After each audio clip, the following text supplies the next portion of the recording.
Buying a few plants and small beasts from the interrealm network, Wyatt began to dose each of them with small amounts of pixie dust. Then he used his soul pupils to note the change in their soul pathway arrangements, signature, and vibrations that went through under the influence of the pixie dust. He also made a point to note down the obvious changes in the subjects as a being. Even though his soul pupils could not see through the mysteries of the pixie dust, they had no trouble monitoring the soul pathways of the plants and beasts he experimented on. Soon Wyatt repeated the process with an increased dose of the pixie dust on a new set of subjects and old subjects concurrently, while recording the changes to their soul records and their being as a whole. Then kept repeating the same process with a new set of subjects and the old subjects while increasing the dose of pixie dust to the subjects bit by bit. He made sure to record every minute of changes in the subject's soul records along with the time it took for the changes. By the end of the experiment, he had a whole set of data and an angry pixie. Dreydray was not angry that Wyatt was experimenting on plants and beasts with her pixie dust, but the fact after the experiment, he threw all the test subjects to her forest, which was already having a hard time surviving as it was now with new unaccounted beings. The ecosystem had grown unstable and Dreydray was too soft to abandon these trees and beasts. Wyatt could have created separate islands for his test subjects, but the stone Viltronian was still comprehending rules, and Wyatt was too lazy to summon another stone Viltronian. But to appease Dreydray, he summoned another stone Viltronian who created a new floating island as the home for his experiment subjects. Fortunately, thanks to the pixie dust, they had grown enough sentience to take care of themselves.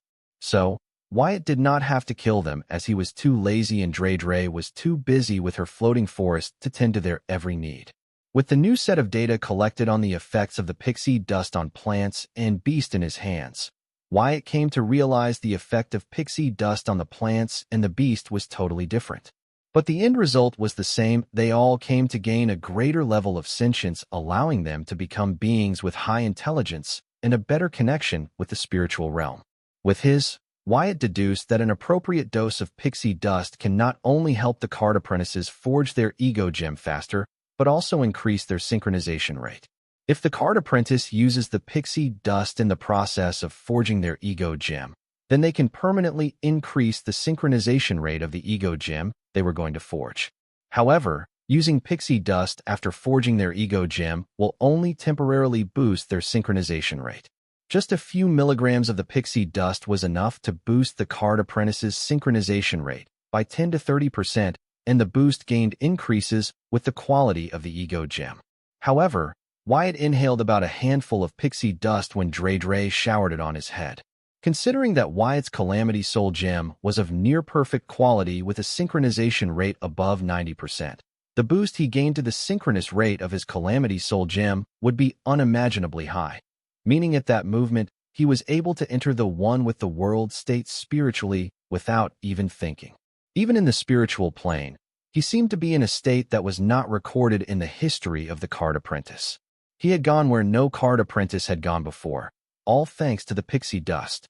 But the problem was he had no idea what state he had entered and if it was beneficial or harmful to him in any way. After his experience under the influence of the pixie dust, he compared his new soul records with the old soul records and found that there was no change. He wondered if it was because he had only briefly entered that state.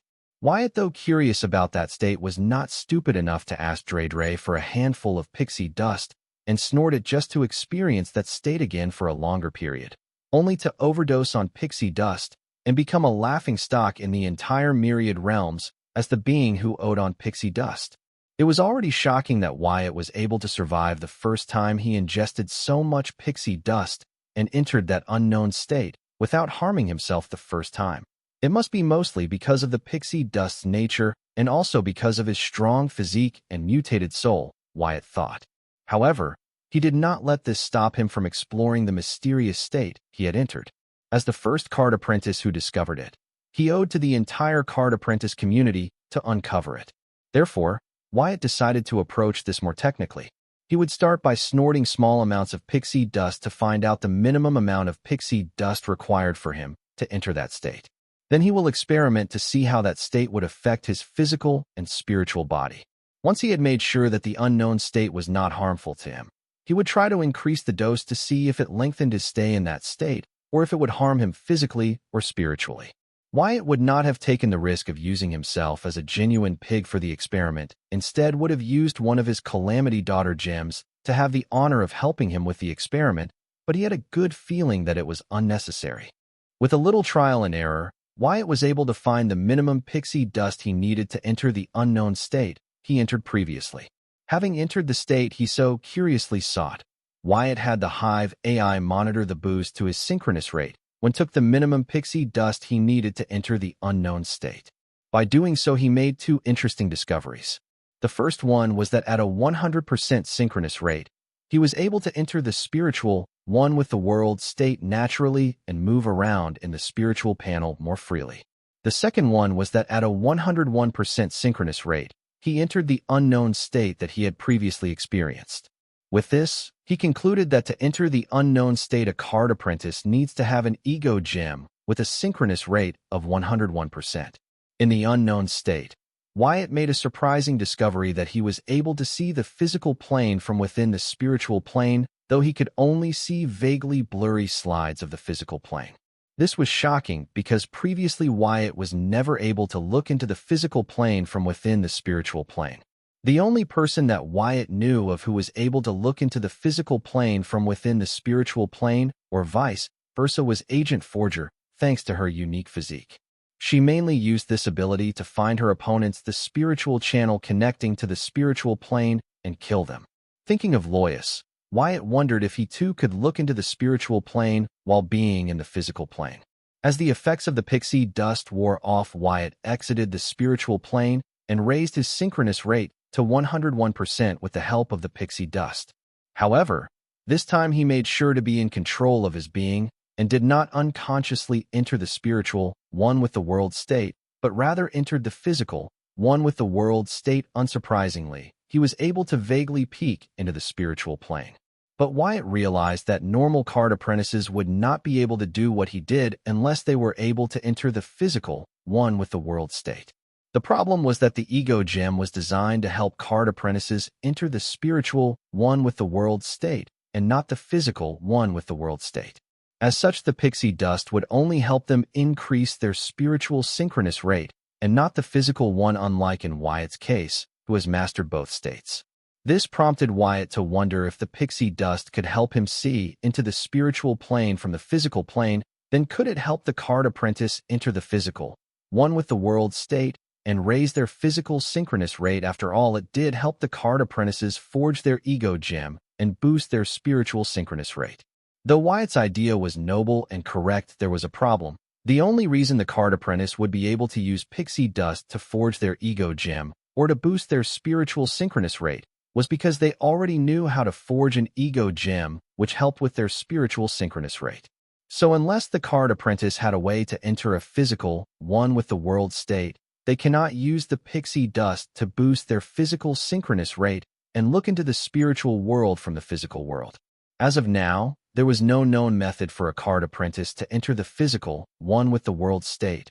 However, it was a known fact that the card demigods practiced the physical one with the world state using their divinity, though only a few of them were able to achieve it, and the rest struggled to achieve that state. But what if they had pixie dust to help them? Thinking of this, Wyatt understood he was literally holding something as valuable as the realm fragments which the demigods and devils would go to war and destroy countless realms for.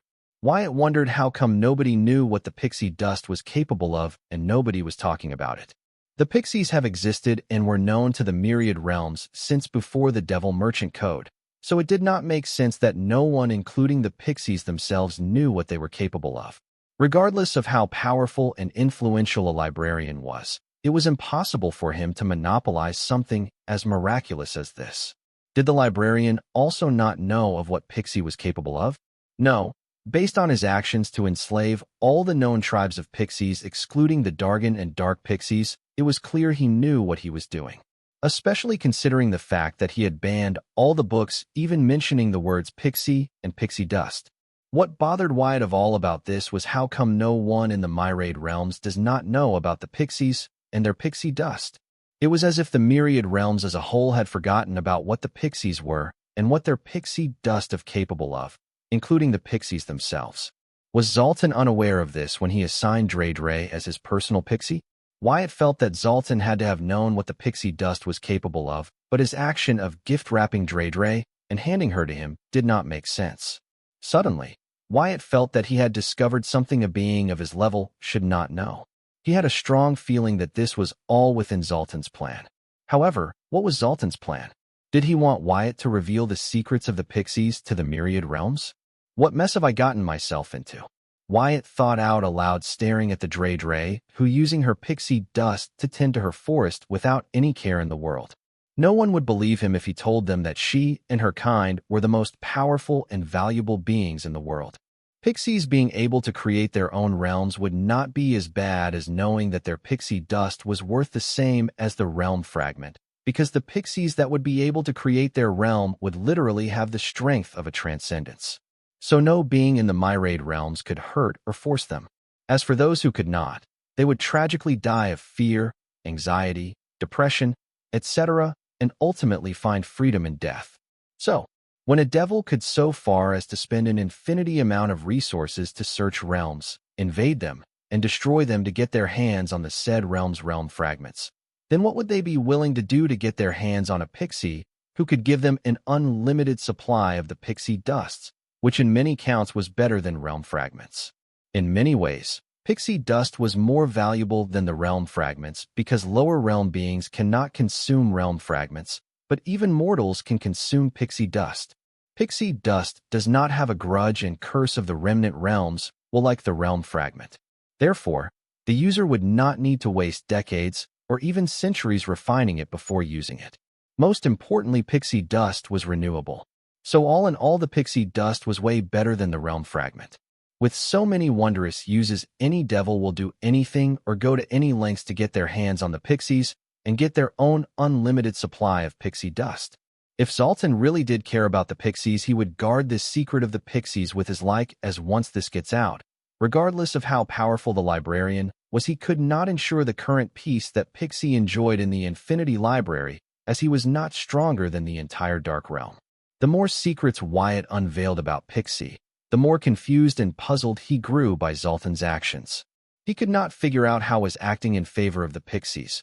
Was it the Zoltan or the librarian? One thing was for sure.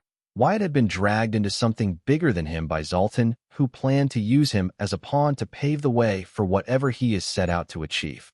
I knew it.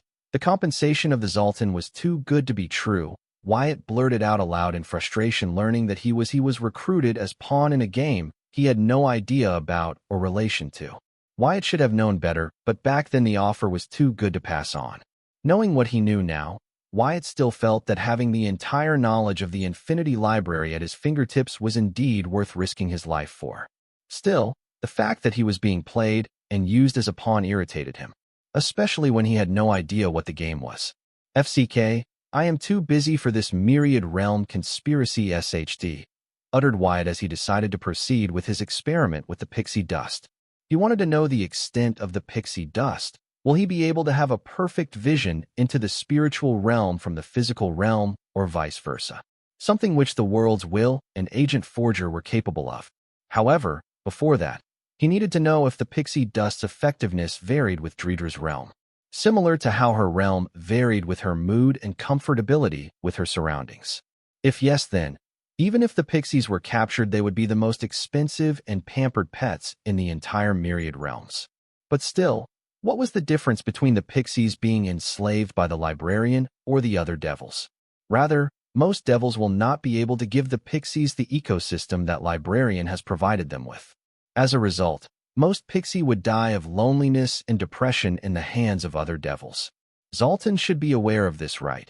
He would not be stupid to think that pixie would be freed if the myriad realms knew what they were capable of when they were free.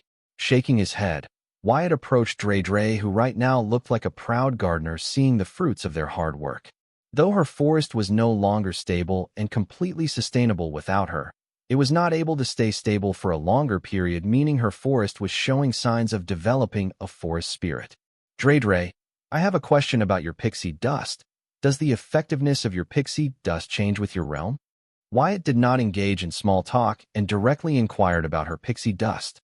Yes, not only does the effectiveness change with our realm, but the pixie dust can also have negative effects if the pixie that produced that dust was having negative emotions or undergoing stressful events. Therefore, our tribe has a saying our emotions are reflected in our forest, Dre answered immediately. Listening to Dre, Wyatt glanced at the lush forest on the floating island and then at Dre. This helped him confirm that Dre had a lot of faith and trust in him. Not that he was not aware before, but telling your loved ones you love them matters more than them knowing you love them. So this physical display of Dredra's trust and faith in him had Wyatt appreciate her more. However, he did not forget what was important, experimenting to see if having a higher synchronous rate than 101% would allow him to see better from one plane into another plane. So, heading back to his workstation, Wyatt began slowly increasing the dose of the pixie dust he snorted to enter the unknown state physically, since he had already confirmed that entering the unknown state did not harm him physically or spiritually, but instead gave him a new extra sense which allowed him to peek into another plane. As Wyatt returned to continue his experiment with pixie dust, Dre followed him to his workstation and called him, "Wyatt." "Yes, how can I help you, Dre?" Wyatt paused midway through snorting pixie dust and turned to look at Dre, who looked at him with her big, cute pink eyes. "Earlier, you wanted to ask me something but you did not, right? Ask me whatever it is you want to know. As your book guide pixie, it is my job to help you find the answer you seek," Dre said with firm eyes. "You noticed, huh?" Wyatt shook his head, seeing the resolved eyes of Dre, who wanted to perform her best as his exclusive book guide pixie, but the questions he wanted to ask were a little compromised, as it were regarding her employer, the librarian. Earlier, when Wyatt approached Dre to ask if the effect of her pixie dust varied with her mood, he also wanted to ask her about her master the librarian, but he chose not to ask, because he understood Dre would not be able to answer him even if she wanted to. Also, he did not want to put her in a position where she had to choose between the librarian and him. But now that she asked him to help her do her job, he could only ask her questions about the librarian. "Yes, I did. So, what is it you wanted to know?" Dre asked, a little smug that she was right about Wyatt. "I wanted to know if the librarian collects pixie dust from your tribe and other pixie tribes?" Wyatt asked. After knowing the wondrous uses of pixie dust, he strongly believed the librarian was harvesting pixie dust from the pixies he had enslaved. From getting the pixies to willingly erase their memories of their first territory, it can be seen the librarian has gone to great lengths to make sure that the pixie adapts to their second territory. Moreover, he had turned the pixies from forest keepers to infinity library keepers.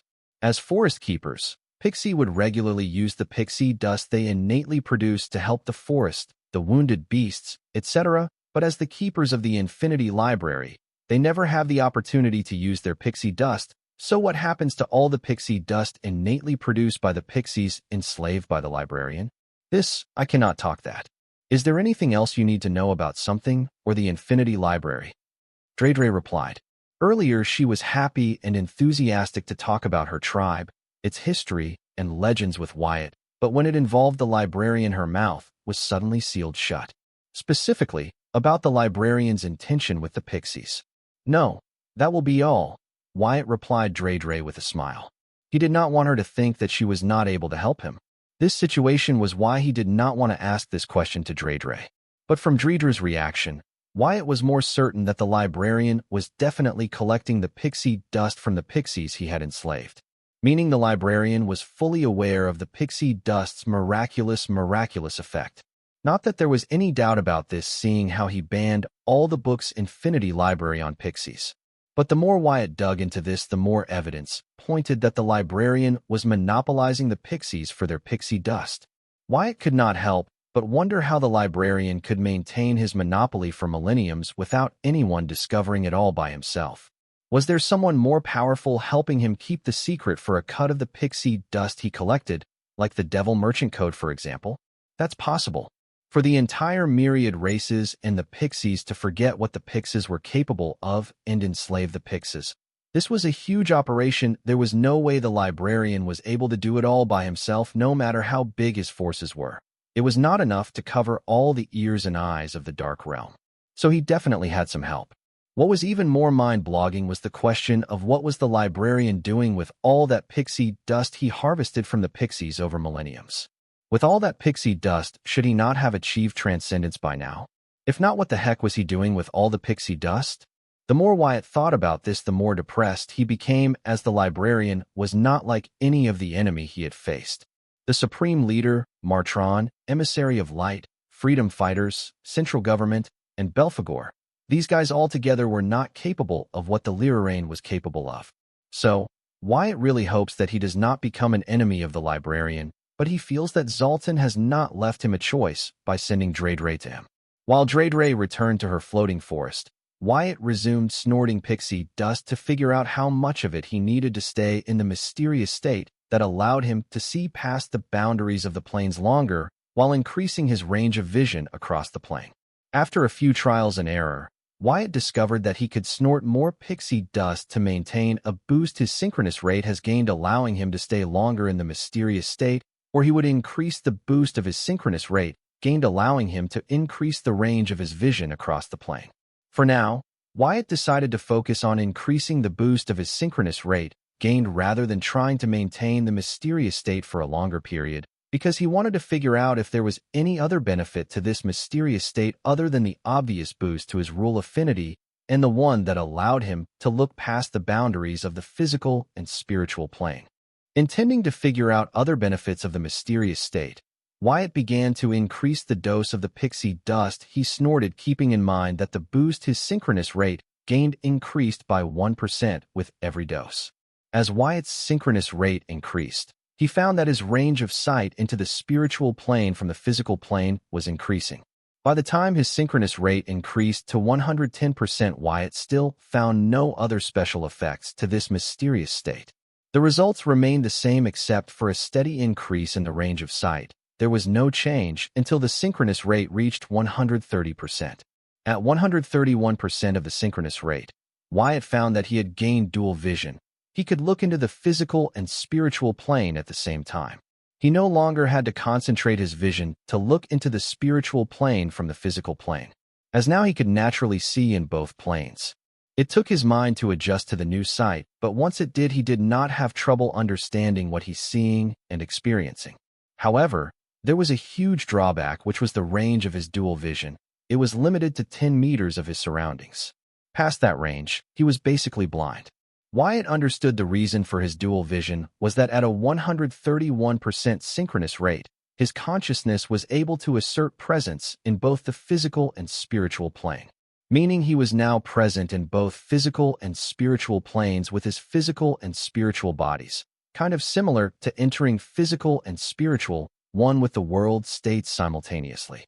However, it was better because in one with the world state, he was connected to the card world both physically and spiritually, but right now he was not. He had entered his state by himself and not with the assistance of any realm's will or celestial being.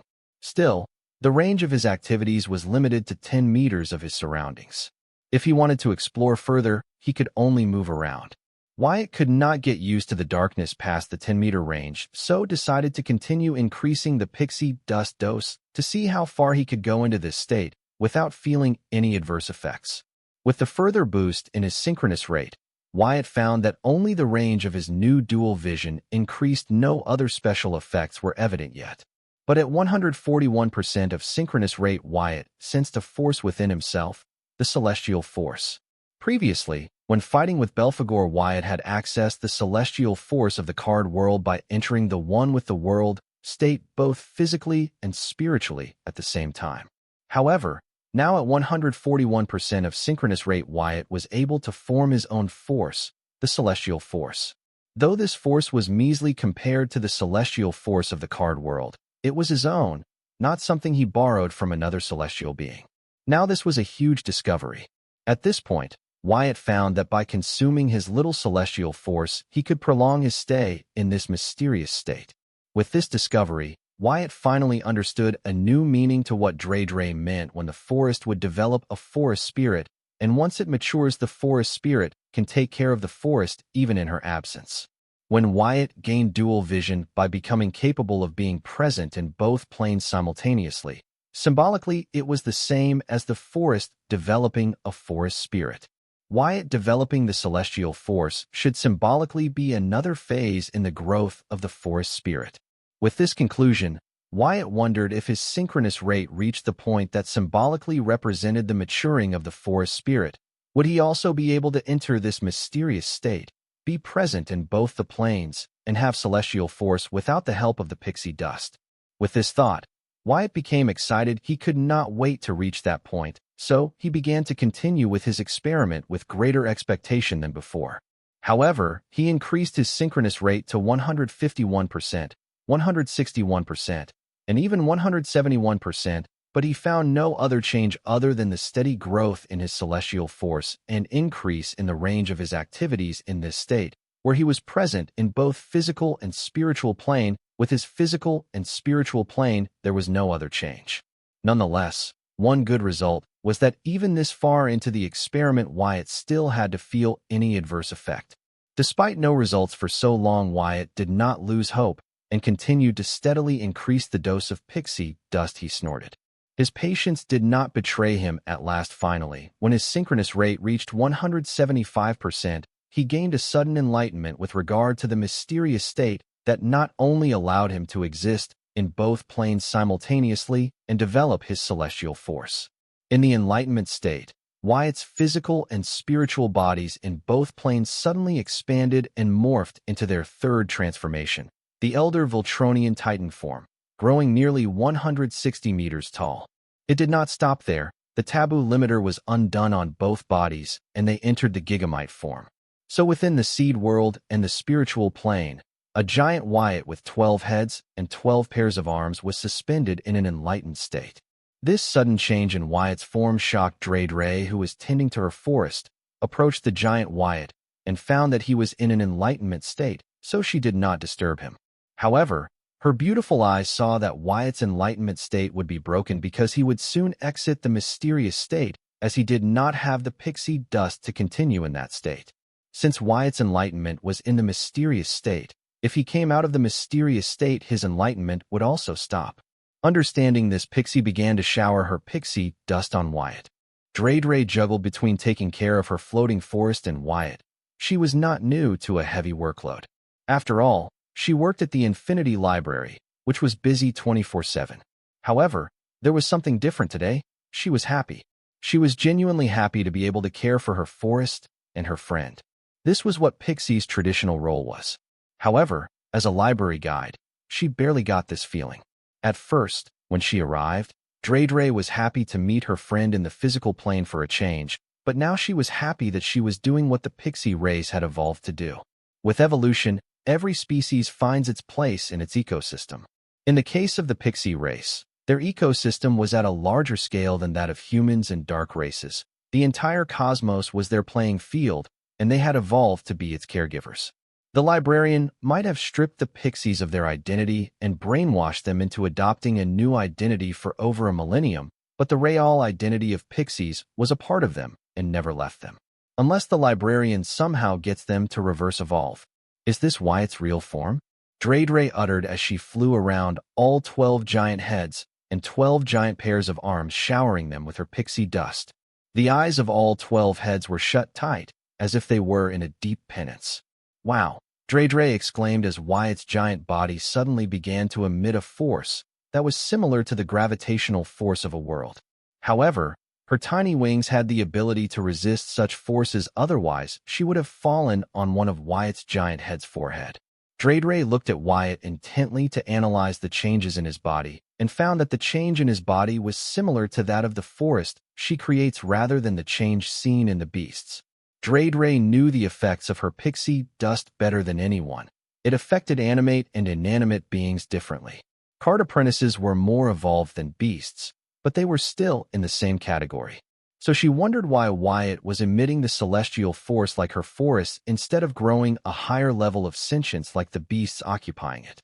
What Treacherous did not know about her pixie dust was that though at the start her pixie dust affected the animate and inanimate beings differently, the end result was the same. With enough pixie dust and time, they all could achieve transcendence. The reason Dre had no idea of this was that she had never come across a being that had been able to evolve past its mortal constraints, until Wyatt. Wyatt, himself, was not aware that all the pixie dust he snorted was enough to erase his own existence as a being by dispersing his spiritual body in the spiritual plane and physical body in the physical plane. Fortunately for him, his gigamite body and his calamity soul gems were strong enough to keep him alive. Had it been any other card apprentice, even if they were a genius card apprentice born once a millennium, they would have ultimately become one with the spiritual and physical plane. The only reason Wyatt did not such a desperate end despite snorting nearly half a kilo of pixie dust in the past few hours was because of the dungeon calamity seed that he had turned into his core. Not all beings in a species were made the same, let alone all the species. So not all could achieve higher realms the same way. They had to find their own to break through to higher realms, but some were never meant to achieve higher realms. That was the truth. The faster one understands that, the less disappointed they will be when life constantly keeps reminding them of that truth. The force is getting stronger. Dre, who was showering her pixie dust on Wyatt, could feel the celestial force being emitted by Wyatt's body getting stronger. Did Dre know that high about of her pixie dust can cause a being to lose their existence to the physical and spiritual plane? No, as there was a difference in ingestion into pixie dust. First was the direct injection through their wings, and the second was the indirect injection that was by collecting pixie dust and snorting it. Earlier, when Dre was showering her pixie dust on the floating forest and the beasts in it, Wyatt tried to grab a little of the pixie dust and test it, but it elusively escaped his grasp and reached its destination as if it had a mind of its own. Even when the pixie dust reaches its destination, it will only help the being, but never harm it. The extra pixie dust that the being cannot handle will just disperse in the surroundings. Such was a miracle of the pixie dust.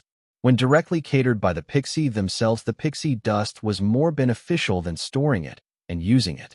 It can be seen that the pixie dust of Dre knew the unlimited potential of Wyatt when at first Dre showered Wyatt with a handful of the pixie dust, and he experienced the mysterious state for the first time.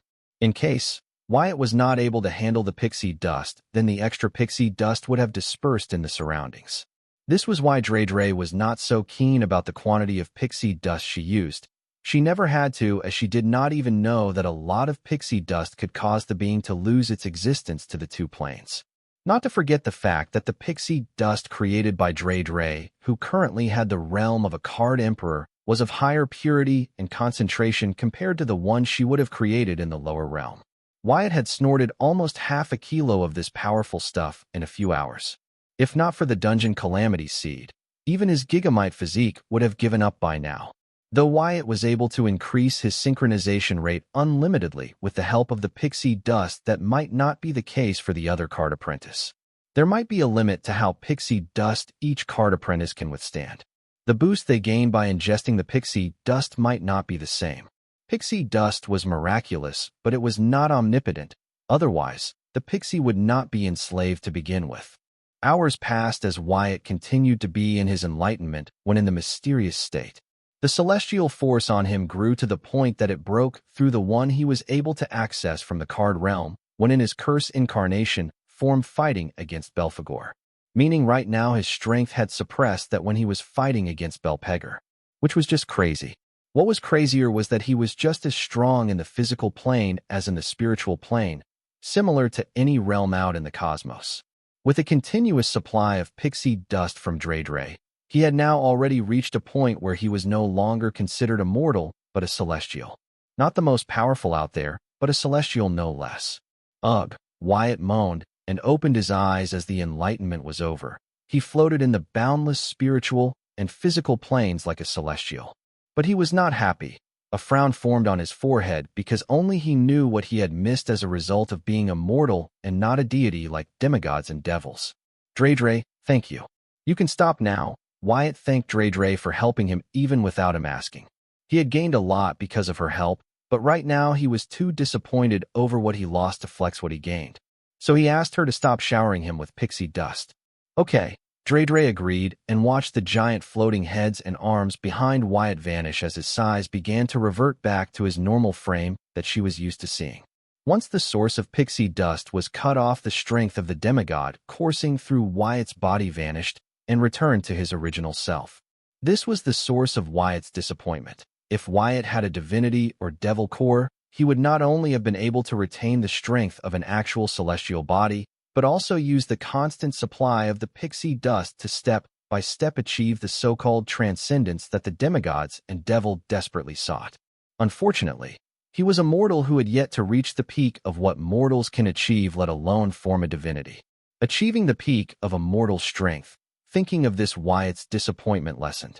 Since his goal was not to just climb the higher realms with the fastest speed, but to climb the realms with the strongest foundation.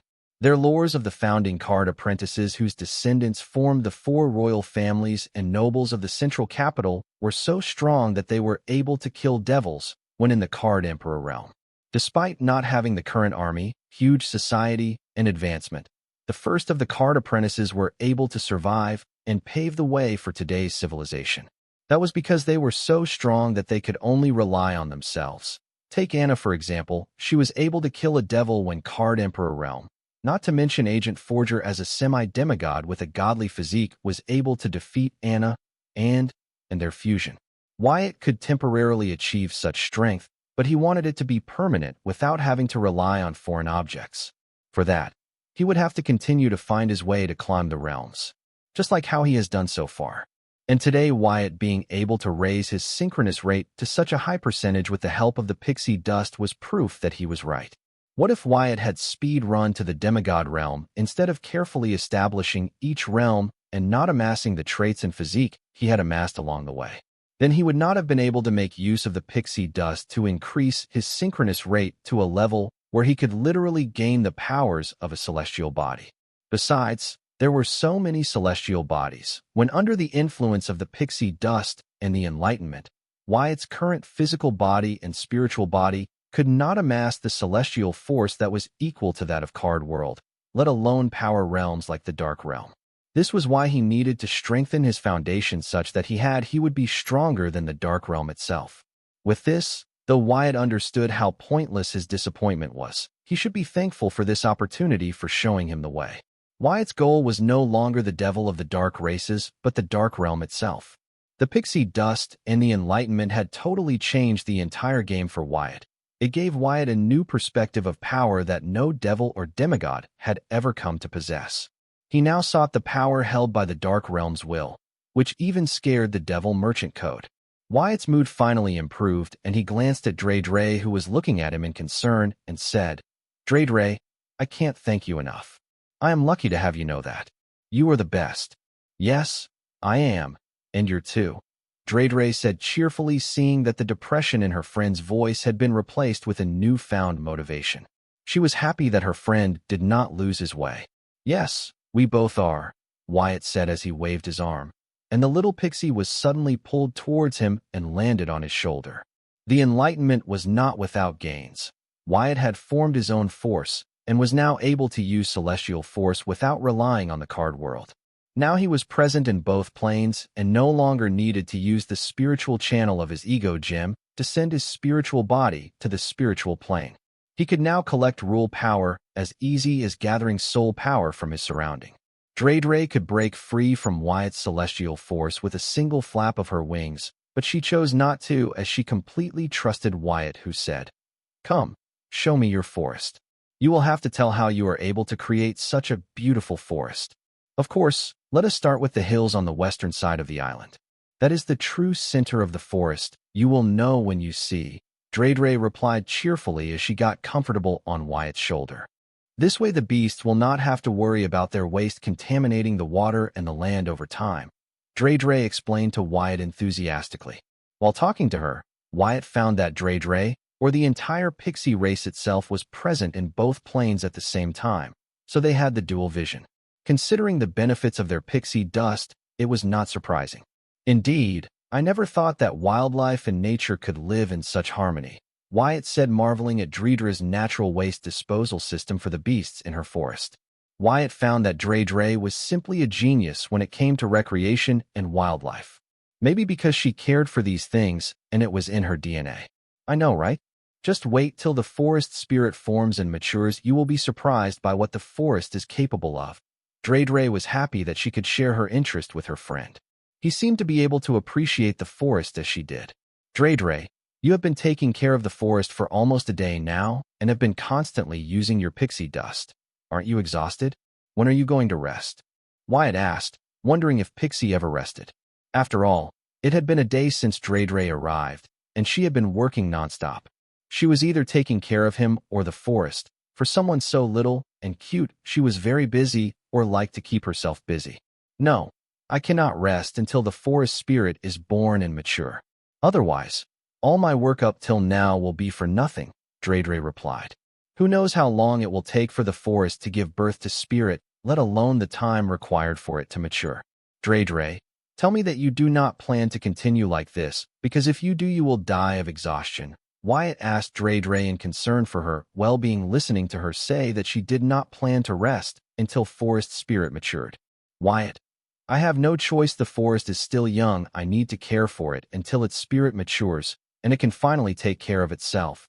Dredre explained she had no choice. Since she started it, she had to see it through to the end, as there could be no other way. Though Dredre was in the card demigod realm at present, she has been constantly producing high-quality pixie dust for a day now, which could be exhausting in itself regardless of her high realm both mentally and physically. How so? There has to but some other way. How did you build or expand forests back at your territory? Wyatt asked Dredre, knowing that the pixies must be the ones to create the forest in the Infinity Library for their stay. The living and work arrangement for the pixies made by the librarian in their new territory was not complicated but were simple. He had moved the pixies to the original Infinity Library on the Dark Realm as its caretakers. But the tricky part was how the librarian got the pixies to do the same in the Infinity Library branches across the Devil Merchant Code. How were so many pixie present in the interrealm city of the Devil Merchant Code? According to unknown sources, it was an exclusive privilege that the Devil Merchant granted to the librarian alone, which allowed the librarian to recruit workers of the Infinity Library in the main branch as workers for his Infinity Library in the Devil Merchant Code. Meaning, if someone who was working for the librarian in the Dark Realm could also work for the librarian in the Devil Merchant Code. But they will not be considered demon or devil merchants, nor will they have access to the privileges that the demon or devil merchants held. They will just be the librarian's employees, and their area of action inside the Interrealm City will be limited to the Infinity Libraries in the Interrealm City. There were many different branches of Infinity Library in the Devil Merchant Code, and each entertained the different levels of demon or devil merchant based on their membership with the Infinity Library. The one in the Newbie Mall only entertained the newbie devil or demon merchants who could be considered poor and dreaming of making it as a devil/demon merchant. As such, the branch of Infinity Library in the Newbie Mall was basic and run by young pixies like Dredre. However, the Infinity Library branch at the center of Sector DS-0909 was more luxurious than the Blight Brood Club of the Seven Princes of Hell and was run by Elder Pixie. The service there was on another level, and so were the prices. Now that Wyatt was also a VVIP member of the Infinity Library, he could enjoy the service at the Infinity Library branch at the center of the sector there for free. Whether an Elder Pixie would come out to guide him was difficult to say, since he already had Dredre as his exclusive pixie. Not that Wyatt wanted to cheat on Dredre with other pixie, but he wanted to meet an Elder Pixie and understand how they differed from the regular pixie, and if their pixie dust was better than that of a regular pixie. Wyatt believed that should not be the case. The Elder Pixies were just tribal leaders trusted and approved by the majority of native pixies of their tribe, so they would not be much different than Dredre when it comes to pixie dust. There would be other pixies to help me. We would take turns to take care of the forest. This way neither our nor the forest's health was affected until the forest spirit was born and matured. Dredre explained that she was doing alone was doing the job of a few pixies, all by herself. Listening to Dredre say that she was doing the work of the few pixies, all by herself, Wyatt shook his head, letting out a sigh. He blamed himself for asking Dredre to build a forest for herself in the void. Since it took a few pixies to build a forest in a regular environment, then it would be a lot more tedious to build a forest in the void. Considering Dredre's love for nature, it was not a surprise that she wanted to build a forest without thinking of the work she would need to put in to see the matter through. She was like an addict and a child when it came to nature and wildlife. She could not help herself. As the one responsible for her, Wyatt should have known better than to ask her to indulge in it to keep her from missing her tribe. Well, in Wyatt's defense, he wanted Dre to create a normal forest for herself since the void world was going to be her home for now to the possible.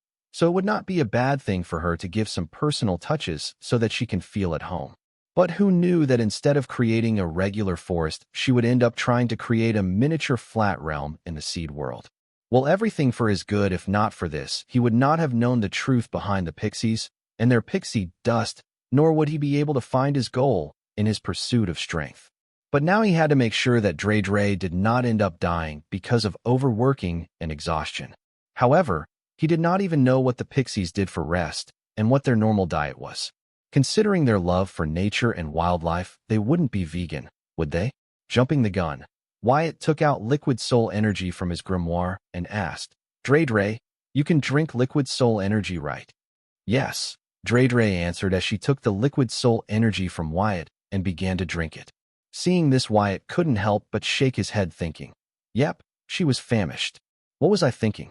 I am no longer alone and am responsible for such a cute and innocent soul. I cannot continue with my old ways. I need to take care of her. Wyatt was used to working for days without food because of his gigamite physique and soul energy manipulation. So, never bothered to think that Dre was not him, and if she was hungry and needed to rest. That was until now. As his exclusive book guide, she did not even bother to remind him that she was hungry. Maybe the pixies too had a way of replenishing energy like him, but seeing Dredra's reaction, it does not seem to be the case. Besides, the soul energy concentration in the seed world was nowhere close to that of the Dark Realm or the Infinity Library for Dre to rely on her innate energy replenishment methods. Wyatt wondered if Dre was too shy to remind him. Well, it was not her fault that he was a sloppy and ignorant host. At times, like these, Wyatt could not help but miss Susan, because if she were present, she would have made sure that he and Dre both were well fed at the least. Dre would have loved Susan's company. Recall Susan.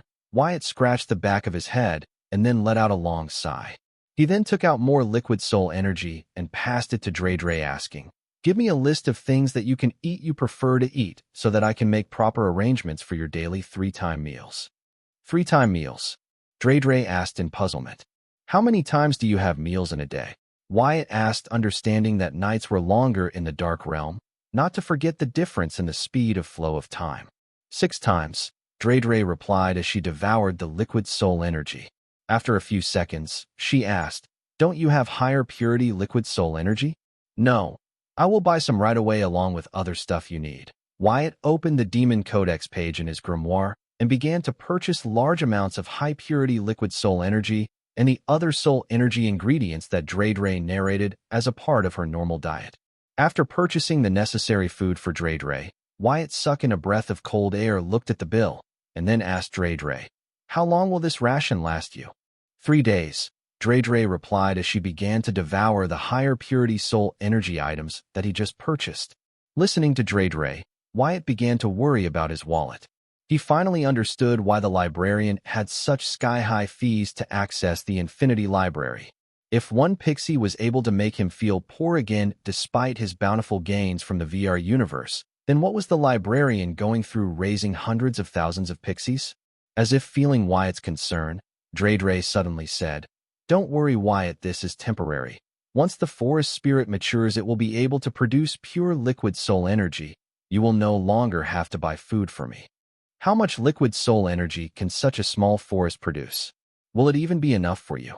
Wyatt said, looking at her devour liters of high-purity soul energy nonstop. Don't worry, the dews of liquid soul energy produced by the forest spirit will be more than enough, Dre assured Wyatt. However, he was having trouble trusting her words, seeing her continue to devour the soul energy ingredients. He could not help but wonder how Dre was able to fit all that in her tiny body. You don't know, do you? Only the soul energy harvested from our forest can satisfy our hunger. Other soul energy will not satisfy our hunger regardless of the quality and quantity of the soul energy. If that's the case, then how did you plan to survive as my exclusive pixie? Wyatt asked Dre in shock, learning that the pixie had such a law. If this was the case, Then why did Zoltan send Dredre to him? I did not think that far ahead. But everything is working out, ain't it? Dredre said as he continued to munch on expensive soul energy ingredients. If no quality and quantity of foreign soul energy cannot satisfy your hunger, why did you ask me to buy all this? Wyatt had almost emptied the wealth the VR universe had gathered to buy Dredre high-quality soul energy food, so he was aggrieved to learn that none of it would help satisfy Dredre's hunger. Well, not all of it is waste. With this, I will be half full. Besides, you offered, Dredre said, but never stopped stuffing her face. She appeared to be addicted to eating the foreign soul energy food, but it wasn't doing her any favor hunger-wise. Well, she was not wrong. Wyatt was the one who enthusiastically offered to buy this expensive SHD. Well, he wanted to thank her for the pixie dust and for enlightening him about the true power. How long can you survive without food? Will it have any adverse effect on you? Wyatt felt that considering Zoltan's love for pixies, he would not have sent Dredre to him to starve her to death. There had to be a way around it, or food was not necessary for the pixies. For the first time, Dredre did not directly answer Wyatt, but rather trailed on purpose. Unexpected behavior from a pixie, especially Dredre. I promised to continue to buy you high-quality soul energy food. Wyatt promised, feeling that Dredre was worried if he knew the truth, he would not buy her high-quality soul energy food. Well, pixie can feed on soul energy gathered from the spiritual plane, but it is a very tedious and long process to do it by ourselves, so we create forest spirits to do that for us, Dredre confessed. It turns out there was more to why the pixies liked to create forests wherever they went. Zoltan must have known this, so he was not worried about Dredre starving to death following Wyatt around. However, this made sense to Wyatt, as he always wondered what incentive the pixies have to build forests, and if the legends were true, what incentive the primordial pixies have to build realms. It is because forests or realms were just their soul energy production house. Pixies were really like farmers planting crops. Listening to Dredre, Wyatt was not angry, rather he was enlightened when heard her say that the pixies can gather the soul energy in the spiritual plane and feed on it. When he heard this, he could not help but think, why did I not think of this? Wyatt's spiritual body in the spiritual plane started to make use of soul energy manipulation in the spiritual plane to gather soul energy. Soon Wyatt understood what Dredre meant when she said that gathering soul energy in the spiritual plane was a tedious process. As the soul energy in the spiritual plane was like wind present everywhere, one can feel it but never catch it. Even with Wyatt running the soul energy manipulation to its max, he could barely gather soul energy at this rate. It would be hours before he could gather sufficient soul energy. Wyatt wondered, why could the pixies not gather the soul energy easily, but the forest or realms they created could? Celestial force was the thing that helped the forest or realms gather soul energy from the spiritual plane. For some reason, though Pixie could negate the strongest of the celestial forces with a flap of their wings, but did not seem to possess celestial, however, the forests or realm created by them did. Thinking of this, Wyatt's spiritual body in the spiritual plane mobilized its celestial force with the soul energy manipulation, and what do you know, the time it took Wyatt to gather sufficient soul energy from the spiritual plane decreased by a large margin. So Wyatt thought, no wonder the pixie relied on their forest or realm to gather the soul energy from the spiritual plane.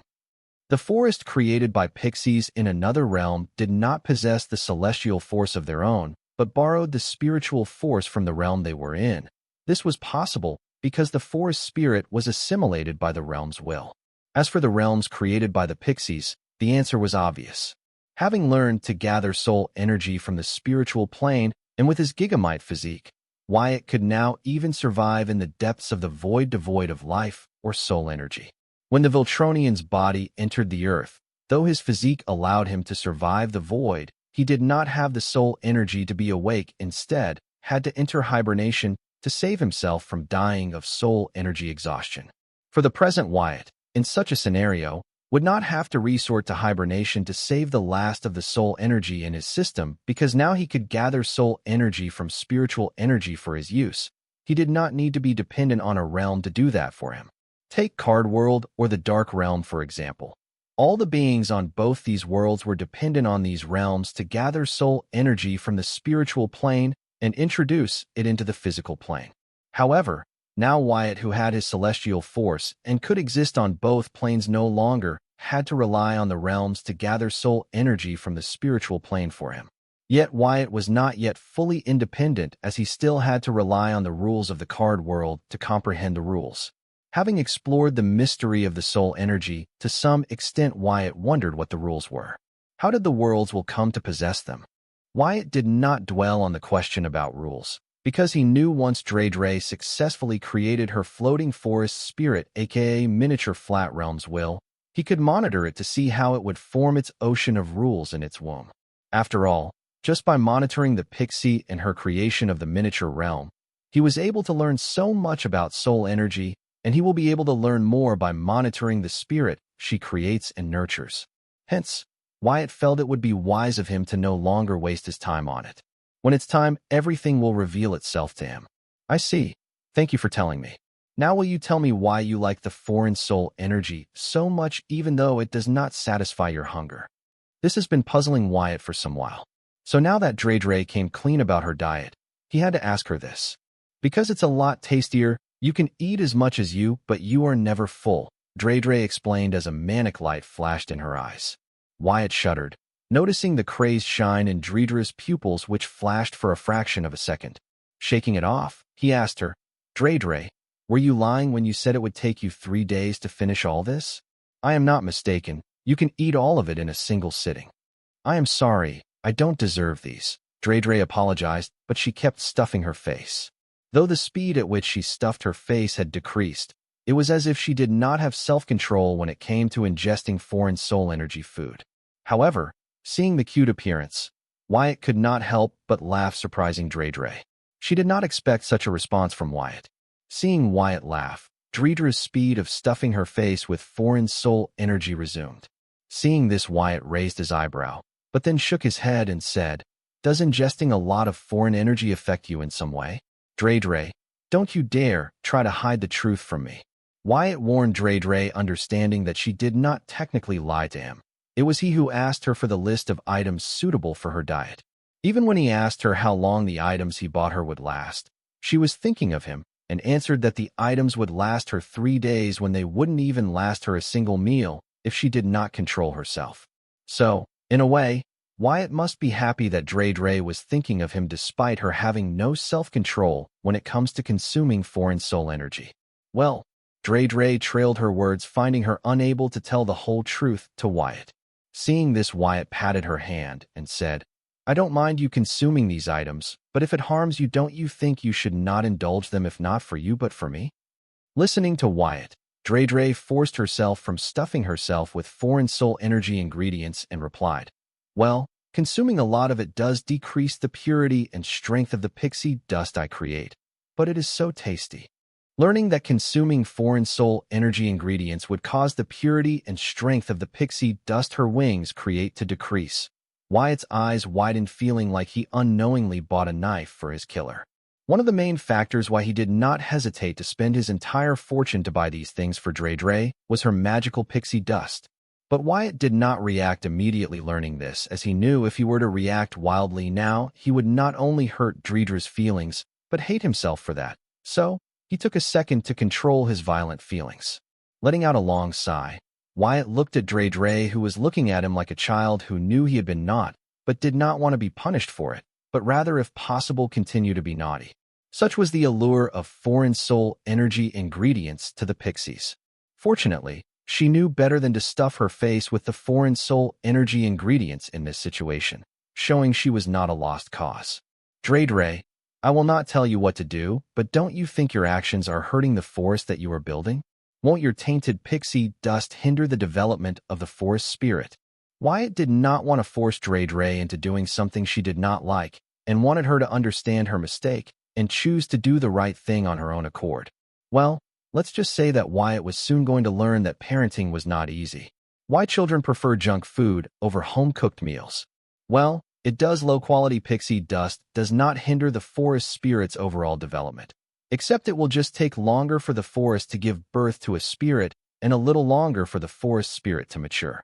So, it really doesn't affect the forest if I consume foreign soul energy or not. So, Dre tried to bargain with Wyatt, arguing that the quality of her pixie dust did not factor in the overall development of the forest. All it did was extend the time it would take for it to form the spirit and for it to mature. The more she spoke, the more she convinced herself that she was right and moved toward the foreign soul energy ingredients. The frown on Wyatt's brow grew deeper, seeing Dre slowly edging towards the foreign soul energy ingredients. Just as she was about to pick an ingredient, Wyatt waved his hand, and his celestial force dragged all the ingredients into his storage card even before Dre could react and use her wings to stop him from doing so. When Dre finally came to her senses, she yelled, "Wyatt, what are you doing? What's the meaning of this?" "Polish tea. I did not think pixies could be angry. However, I can't take her anger seriously with her chibi body," Wyatt thought, looking at the fuming Dre. He did not hurry to explain himself. Rather, he waited for Dre to throw her fit, and once she was done, exhausted, and mentally stable enough to hear him out, then he could talk some sense into her. Was Wyatt being selfish? Was he as greedy as the librarian for Dredra's pixie dust? If Dre wanted to eat foreign soul energy ingredients for her diet, then who was he to stop her?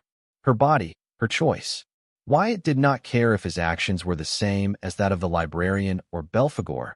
He believed there was more to the side effects of Dre consuming foreign soul energy ingredients than the decrease in the quality of the soul energy she produced and the exorbitant cost of the ingredients.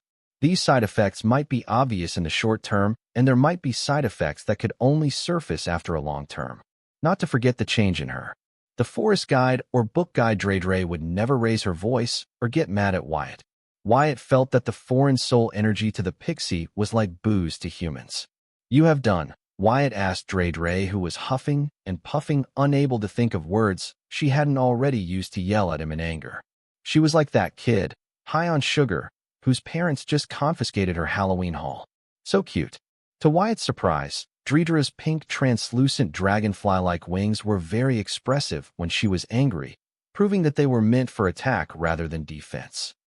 Dre cutely glared at Wyatt. She was more expressive and real now than when he met her first time at the Infinity Library. He did not mind Dre being a brat and spoiled on that. He knew it would be a mistake, but he could afford it. "Well, I was wondering if you could borrow my celestial force to gather soul energy from the spiritual plane faster." Wyatt knew Dre was not in the mood to her a lecture on what she should and not do. So instead, he decided to involve her in one of the experiments that he had thought of once he knew that he could use soul energy manipulation and celestial force in combination to gather soul energy from the spiritual plane. "I don't see why not. I do the same with celestial force the forest spirits borrow from their realm." Dre was surprised that Wyatt did not lecture, but she did not forget that he had confiscated her stash. She was about to ask him to return it, but listening to him, she began to wonder if what he proposed was possible and lost track of her thoughts before unknowingly becoming invested in Wyatt's project. "Come on, let us give it a try. Tell me what I need to do," Wyatt said with high enthusiasm, which infected Dre. Pixies were able to make use of their bond with their forests to help themselves and their forests gather soul energy from the spiritual plane at a faster and more efficient rate. Wyatt's experiment involved him replacing the forests from this equation.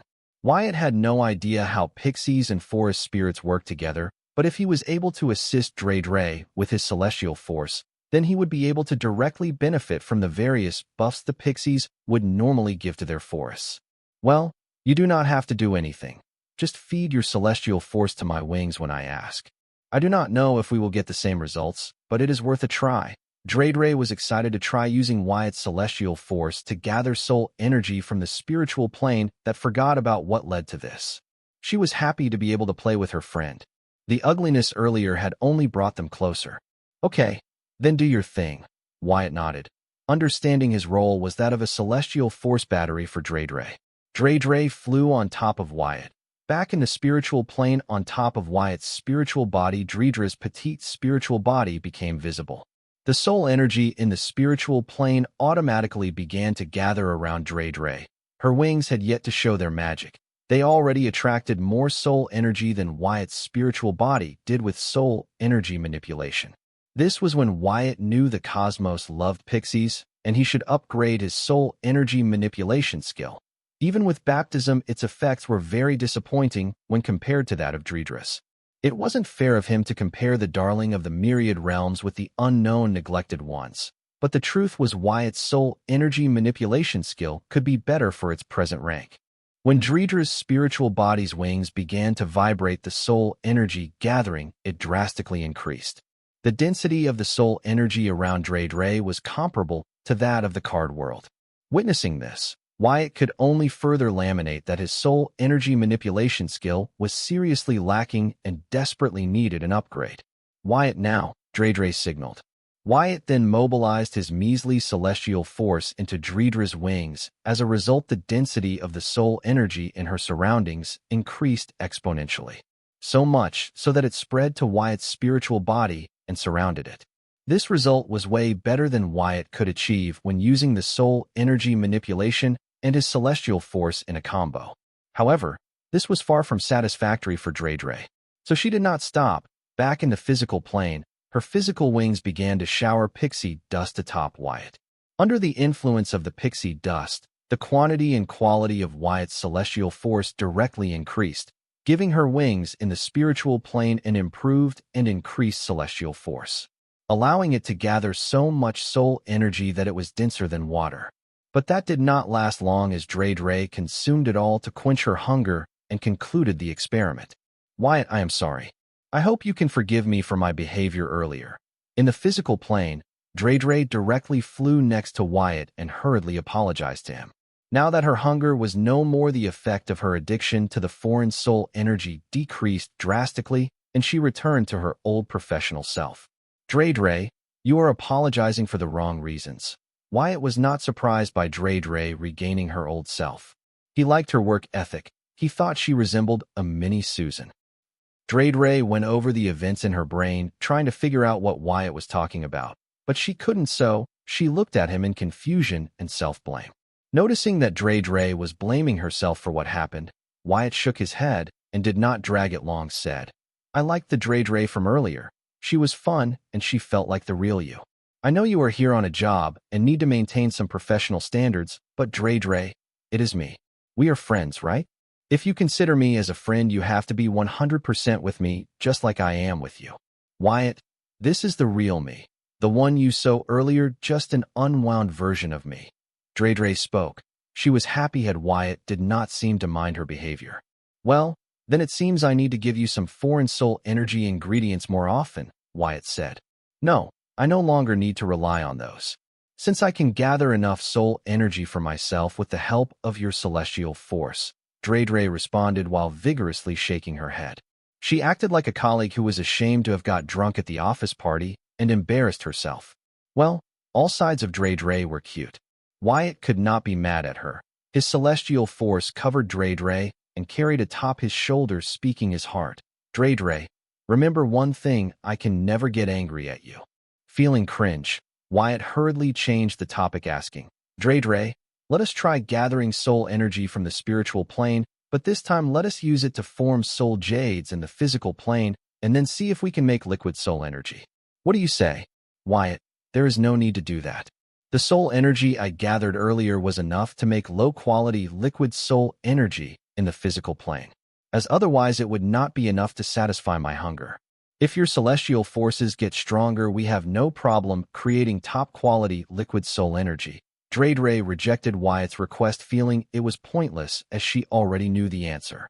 Instead, shared her conclusion with him. I see. Treacherous, can't you directly borrow the celestial force from the realm, just like you did with me? Why go through the trouble of creating a forest spirit? Wyatt asked in confusion. If Treacherous could borrow anyone's celestial force, then why not borrow from the realm she was in instead of building a forest and have it borrow the celestial force of the realm for her? There are two reasons for that. The first reason is that the realm wills are very clingy and possessive. To avoid that, we need to create the forest with forest spirit. The second reason is the realm wills are clingy and possessive.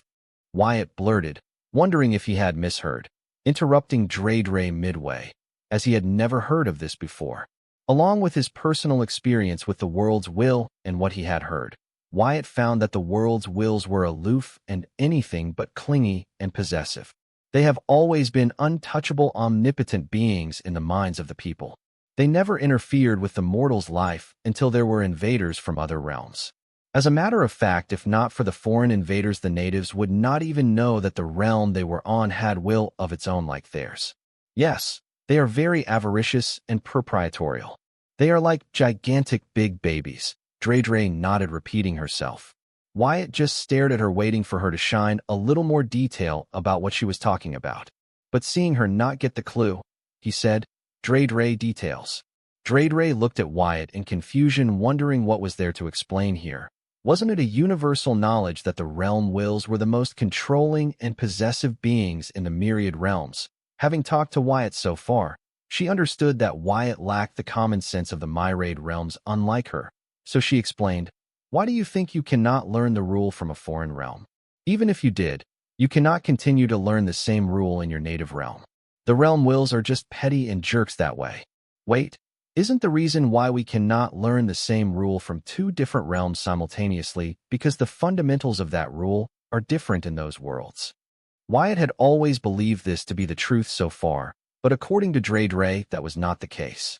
And who do you think is responsible for that? Dre asked. Wyatt shook his head in response as the answer was right in front of him. He always wondered why the fundamentals of the same rule and rule meanings were different in different realms. It turns out that the realms will did that on purpose to maintain their monopoly over their natives. Dre was right. The realms' wills were greedy and possessive. How does this affect you?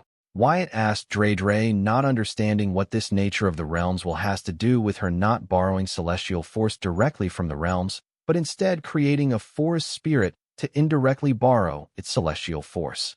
Well, first you need to know that the forest and its spirit are our payment to the realm for letting us use their celestial force.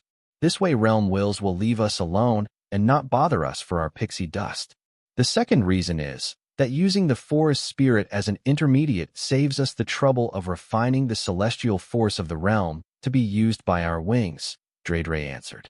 However, Wyatt still did not get clarity. Wait, the realms will also need your pixie dust? Wyatt asked. It was not surprising considering the effect of the pixie dust, but still, he was taken aback to learn this. Yes, our pixie dust to the realm wills is like the foreign soul energy ingredients to use, Dre replied. However, she kept skipping the key details, feeling they were common knowledge, leaving it to Wyatt to fill them, which was not easy. Honestly, what Dre thought was common knowledge was only common knowledge to her tribe, and the pixie race. Rest of the myriad realm races had no idea that their divine, impartial, omnipotent realm wills were just as greedy and shtty as them. Unknown to them, the pixie had a special status and role in the cosmos beyond what the dark races called the myriad realms. After listening to Dre, Wyatt began to contemplate and sought just what he learned.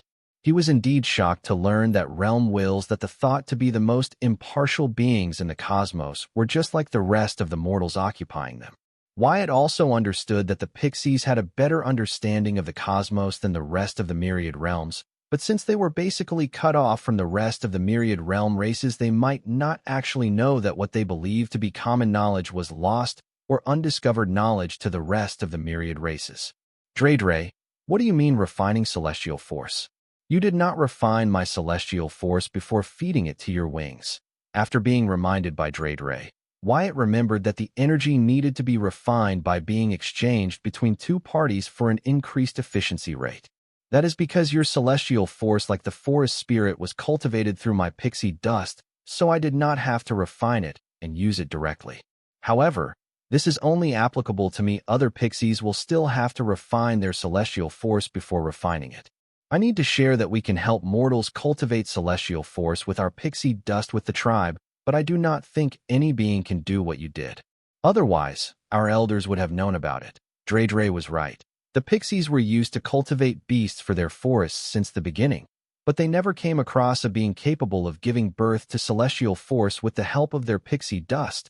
If there were a case, like the forest spirits, the pixies would also cultivated such beasts. Since there were no such beasts, Wyatt must be the first to have achieved it. Dre, can you do me a favor and not report this to your tribal elders? Sure, but why?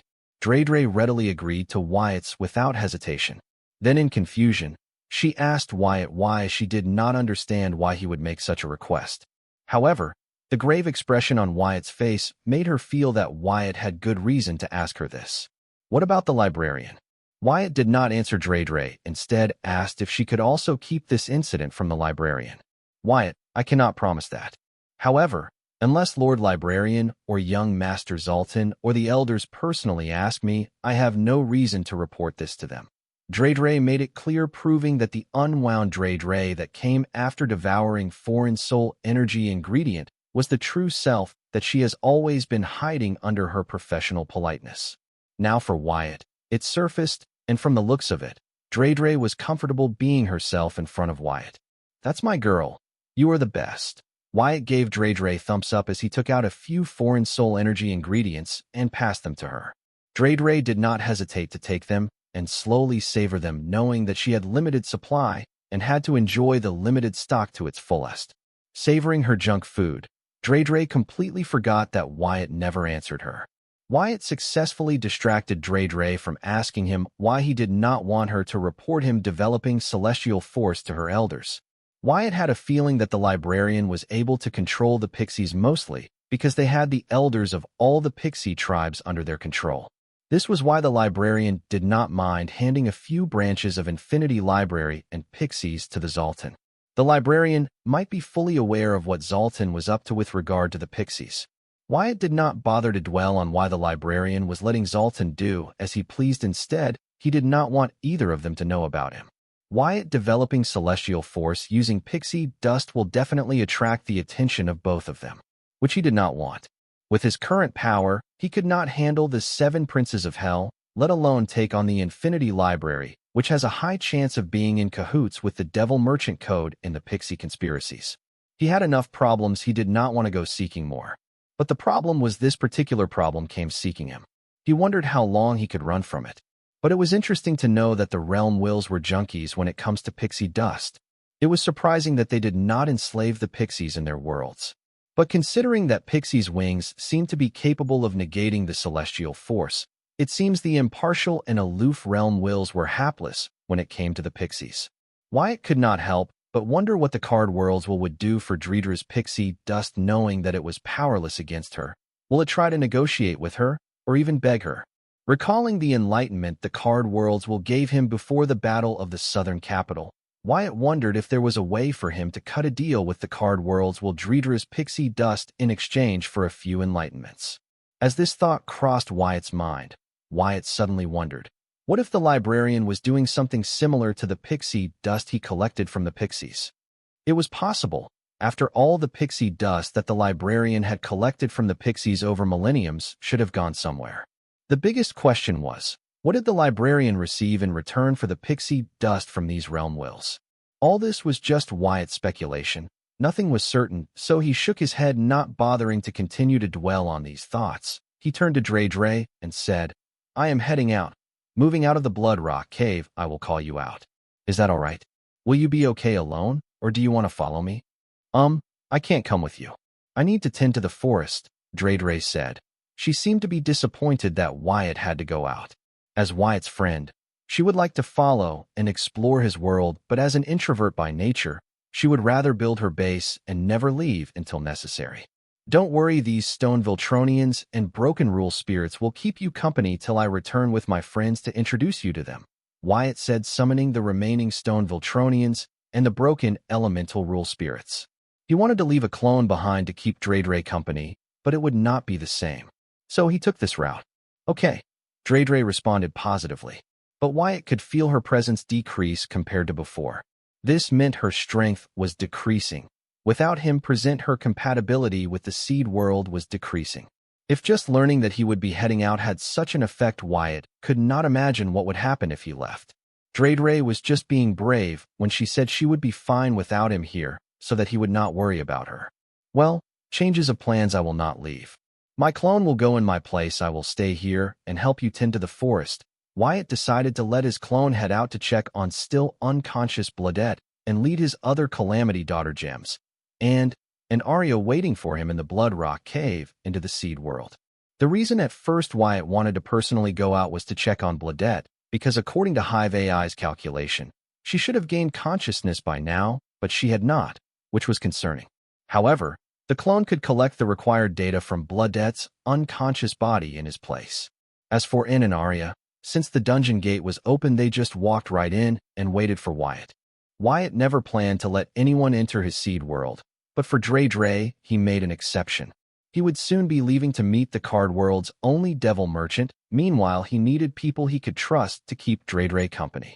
At first, he thought stone Viltronians, broken rule spirits, and his calamity daughter gems could do the trick, but it seemed he had underestimated the pixie's introvertness. Opening the door, Wyatt sent out his clone to do his chores and let Anne and Arya enter the seed world. Anne and Arya were not new to entering subspaces, but they had never seen a space like the seed world, a vast void with a few floating islands and an artificial sun. It took a second for them to adjust to the gravity in the seed world as they curiously looked around the seed world.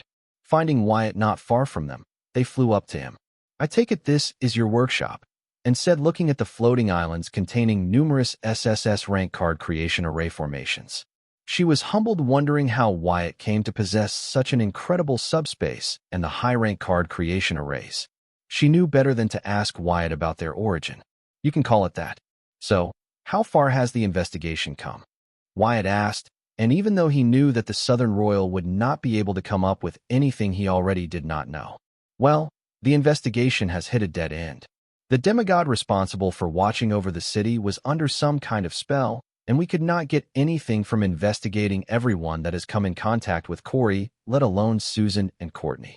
We have managed to find some leads on Handsome Fox, but I don't believe it will lead to anything. Someone who went to such lengths to hide his identity and is capable of putting a demigod under a spell for a long time without their knowledge would not make the mistake of letting his identity be revealed to a bunch of low-level card apprentices, no less. I shared the investigation reports and everything asked regarding the case to your grimoire. Hopefully you are more lucky than us in finding clues," and reported to Wyatt, looking at the little pink creature atop his shoulder. Then finally she could not help but ask, "Is that a pixie? I have never seen a pink one before." "Thanks," and Wyatt thanked and for the report and then explained, "That is because the pixies you know are actually from the dark pixie tribe of pixies, but Dre here is from Forest Guide/Book Guide Pixie Tribe. Dre, this is and Heatsin my friend, and that is Arya Art, my supposed bodyguard." Wyatt introduced Anne and Arya to Dre. He hoped these two would do a better job at keeping Dre company than the Stone Viltronians and the Broken Rule Spirits. "Hello, I am Dre. Nice to meet you." Dre greeted the two human females curiously. "Hello, Dre," the duo said in unison. They could not resist Dredra's cuteness. However, their enthusiasm made Dre wary of them. "She is very shy. Give her some time, she will get used to you guys," Wyatt said aloud, but mentally added, "hopefully." The Infinity Library was basically Dredra's home, and as a book guide pixie of the library, she was more prepared to meet strangers as customers and guide them despite their attitude. But her meeting with Arya and Anne was different. They were her friends' friends. She had too much pressure on her to be liked by them, or at least not be hated by them. "Dre, why don't you show Arya your forest?" Wyatt proposed. He left Dre no room to reject because he wanted her to adapt to the company of Arya, and in fast. Wyatt even felt that Dredra's meek behavior was because of him. She was too dependent on him. She needed to get used to the seed world even before her forest spirit matured. Even without the forest spirit, the seed world was her home for now. She had to understand Wyatt could not accompany her in the seed world, as he couldn't put his life on hold till the forest spirit was born and matured. "Oh, okay," Dre reluctantly agreed. As for Arya, she was just enthusiastic that she got to accompany such a cute creature. This might be the first time on her job. She felt the satisfaction of joining it. Soon she put on her game face, planning to gain Dredra's trust and make her comfortable around her during this trip. Looking at Dre and Arya leave, Wyatt turned to and asked, "Now that Arya is gone, speak freely. What is it that you wanted to ask?" "It is about Corey. What is her identity? Why does the sinister snake follow her? Is she related to the undead devil that you subdued in the southern capital? Lastly, is she a demon?" And asked. The Southern royal family had noticed the peculiarity of Corey. It was hard not to notice it. The only reason why Colleen did not talk about it was because she was not good at having these kinds of talks. which was where Lorenzo, Anna's mom, and then came in. Colleen was the authority, they were the brain behind the authority.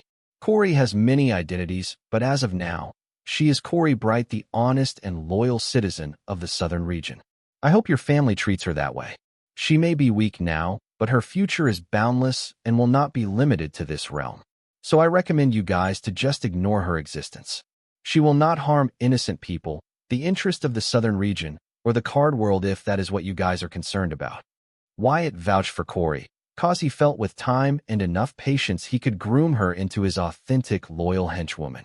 This was because Wyatt felt using Calamity Daughter Gem on Corey would decrease her value. Corey checked all the boxes for him to invest in her as his subordinate in the myriad realms. Even though the current Corey was not strong, her alter egos were a different story. Though their strength was limited by her low strength, their skills were still there. Someone like her could easily lead his army of Calamity Daughter Gems to victory. For real though, you know that is not enough? And replied, shaking her head. The Southern royal family could ignore the fact Corey had a demon core instead of an ego gem. They could even ignore the sinister snake. But the fact that the undead devil looked exactly like a slightly older and charming Corey could not be ignored.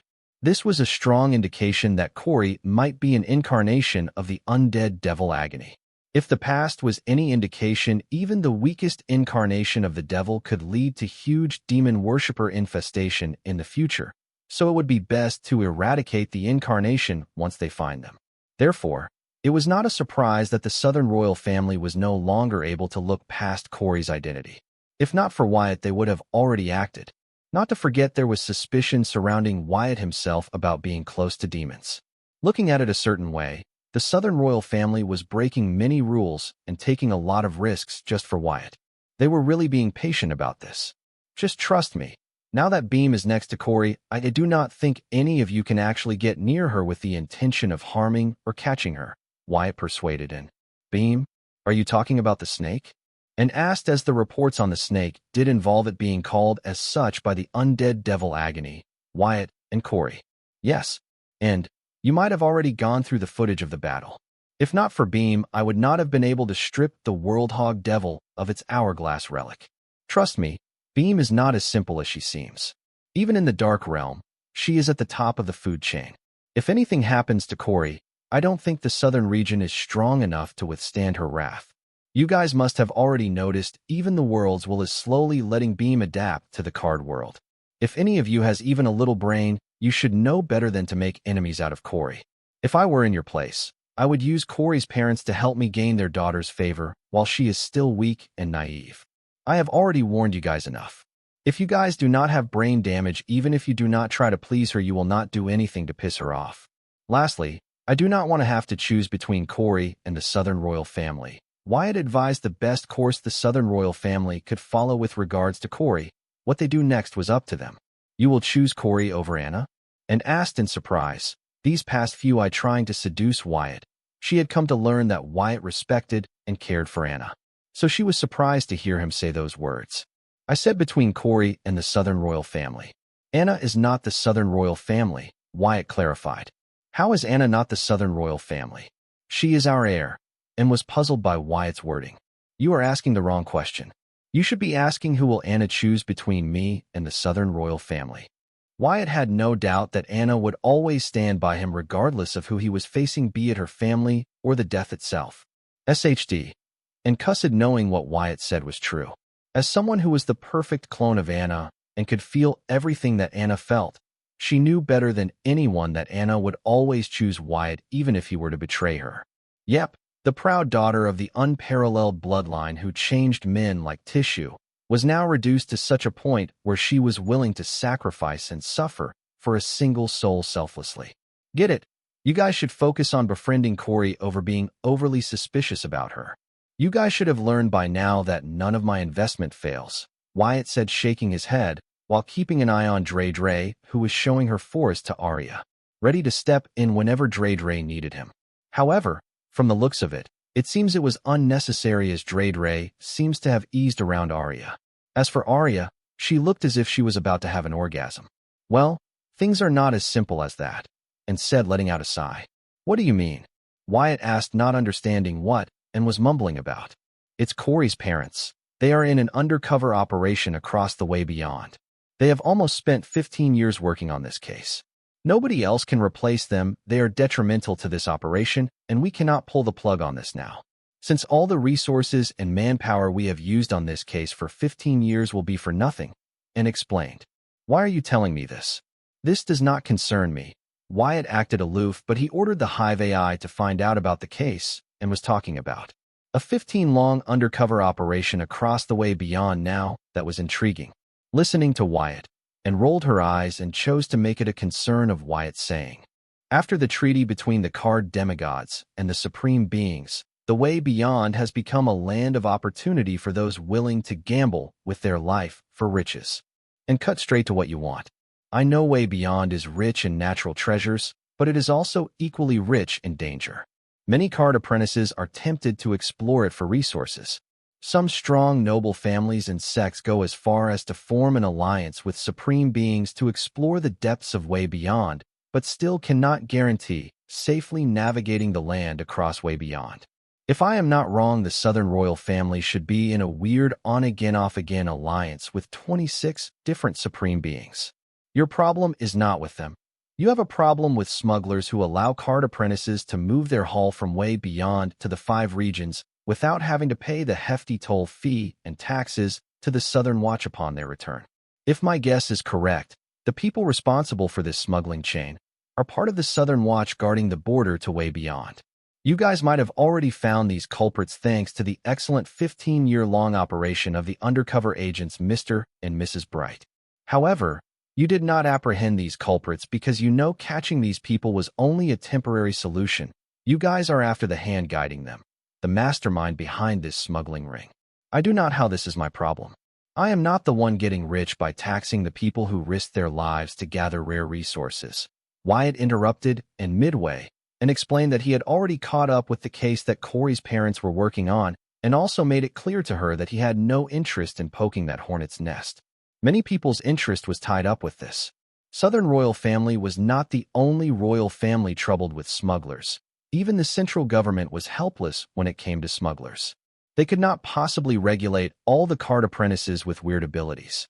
I am not going to ask how you know all this, but you do not know that the only reason those people are able to explore the way beyond for resources is because of the treaty that we helped put in place. If not for it, these people would still fighting for their lives in the Supreme Wars, and asserted as if it was only right for the royal families and the central government to collect high toll fee and hefty taxes on the resources gathered by the card apprentice who risked their lives to collect them in the way beyond.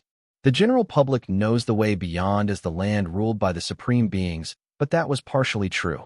Unlike the card demigods that came together to form a working civilization building the 5 regions, the supreme beings stuck to creating their own domains. So the land in the way beyond was basically unclaimed except for that which has become part of a supreme being's domain. These supreme being domains are clustered around the 5 regions. So the further one goes from the 5 regions into the way beyond, they were more likely to end up in unexplored lands that do not belong to the card apprentices or the supreme beings. Seeing how even the supreme beings, the favored children of rules, were afraid of establishing their domain in these lands, one could see how dangerous these unexplored lands were. But in this danger lies huge riches beyond one's imagination. Therefore, the strong of the card world know the way beyond by another name, the land of opportunities. So it was not surprising to see the card apprentices who had confidence in their strength to try their luck or powerful factions time and again join hands with supreme beings to explore these lands. Sure, whatever you say, Wyatt replied uninterestedly as he watched Arya try to touch Dredra's pink pixie dust but failed. This time Dredre did not offer Arya to use her pixie dust on her. Wyatt had asked her not to. His reasons for asking Dredre this were obvious. Seeing that Wyatt wasn't even paying her or her words any attention and just agreeing with her, and was not happy, but she knew that it was she who wanted something from Wyatt, not the other way around. So she shamelessly continued demanding, "Wyatt, the Southern royal family needs your help. Tell me something new," Wyatt said sarcastically. However, he was intrigued by how the Southern royal family wanted him to help them with their smuggler problem. "We want a card recipe to create a card that can catalog the card apprentice's actives when equipped, and did not bother with Wyatt's sarcasm, but continued with her demands. They basically wanted to spy on the card apprentice crossing way beyond. Listening to, and Wyatt raised his left eyebrow, because any platinum card creationist could create the card recipe she was asking for. Lorenzo or his junior brother could create something like that half asleep. And noticed the doubt in Wyatt's face. Understanding that she had caught his attention, she began to explain to him what exactly the Southern royal family wanted from him. We want you to create a card that not only catalogs the card apprentice's activities, but also uploads it to our safe database in the Grimoire network in real time. A virtual database in the Grimoire network. That is what you guys are after, huh? No, still Lorenzo will not have a problem creating something like that, with the extra details given by, and Wyatt immediately understood what exactly she wanted from him. A virtual database, something similar to VR universe in terms of security. They were after the defense mechanism protecting the VR universe. Since the creation of the VR universe, various forces have tried to break into it, but none of them were able to do so. Even the central government and the top 10 universities were unable to make it past the first layer of protection. Though they still have not given up on breaking through the defense of the VR universe, they were so impressed by it that now they seek inspiration from it.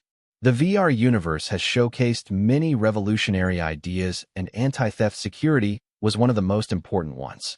The Southern royal family, who did not have either the great minds or the resources like the central government and the top 10 universities to learn from it and upgrade their game, have turned to the creator of the revolutionary VR universe for help. However, they were too cheap to pay the right price for what they wanted, so they decided to use this method. They were asking Wyatt to create a card recipe for them, knowing that he would use the best he got to create the card recipe for them. This means that the virtual database created by Wyatt will have his secret top-notch security measures. No one will be able to break into it and tamper or steal the recorded data. Truth be told, Wyatt was not the one responsible for the top-notch security measures, but the Devil Merchant Code was, as the VR universe was hosted in Wyatt's private realm network of Devil Merchant Codes Interrealm Network. The reason the combined forces of the top 10 universities and central government were never able to make it past the VR universe was that it was never in the Grimoire network, but a private network of the Interrealm Network. The Grimoire network was just the bridge connecting card apprentices to Wyatt's private realm network. Yes, but Lorenzo has a handful with dealing with the aftermath of the Battle of the Southern region, so I thought you would be able to help us create the card recipe and build the virtual database in the Grimoire network, and explained. With the Dual Gate dungeon soon to be open to the public, Lorenzo really had a lot to deal with, let alone handling the aftermath of the battle. Fine, I can create it for you. I will even do it for free. However, it will cost 30 devil-grade ingredients per month to host the virtual database. I only accept annual payments. So you will have to pay 360 devil-grade ingredients up front and another 1,800 devil-grade ingredients as a safety deposit. Wyatt did not bother to play games with, and decided to generously help the Southern royal family. What the heck? And cussed hearing the sky-high price quoted by Wyatt. Not to mention it is a yearly payment. If Wyatt had stated this price before he created VR slime cards in exchange for devil-grade ingredients, then she would not have minded such an arrangement. However, now things have changed. The value of the devil-grade ingredients has increased drastically. The Southern royal family could no longer be as careless when handling the devil-grade ingredients as before. Yearly payment of 360 devil-grade ingredients and safety deposit of 1,800 devil-grade ingredients. What the heck? I want a card recipe, not rent a palace. And looked at Wyatt in disbelief. She was not expecting him to quote such a high compensation for his services. If you don't like the price, then you are going to hate the new price. I will not be creating the card recipe or the virtual database. Have your people create it, I will verify it, and if it is not malicious, I will host it in the VR universe for the previously mentioned price. After all, what you are truly after is the VR universe's defense system. Wyatt did not want to start an argument over the price, so he revealed that he knew what and was after. Though this would make him suspicious of how Wyatt knew about this information, she has already entered his seed world and seen the SSS rank card creation array. If by now, and was not suspicious about him, then the Southern royal family had more serious problems to worry about, their dumb descendants. You know, Wyatt, You are very lucky that and was stupid enough to sign that pact with you otherwise. Things would have taken a really different turn, a darker turn. And suddenly changed her tone, as her eyes glanced over the floating islands in the seemingly boundless space of the seed world. Is that a threat? Wyatt frowned. If not for their history, he would have really considered Anne's words a threat. But it was her just reminiscing over a lost opportunity to subdue Wyatt once and for all. Considering our relationship, even if I were to threaten you would take it seriously? Anne said, shaking her head. If on that fateful day had Anna not signed that soul contract with Wyatt, what could have been? There were too many mysteries surrounding Wyatt. The Southern royal family knew this better than anyone, but they could not take extreme measures to uncover these mysteries because of the pact between Anna and Wyatt. They could still try to think of ways around it, but they did not know if it would be worth it. In the end, while the world was rumbling to uncover the mysterious surrounding Wyatt, they were stuck helping him protect his mysterious. If your threats are anything like your security detail, then I would not take them seriously. However, you do know that it was Anna's pact that made me trust you guys in the first place, otherwise I would have skedaddled to a safer place long ago. Wyatt's thoughts were different from Anne's. Haha, funny, and laughed, then staring into Wyatt's eyes he asked, I will not ask how or why you were able to get your hands on precious ingredients and information, but look into my eyes and tell me you did not do anything wrong, and I will believe you. Really? Will that really be enough? Wyatt asked, staring right back into Anne's eyes. From discovering the silver milk powder to everything else, Wyatt was too good to be true. With his growing popularity, the questions about Wyatt that the Southern royal family had chosen to ignore for their convenience were now being pulled to the surface by the rest of the world, and it was no longer possible for the Southern royal family to overlook them, especially after the Battle of the Southern Capital. Soon many changes were going to take place which would shock the entire card world, and the Southern royal family had to make sure the epicenter of this change, Wyatt, was someone they could trust. Otherwise, their efforts to achieve what was literally impossible would have been a waste. Yes, it is, and said, slowly nearing Wyatt while continuing to maintain eye contact. She stopped when her ample bosom was a hair's breadth away from pressing against Wyatt's chest. With her every breath, her chest would inflate and expand, giving the illusion that they were reaching to press against the chest, but failing every time. I am not doing anything wrong. Wyatt did not take a step back, seeing and stand right in front of him. Rather, he stared deep into Anne's eyes and answered truthfully. He really hoped that this would be enough. I believe you. And muttered, she truly meant them, as if she had gazed into Wyatt's soul and knew he was not lying to her. Then she suddenly leaned in, to put her words into action with a kiss of trust.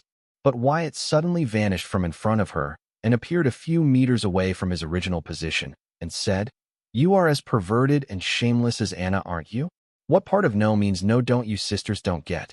Within the seed world, Wyatt was omnipresent, more than enough for Wyatt to compensate for the difference in their realm and escape and sudden attack, allowing him to instantly teleport far from, and as she was about to kiss him without his consent. You are the perverted one. I just wanted to show you that I had my complete trust in you with a kiss. Don't you know that kisses are the highest form of trust? And argued, defending her actions, showing that Wyatt was right. She was just as shameless as Anna. Shaking his head in dismay, Wyatt looked at the VR slime card creation cards and said, Speaking of devil-grade ingredients and VR universe, all the previous bulk orders of VR slime cards have been completed and are ready for shipment. Are there any more bulk orders or not? Seeing Wyatt change the topic and played along and taking out a few A-rank storage cards from her grimoire, she passed them to Wyatt, saying, Take more time if you need, but make sure all the cards are top-notch.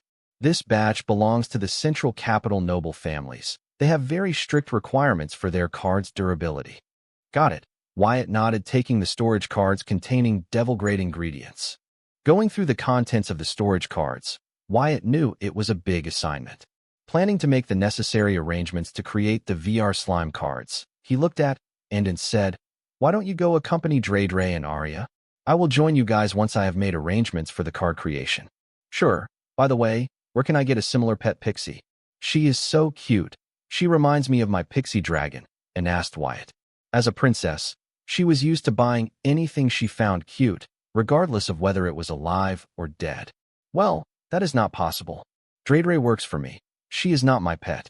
Pixies are not like regular beasts, they are not pets. They are beings with sentience and incredible power. I bet if you two were to compare, Dre is stronger than you.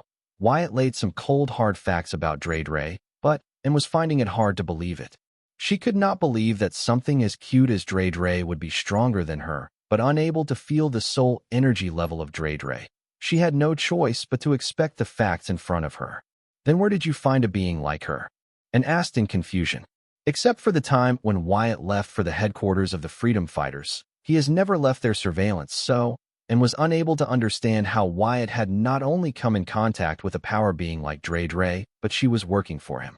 Let's just say I have had a little breakthrough in interrealm travel, Wyatt said to solve the question of how he escaped from the Freedom Fighters headquarters that was in another world.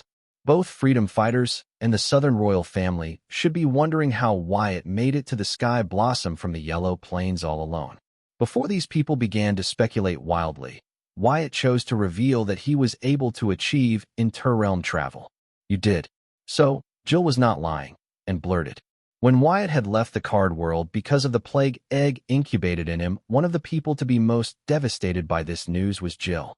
In the pain of losing someone they love, and Jill got together and shared a few drinks.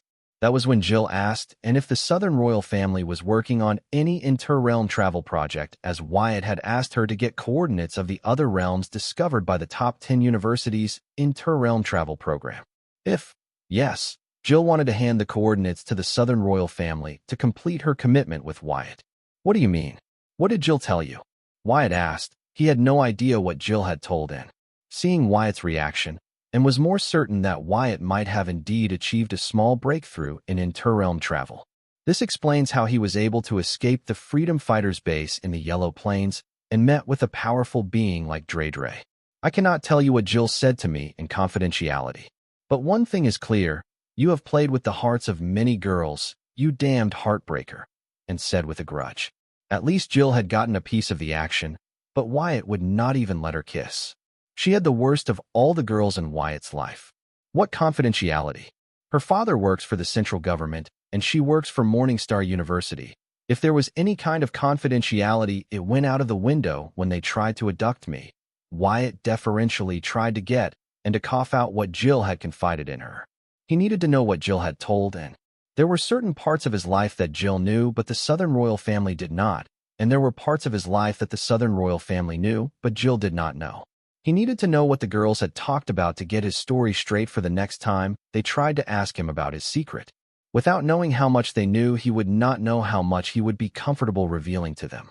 Nope, the confidentiality is still under the rules of girl talk. Besides, you have nothing to worry about. Jill was full of praises about you. She was even worried that after being with you, she might not find any other man arousing. I really envy her. I want to know what about you had ruined her for other men.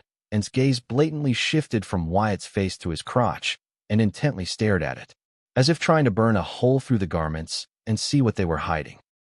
Wyatt blankly stared at him, then shaking his head, he headed to the floating island containing the VR slime card creation arrays, but just as he was about to isolate it from the rest of the space of the seed world, he looked at Dre, who was playing with Arya in her forest.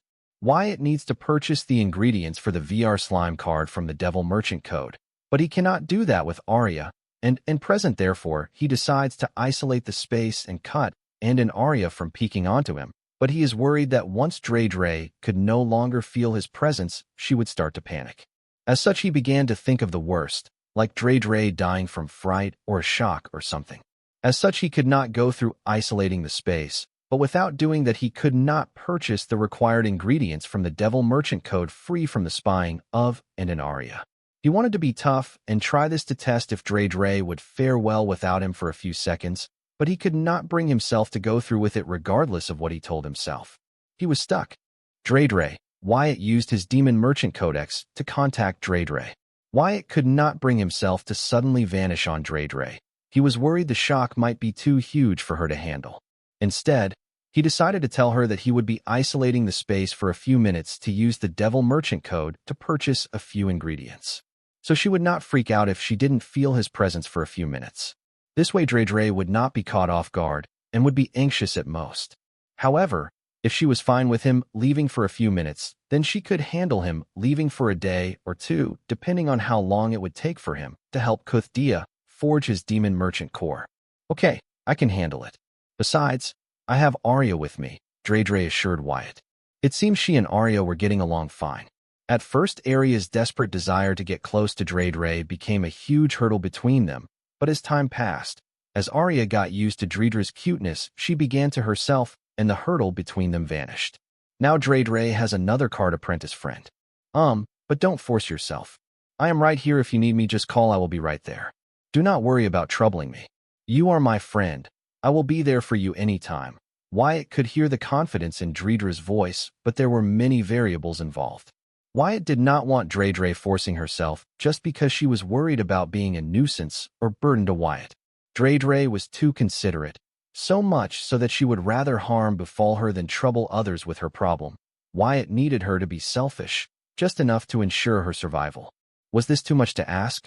Stealing his heart, Wyatt isolated himself from the rest of the seed world, then began to place a bulk order of various ingredients for the various recipes of the VR slime card. Wyatt had created various sets of card recipes for the VR slime card to maintain stability in the Devil Merchant Code market. If Wyatt used only one set of recipes, then soon the prices of the ingredients of that set of card recipes would rise before greedy demon merchants started to store the ingredients, create an artificial shortage, and rack up the price of the ingredients. To avoid this, Wyatt created various recipes for the VR slime card. Regardless of the ingredients used, the VR slime card's primary and secondary functions remained the same with no additional attributes. While doing this, Wyatt made sure to keep an eye on Dre. Everything she, Arya, and did in the card world did not escape his eyes. Though without him around, Dreidra's presence had decreased. Wyatt could tell that Dre was not showing any negative signs like anxiousness, nervousness, fear, or depression.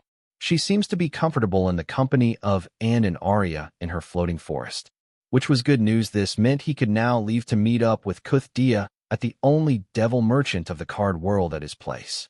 Soon all the VR slime card creation arrays were operational. With his work done here, Wyatt lifted the space isolation and headed to Dreidra's floating forest. Seeing him, the pixie's eyes visibly brightened. She hesitated to ditch her new friends for the old one, but then throwing those thoughts aside, she just rushed to Wyatt's side. Wyatt, and said, you created this silver milk powder. It's so tasty, I want more. Tell Anna to give me more, Dre yelled with her tiny hands and mouth covered in silver milk powder. Seeing her in such a state, Wyatt immediately understood that this was unwound Dre, the fun one. However, didn't Dre say she did not need a foreign soul energy ingredient as she was full a while ago? What happened? He turned to look at Anne, knowing only she could have a supply of silver milk powder. Before Wyatt could say anything, and flashed to Dreidra's side and said, Dre, that is the silver milk powder I gave you, was the last of it. Listening to and Dre expressed a mild disappointment, and then turning to Wyatt she demanded, Wyatt, make some more of his white stuff for me. Looks like someone had too much foreign soul energy ingredient. Why don't you sober up by drawing some soul energy from the spiritual plane? I will help you with my celestial force, Wyatt said, covering his celestial force around Dre and sitting her upon his palm as he tried to reason with her. However, to his surprise, she not only did not listen to him, but began to throw a fit. No, I want silver milk powder. I want silver milk power. I want more. Seeing he could not reason with Dre in this state, he turned to look at and asked, how much silver milk powder did you give her? How high was its purity? Not a lot, but the concentration of the silver milk powder was high enough to have the soul calming effect on the card emperors or semi-demigods. I thought she could handle it since she was stronger than me. Wyatt, I did not know this would happen. Had I known about this, I would not have tried to win her affection by giving her silver milk powder. And said frantically, seeing the polite and kind Dreidra's attitude take a sharp turn after feeding on silver milk powder. Dreidra's wings broke free of Wyatt's celestial force, and she flew atop Wyatt and nestled in his hair, blurting, so soft. Then pulling on them with her tiny hands, she began to demand, Wyatt, make more silver milk powder for me. Seeing Dre act like this, Wyatt understood that he should watch what he asks for, as sometimes he cannot handle the outcome if what he asked for came true. Right now he had no idea how to get Dre to sober up. Seeing and panicking and blaming herself, Wyatt consoled her. Do not worry. Except for the change in her behavior, nothing serious will happen. In a way, foreign soul energy to Dre is like alcohol to us. Everything will be back to normal once she sobers up, so you can rest at ease. This makes it worse. I feel like I got a kindergartner drunk. Anne's body trembled as she spoke these words and continued to apologize. Forgive me, for I have sinned. Stop overreacting. I will handle this right now. Wyatt reached his hand to grab Dre, who was busy playing with his hair. Bringing Dre to his eye level, he stared into Dredra's eyes and said, Dre, time for you to sober up. Use my celestial force to gather soul energy from the spiritual plane. Wyatt, you smell nice. Let's check if you taste good too. Dre totally ignored Wyatt's words, and freeing herself from his grasp, she grabbed his middle finger and bit on its tip. However, her teeth could not tear it, so she was about to like it, but an act prompted and stopped her. She grabbed Dre and sternly said, Dre, you are being a bad girl. Bad girl. Dre is a bad girl. The playful expression on Dredra's face soon morphed. Calling herself in the third person, she looked as if she was about to cry. No, you are not a bad girl, but if you continue to act like this, you will become a bad girl. You do not want to be a bad girl, do you?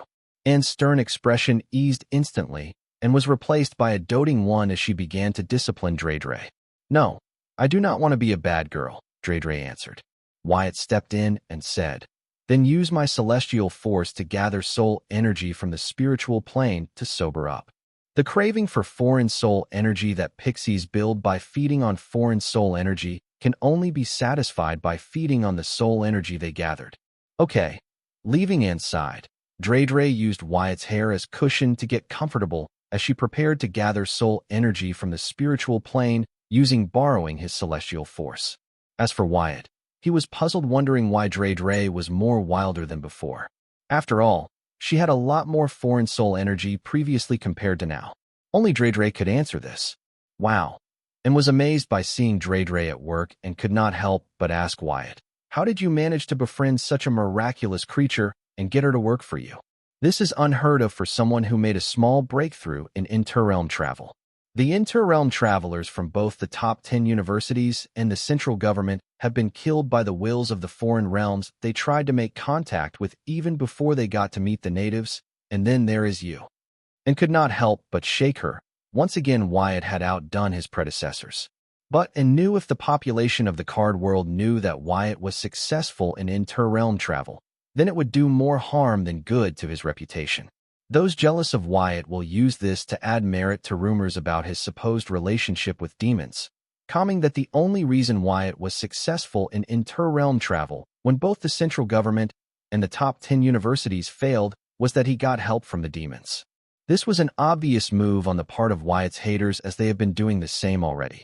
They claimed that all of Wyatt's discoveries and inventions so far were not his own, but the demons that were grooming him to take over the card world. Wyatt's habit of not sharing his discoveries and inventions with other big forces and instead monopolizing the profits for himself has garnered a huge number of haters in the top 1% of the world. They did not hesitate to use all the resources at their disposal to defame Wyatt.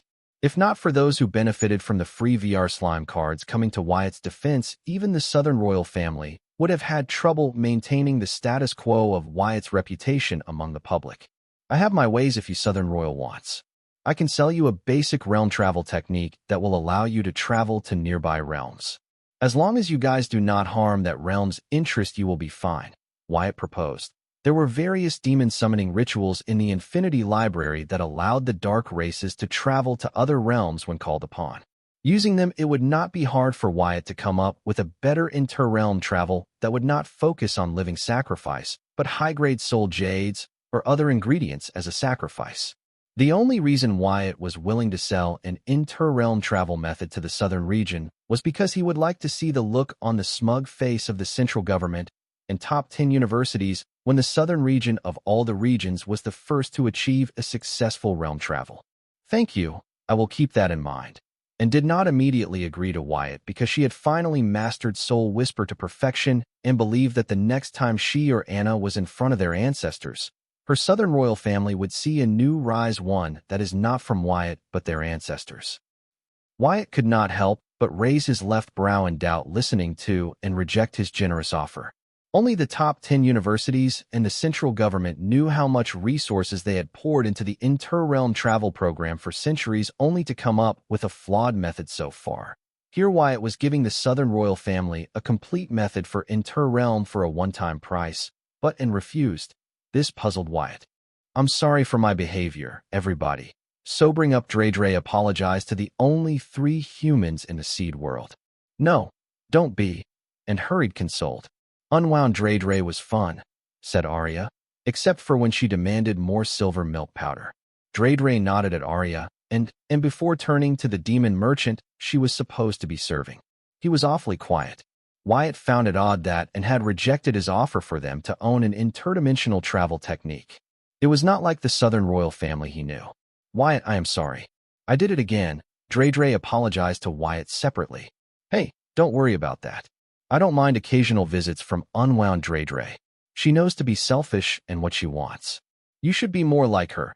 Not that Wyatt wanted to change Dre, but he wanted her to be a survivor rather than a silent sufferer or a sacrifice. Listening to Wyatt's words, Dre contemplated that nobody found her behavior unacceptable except for herself. It appeared that she would be forgiven by the trio regardless of her behavior, as long as he didn't cross some conventional lines. "Dre, why were you more unwound after consuming a small quantity of silver milk powder compared to when you consumed so many expensive foreign soul energy ingredients?" Wyatt asked based on his observation. When asked this question, Dre stared blankly at Wyatt, then proceeded to say, "You're saying silver milk powder is cheaper than the other foreign soul energy ingredient? I think you guys have seriously underestimated the ability of the silver milk powder. Dre, silver milk powder is of little to no help for beings in the higher realm. Besides, it's homegrown, so it is cheaper," Wyatt answered, still waiting for her to explain his previous question. "That's not what I felt when I consumed the silver milk powder. It affected my body through my soul. Other soul energy ingredients can help beings with higher realm and cultivation, but only a few extremely rare ones are able to affect the body of the user through their soul. It is because the silver milk powder was able to affect my body through my soul that I was more unbound than previously, and also why I prefer silver milk powder over the other foreign soul energy ingredients that you fed me so far. Which is why I was more addicted to it than other soul energy ingredients. By chance, you do happen to have more silver milk powder on you, do you?" Dre explained how silver milk powder has a rare attribute that was rarely found in other soul energy ingredients.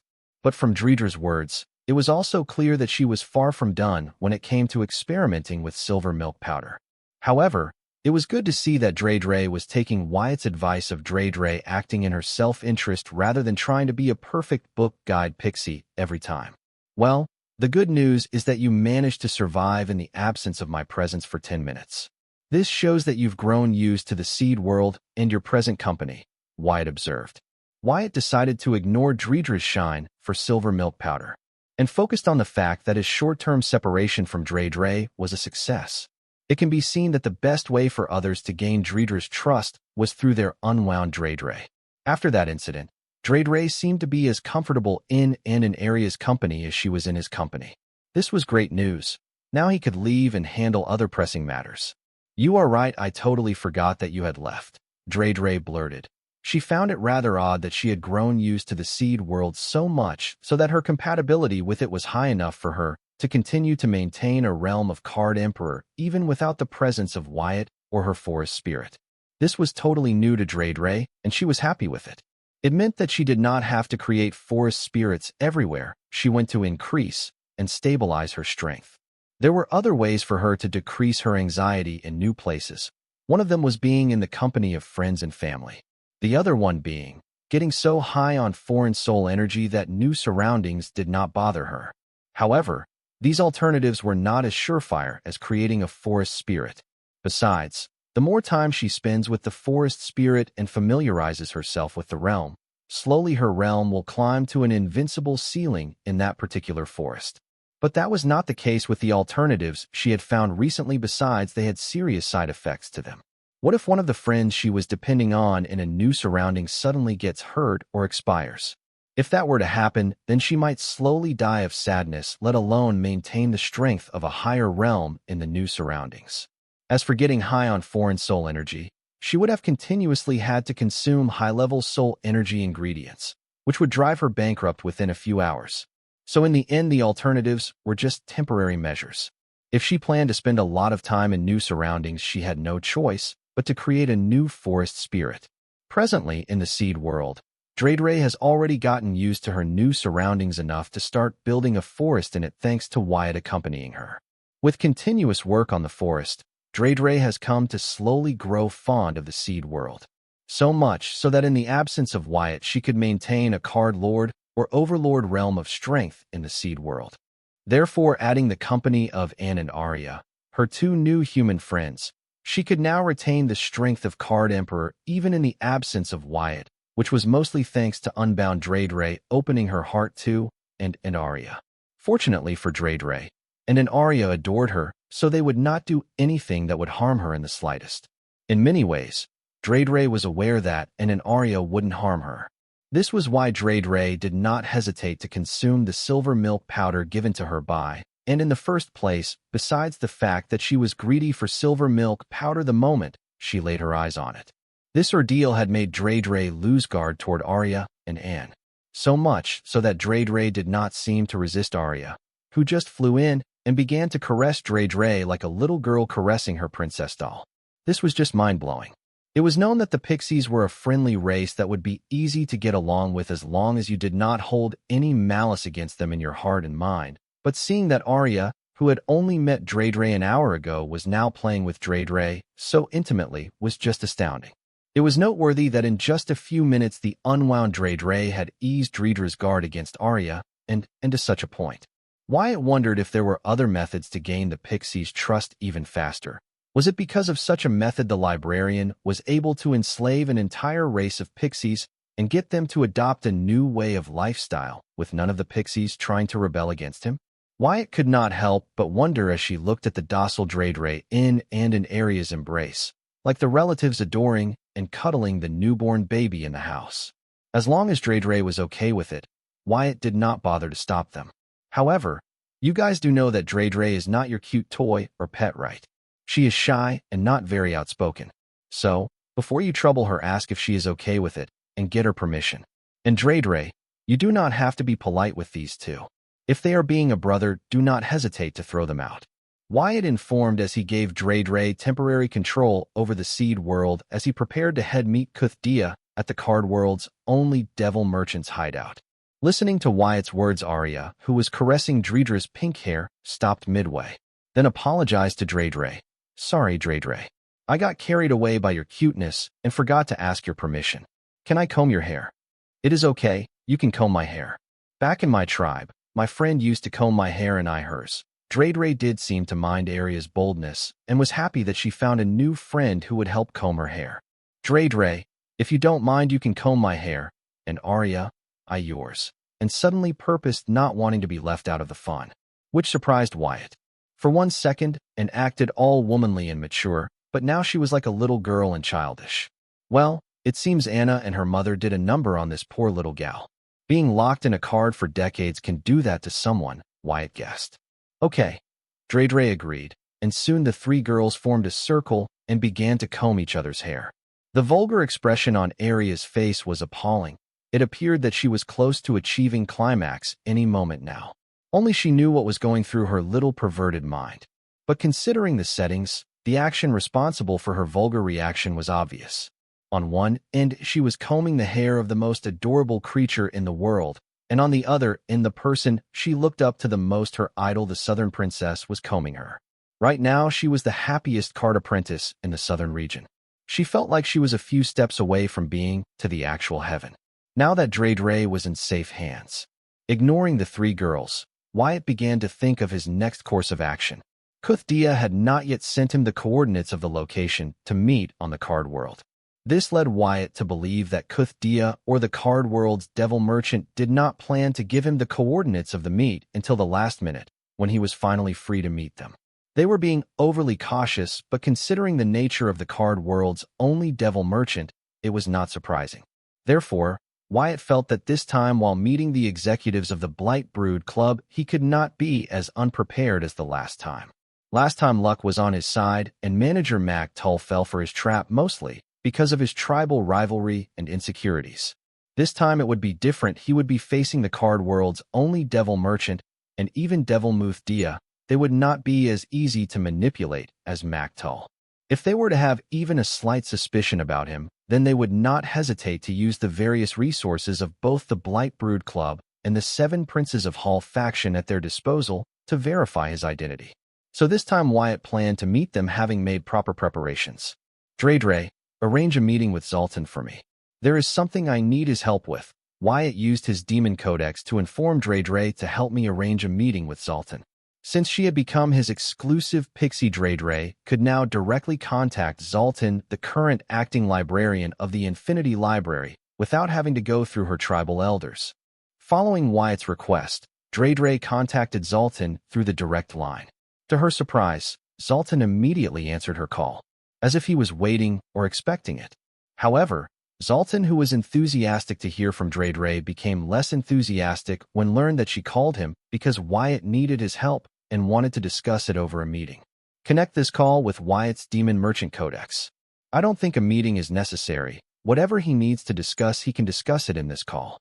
Listening to Zoltan, Dre had no choice but to do as he ordered her, even though she really wanted to get Wyatt the meeting with Zoltan as he asked her to. So keeping Zoltan's call on hold, she contacted Wyatt and informed him about Zoltan's intentions while preparing to connect their calls. Now that Zoltan asked to discuss things over a call, Wyatt really did not have any choice or say about this.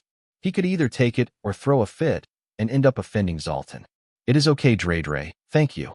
Wyatt knew that Zoltan and his status were totally different. Even Bellpegger would not be able to get a one-on-one meeting with Zoltan, let alone him. If not for Dre, Wyatt would not even have the chance to talk to Zoltan over a call.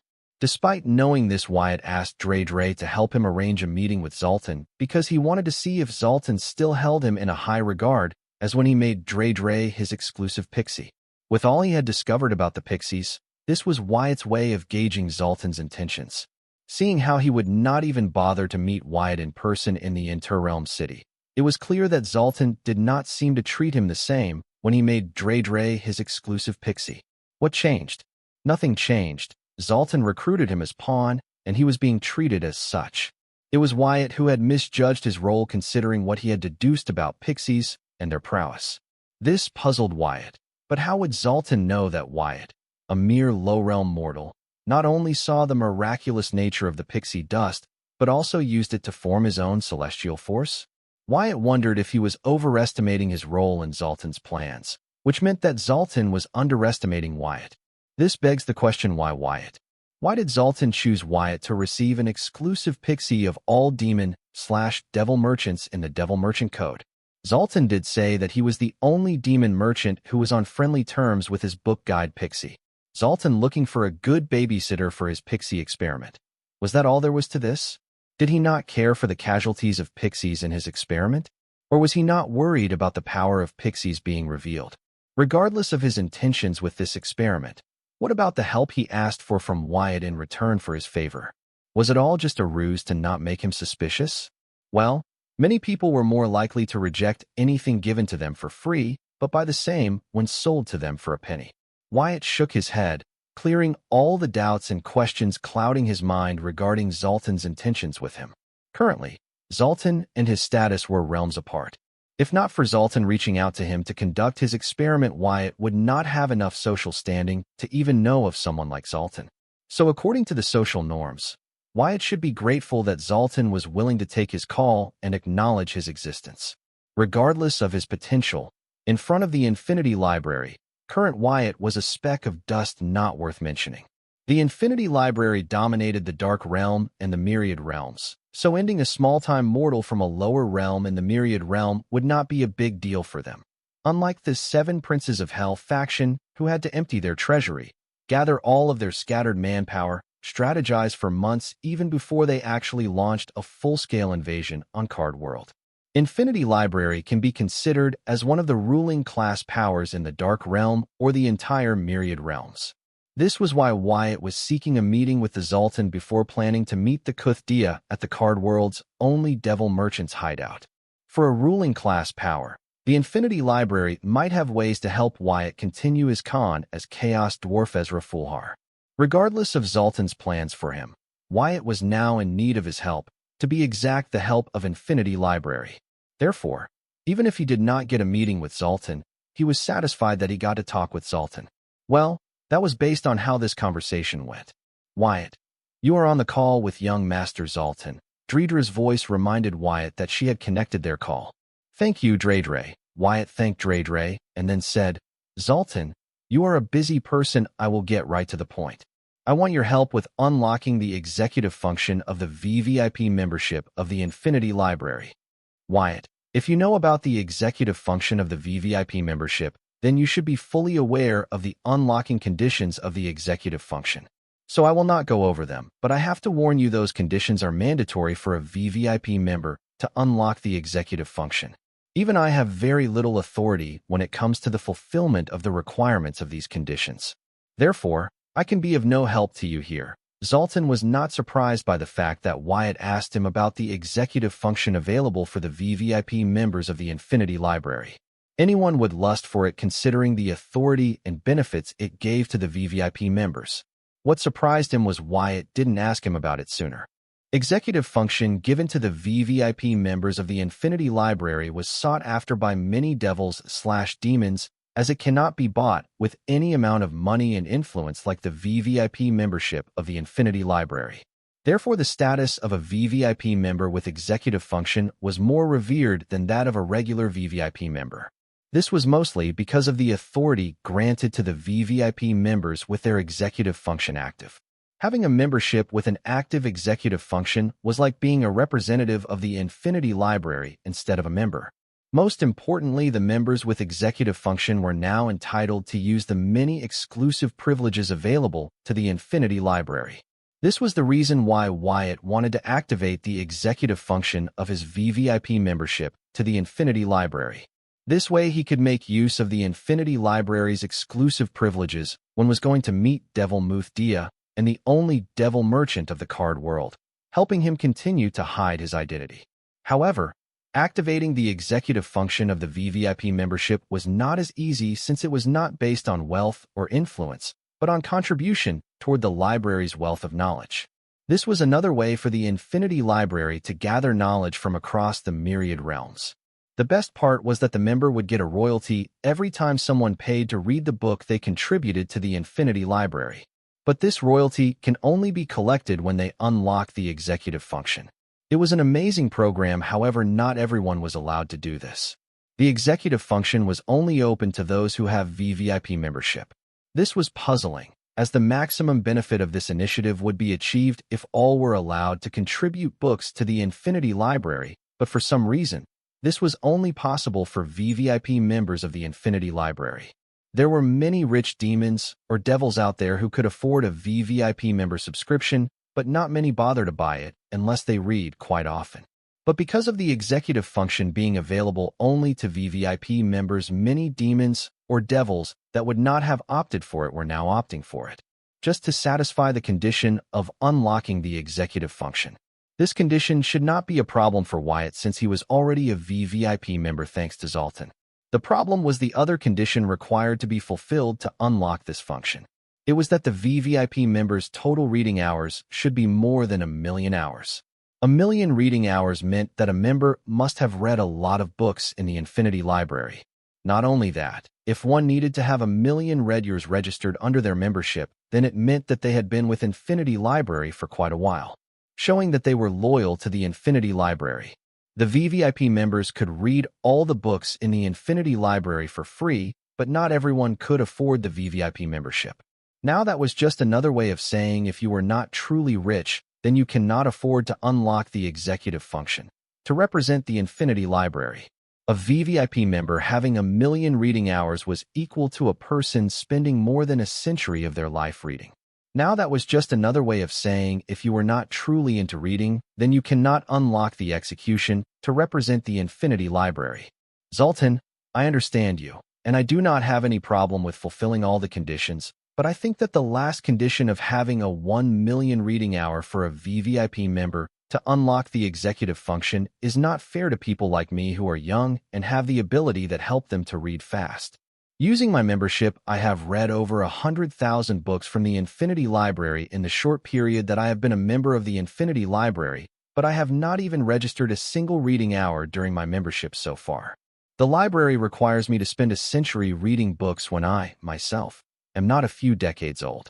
This condition is not fair on many levels. I would like you to review it. Wyatt informed his issue with conditions for a VVIP member to unlock the executive function. Not fair. Who said these conditions to unlock the executive function were meant for fairness? Wyatt, have you not read the conditions properly? Nothing about them is fair. Let me tell you what the executive function is for. It is for the Infinity Library to recruit strong individuals with interests aligned to that of the Infinity Library. Zoltan explained that the conditions for a VVIP member to unlock the executive function of the Infinity Library were not meant to be fair, as it was not meant to help the VVIP members, but for the Infinity Library to recruit strong individuals that agreed with Infinity Library's way. Wyatt was without words listening to the Zoltan, understanding that the Infinity Library was not about charity but through capitalism.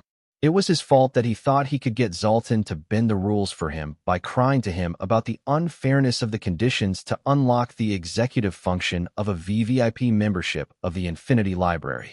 The executive function was only available for the VVIP members and above. Wyatt should have guessed right then that the executive function was not a privilege for the high-level members of the Infinity Library, but a way for the Infinity Library to get rich and influential drones doing their best to satisfy the conditions for unlocking the executive function. The conditions were simple, but they were very predatory in nature. Infinity Library was exploiting its high-level members by getting them to fulfill these unreasonable conditions. Now that it was clear that the executive function was meant for the Infinity Library to exploit its rich and influential members, Wyatt did not know how to persuade Zoltan to help him unlock the executive function of the VVIP membership. However, to his surprise, Zoltan made things simpler for him. Wyatt, what seems to be the problem here? I already told you I cannot help you bend the rules on this one, Zoltan asked impatiently. I know, but is there a way for me to unlock the executive function right away? I don't want to waste a century of my lifetime in different realms reading books just to satisfy a stupid condition set in place to exploit the clients. Wyatt spoke honestly. Wyatt could temporarily move to a new realm with a different time zone, where 1 century was equal to 1 hour in the card world. This way he can spend more than a century reading books just to get 1 million reading hours under his VVIP membership and satisfy the condition to unlock the executive function. However, there were many disadvantages such as obvious psychological issues and lifespan issues, not to mention the density of the soul energy and the ruling power in that particular realm. So Wyatt can forget about cultivating his active soul control percentage in that realm. The only thing that realm was good for was the time difference. However, considering the disadvantages, it was not worth it. Thanks to his gigamite physique, age was just a number to Wyatt, but spending more than a century just reading books was too much even for him. He could not go through it unless he had no other choice. Wyatt, did you not ask Dre about this before calling me? If you had, then you would know that there is no other way for a VVIP member to unlock the executive function besides satisfying the stated condition. And as I said before, there is nothing I can do to help you satisfy the conditions. Zoltan was getting tired of repeating himself to Wyatt. It was obvious from his voice. However, for the sake of his experiment, he felt that he had to entertain Wyatt. Wyatt was not bothered by Zoltan's annoyance with him. Rather, he was counting on it. As he continued to pester Zoltan with the same thing shamelessly, Zoltan saw him as nothing more than a lucky mortal who was lucky enough to befriend a pixie. Wyatt did not mind acting the part to get what he wanted, as extreme shamelessness was the only thing that has proven to work against extreme capitalism. Zoltan, I understand. All I am asking you is for another way to satisfy the condition, since as a low realm being my lifespan is barely 1 million hours. I will be long dead before I register 1 million reading hours under my VVIP membership, but I believe I can make a huge contribution to the Infinity Library, so please understand where I am coming from and show me a way around this. Ignoring Zoltan's irritation and annoyance, Wyatt continued to ask the same in a different sequence of words. Wyatt's words were contrary to themselves as he kept asking Zoltan the same thing in different ways again and again, expecting a different solution. A foolish approach, yes, but he had little room when Zoltan blatantly agreed to the extreme capitalistic practice of the Infinity Library. If they were not ashamed of exploiting people, then Wyatt was not ashamed of pestering until he gets what he wants. When a person of Zoltan's standing was not afraid of being called a shameless capitalist, why should Wyatt be afraid of being called a shameless poor? Wyatt, annoyed Zoltan, wanted to yell that the conditions to unlock the executive function were in place to keep the riffraffs like him from unlocking the executive function of the Infinity Library. However, Zoltan controlled himself midway through unloading the annoyance that he felt towards Wyatt for pestering him to get him concession in unlocking the executive function, when he could not have been clearer that he could not do that, as the executive function was only for those members whom the library can make use of, and not the members who want to make use of the library. Otherwise, the authority that came with being a VVIP member with active executive function would not be that alluring, which was to give the members the authority to represent the Infinity Library in myriad realms and Devil Merchant Code. Yes, Zoltan, you were saying? Wyatt asked, hearing Zoltan pause midway through their conversation. Wyatt was fully clear of Zoltan's annoyance, but he was not worried about the consequence because Zoltan could have hung up the call any time, but he did not, which meant, even though he was nothing but a pawn in Zoltan's eyes, he was not a sacrificial one. Zoltan needed him. Hence, Wyatt was not worried but confident about winning this dance of who was more shameless. Wyatt, let us say if I help you with registering 1,000,000 reading hours under your membership. What about the minimum contribution to the Infinity Library required to unlock the executive function? How confident are you about satisfying that? It is more difficult than it appears. Zoltan did not agree to help Wyatt with registering 1,000,000 reading hours under his VVIP membership, but he did carefully worded his sentence implying that even if he helped Wyatt with that, Wyatt would still not be able to unlock the executive function since Wyatt had yet to complete the minimum contribution a member should make toward Infinity Library to unlock the executive function. Listening to Zoltan say this, Wyatt had a wide grin on his face, knowing that he was only a few steps away from achieving what he wanted. Zoltan speaking these words to Wyatt was equal to him trying to persuade Wyatt, which meant that Wyatt's assumptions were correct. Though Zoltan had recruited him as a pawn, he was not a sacrificial one, as Zoltan still had use for him. This also meant that as long as Wyatt's demands were not absurdly demanding, he would not mind fulfilling them to keep him satisfied until he was no longer a use for him. Considering Zoltan's high demands from his pixie experiment hidden from the eyes of the librarian, Zoltan's use of Wyatt as a gloried babysitter would not end anytime soon. Don't you worry, Zoltan. I am confident that I can make a minimum contribution to the Infinity Library as its member in no time. The only thing that I am not confident about is registering 1,000,000 reading hours under my membership, Wyatt informed Zoltan. Wyatt, making the minimum contribution required to unlock the executive function is not a joke. Many great devil explorers and conquerors have failed to achieve that despite the bountiful knowledge that they have amassed during their exploits. Don't make light of this condition. It is more difficult than you may think. Why don't you give up on unlocking the executive function for now and try again when you are in a higher realm? Zoltan scoffed, listening to Wyatt. Zoltan did not believe it when Wyatt said that he could meet the minimum contribution required to unlock the executive function, and then proceeded to persuade Wyatt to temporarily give up on trying to unlock the executive function and try again when he was rich and powerful, making it clear that he would not help Wyatt unlock the executive function regardless of what said or did. Zoltan, I am telling you I am confident that I can meet the minimum contribution requirement to unlock the executive function. The only problem is with registering 1,000,000 reading hours under my membership because of the short lifespan due to my low realm. So please help with this condition such that I can unlock the executive function of my VVIP membership subscription. Wyatt continued to demand the same from Zoltan, making the same claims despite Zoltan's repeated persuasion and reasoning. Oh, since you keep saying that you are confident that you can meet the minimum contribution requirement to unlock the executive function, how about this?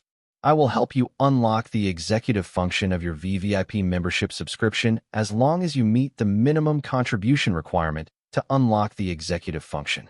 What do you say, do we have a deal? In the heat of the moment, seeing the opportunity, Zoltan proposed a wager. Zoltan did this because he was pretty confident that someone of Wyatt's caliber would not be able to meet the minimum contribution required to executive function, so did not hesitate to make a wager with Wyatt, knowing that he would win for sure. Zoltan's annoyance towards Wyatt had grown to the point where he was willing to say or do anything to get Wyatt off his back. But this was better.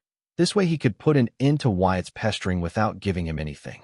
Zoltan did not believe that Wyatt, a pawn he selected to conduct his experiment, would be able to find the secrets to the powers of the pixies. Because he believed the card worlds would mask the extent of the abilities of the Dreadray once started to create a forest in the card world. Unfortunately, Dreadray did not create her forest in the card world, but in a subspace unoccupied by any celestial wills. Had Dreadray not created her forest in the seed world and instead created it in the card world, then Wyatt would never have been able to witness that the forest created by Dreadray was a miniature self-sustaining ecosystem in itself, as the card realms would have began to assimilate the soul pathways of Dreadra's forest with its soul pathways. This way, it would be easier for it to assimilate the born forest spirit with it. Even if Wyatt had entered the spiritual plane to view the formation of Dreadra's forest, he would not have noticed the specialty of the forest created by Dreadray, because the card worlds would have begun to assimilate it with its celestial body. It was because Dreadray had created her forest in the void of the seed world, which was free from any celestial, that Wyatt had the opportunity to witness the miraculous nature of the forests created by the pixies by entering the spiritual plane and using his soul pupils.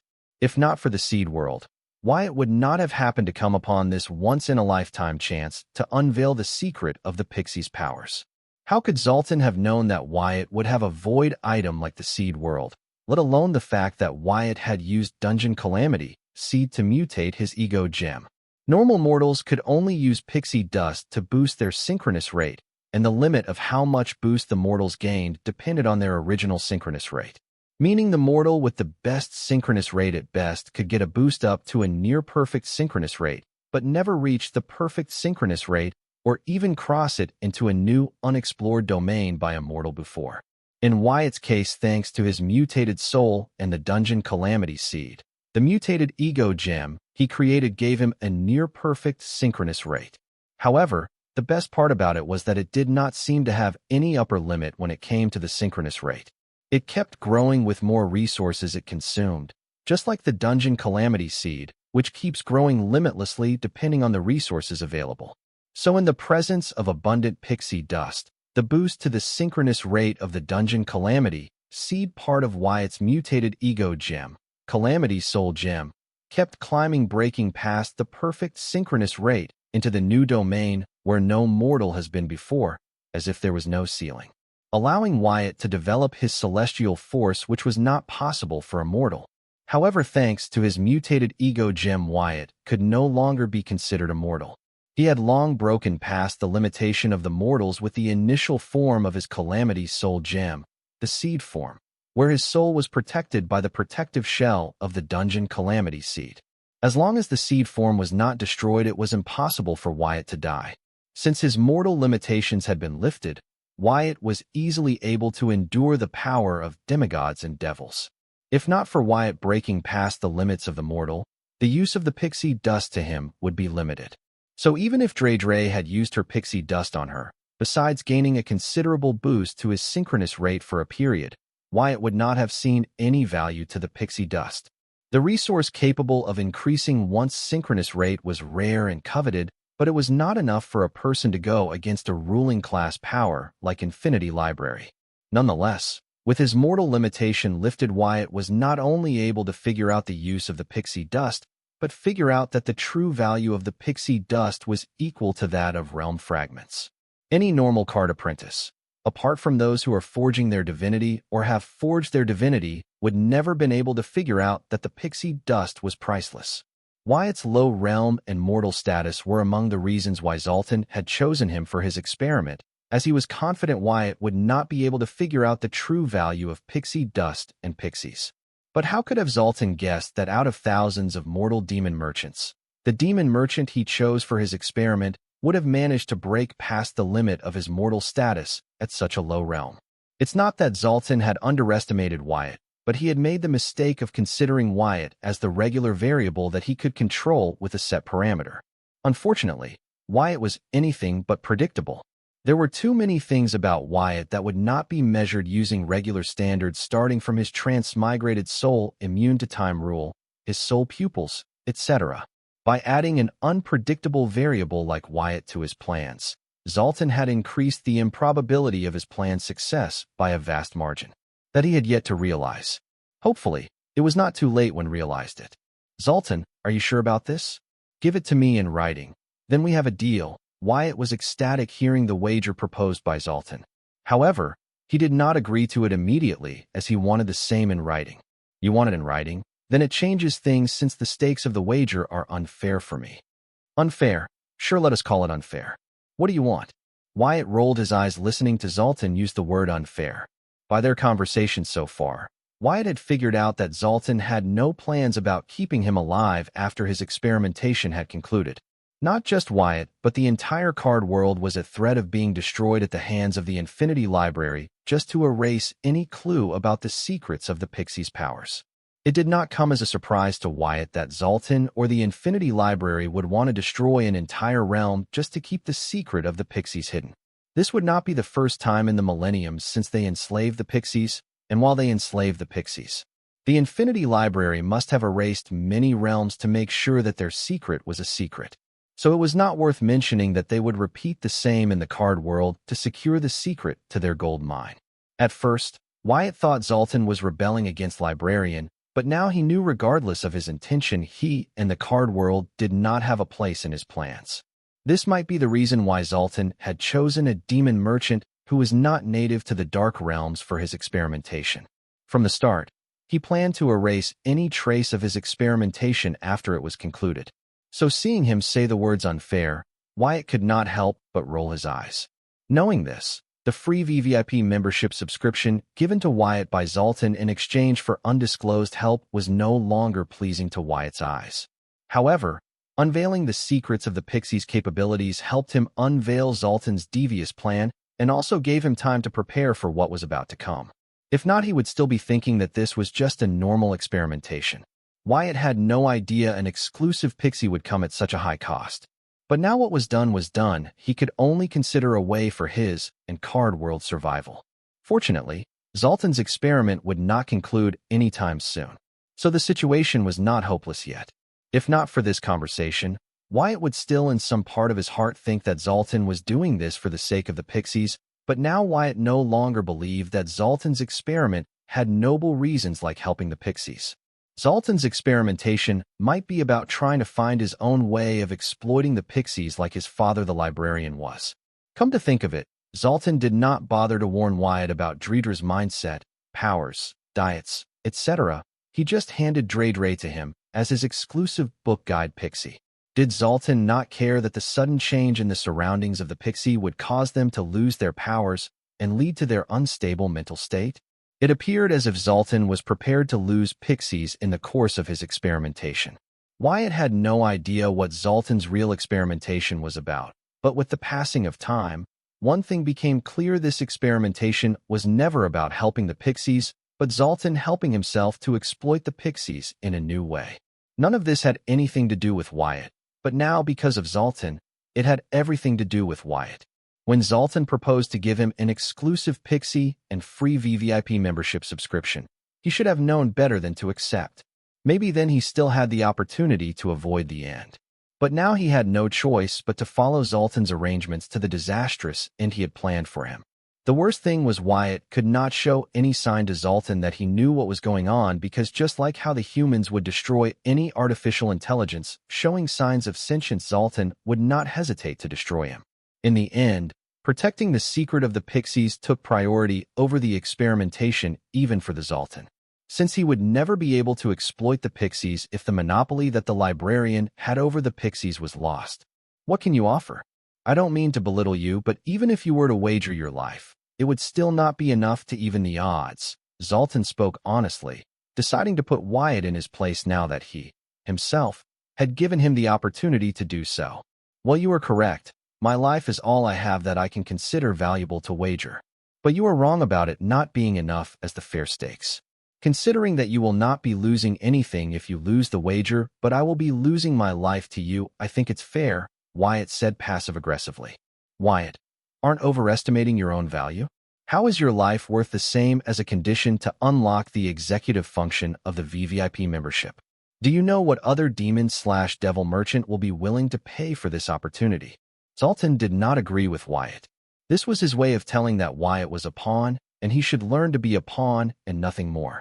I don't know, because the value of what you are wagering will vary from person to person. If it was the librarian himself, then your wager would be worthless to him. So yes, from my perspective, this wager is fair. If you consider it unfair, you cannot go through it. I am not forcing you, Wyatt reasoned causally, knowing that Zoltan was playing with him and using his words to show him his place. He remained level-headed. Though his words were provocative, they were true. The value of something did change from person to person based on how much they needed it. True, but you know that is not how things work in the real world. The price of something is determined by its market value, supply, and demand. Though there is only one of you, as far as I know, there is demand for you. The market value and demand for the special soul is good, but not equal to 1,000,000 reading hours of the Infinity Library. By that logic, your life as stake for the wager is not a fair compensation. Zoltan did agree with Wyatt's words, but also reminded him that was not how the market worked. Then he claimed that Wyatt's life was not a fair stake for this wager, since what he was staking was worth a lot more than his life. If not for my urgent requirement of the executive function of the Infinity Library's VVIP membership, I would not have been willing to stake my life. Because as far as I am concerned, be it 1,000,000 reading hours of Infinity Library or the executive function, neither is worth my life.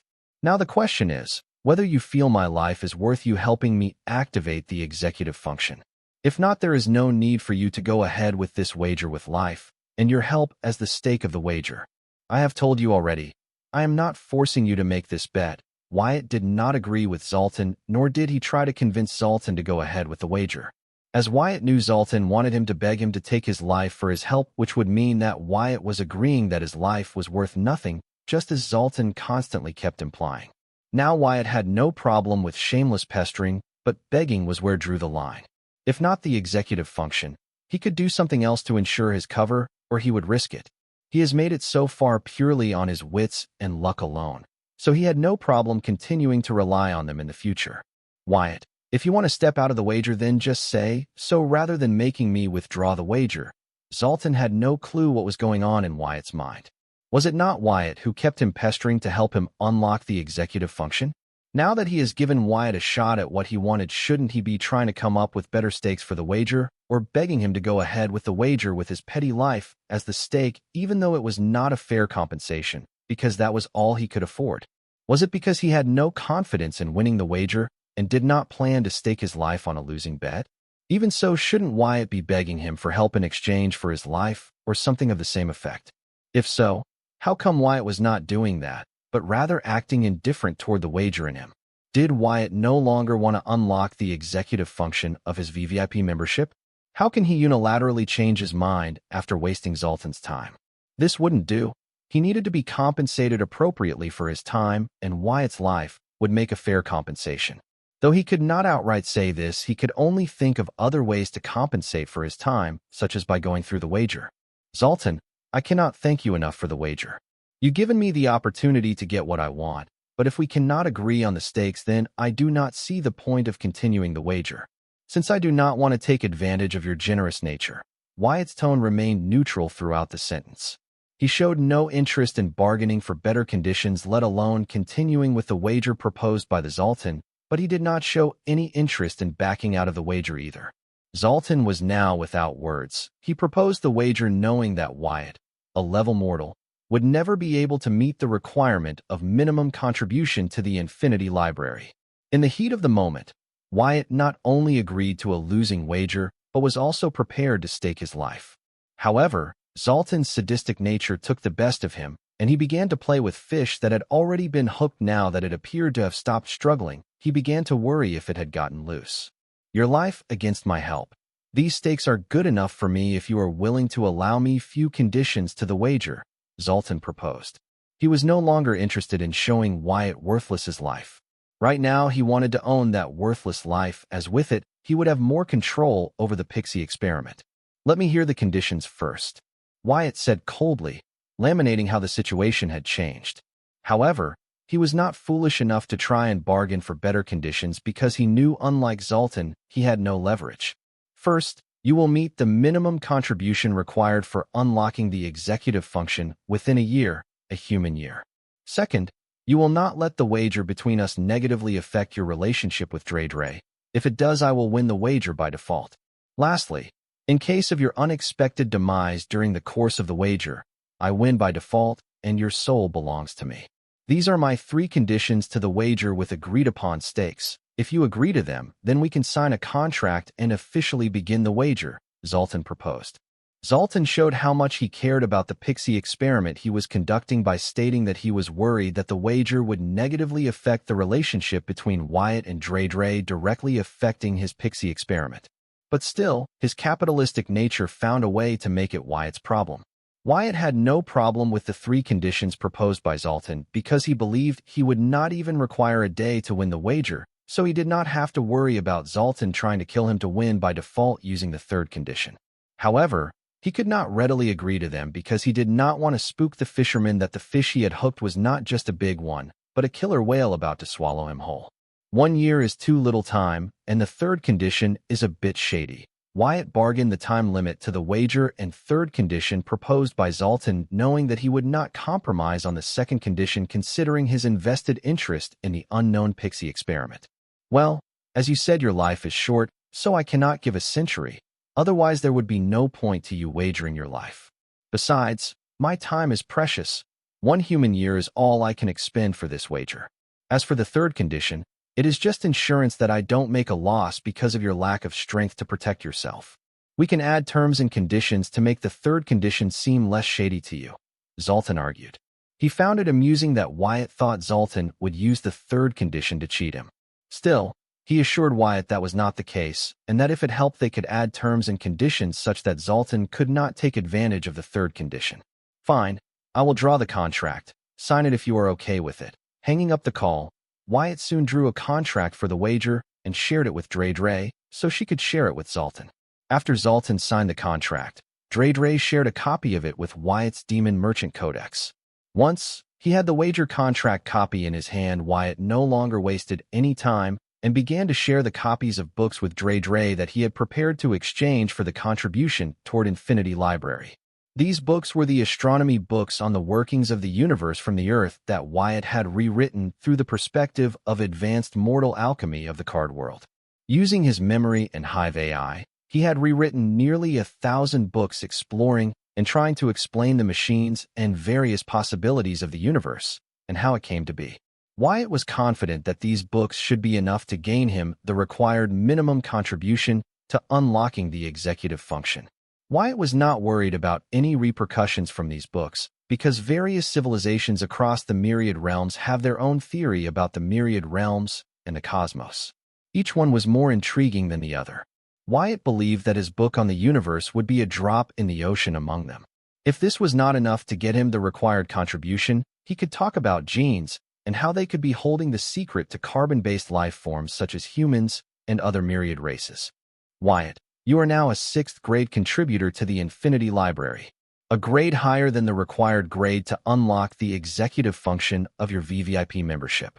Now all you are missing is the 1,000,000 reading hours, Dre reported to Wyatt after submitting the books he gave to the Infinity Library under his membership. Wyatt was surprised by the contribution the astronomy books brought him.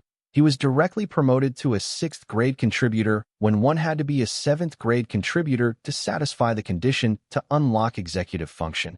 It looked like he did not need to write the books on genetics. However, this also made it seem like earning a contribution by submitting books was easier than Wyatt had previously thought. So Wyatt could not help but ask Dre, why are my contributions so high? That is because your books explore relatively fresh and new theories compared to books in Infinity Library on similar topics. Therefore, they earned more contributions, Dre explained to Wyatt through her Demon Merchant Codex while accompanying an aria. Wait, The library was able to calculate the contribution of my books by comparing it with other books in the library so fast. Then why is my search taking so long? Wyatt asked Dre about the search related to blood debt and Courtney's condition. So far not it was without any conclusion. Wyatt, there is a separate array formation to calculate the contribution points, which follows a unique array model specifically designed to calculate the value of a book. Besides, the parameters of your custom search are very complicated. It is a surprise that the library array accepted such a wide search. Dre informed Wyatt that he should be happy that the library array was accommodating his demanding custom instead of complaining that it was taking too long.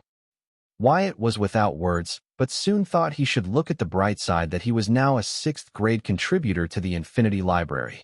However, the only advantage of having this title was that he could collect partial royalty on the books he contributed to the Infinity Library if he were to unlock his executive function. Wyatt was not enthused about collecting royalty on these books, as he believed nobody in the myriad realms had the money or the time to study astronomy books from an unknown realm and race. Once he becomes known across the myriad realms, then these books may be popular, but until such time they would eat dust in some corner of the Infinity Library. The only thing that enthused Wyatt about him becoming a 6th grade contributor to the Infinity Library was that with this, he had won the wager between him and Zoltan.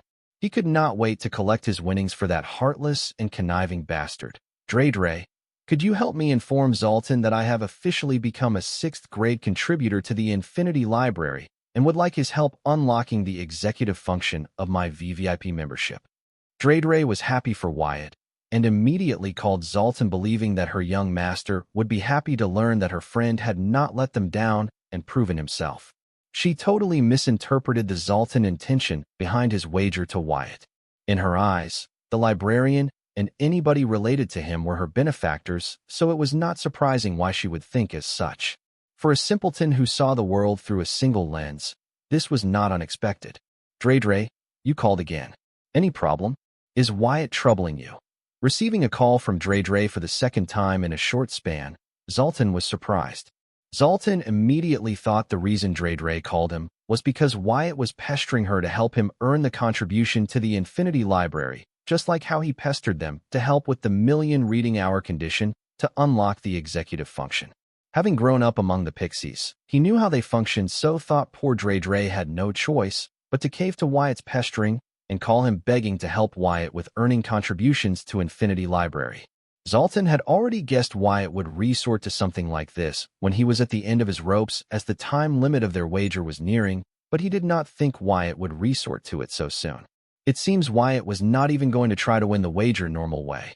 Thinking of this, Zoltan praised himself for having the foreknowledge to add the condition that their wager with Wyatt should not affect the relationship between Dre and Wyatt negatively, otherwise they would win the wager by default. This second condition proposed by Zoltan was too broad. It could be loosely interpreted in many ways. Zoltan had masked the abnormality of this condition by purposefully making his next condition malicious, which allowed them to win the wager in case of Wyatt's death. The third condition was so obvious because it was meant to grab the attention of Wyatt while they silently sneaked the second condition into the contract. And it worked like a charm. Under the terms of the second condition of the wager, Wyatt pestering Dre to help him with the wager would be considering him letting the wager negatively affect his relationship with Dre, which would mean that Zoltan had won the wager by default. So seeing Dre call him for the second time in a short period, Zoltan began to celebrate his victory, believing that he had already won the wager between them and Wyatt. No, young master, Wyatt is not troubling me. I am calling you again because Dre was puzzled why Zoltan would think Wyatt would trouble her, but she did not take it to mind and proceeded to inform him about the wager between them and Wyatt, but Zoltan interrupted her midway, saying, Dre, you don't have to cover for Wyatt. Be honest, he will not be in any form of trouble, I promise. I will talk to Wyatt. Dre was puzzled. She had no idea why the Zoltan kept insisting that Wyatt was troubling her and that she was covering for him. She could not imagine Wyatt troubling her, as Wyatt had been nothing but good to her. She could wonder what reason Zoltan had to believe that Wyatt would. Unable to think of it, she strongly clarified, Young master, Wyatt is not troubling me in any way. I do not know what gave you that idea, but trust me, Wyatt would never trouble me. Zoltan, who had already won the wager between them and Wyatt in their mind, paused listening to Treacherous defend Wyatt despite him ordering her to be honest to him.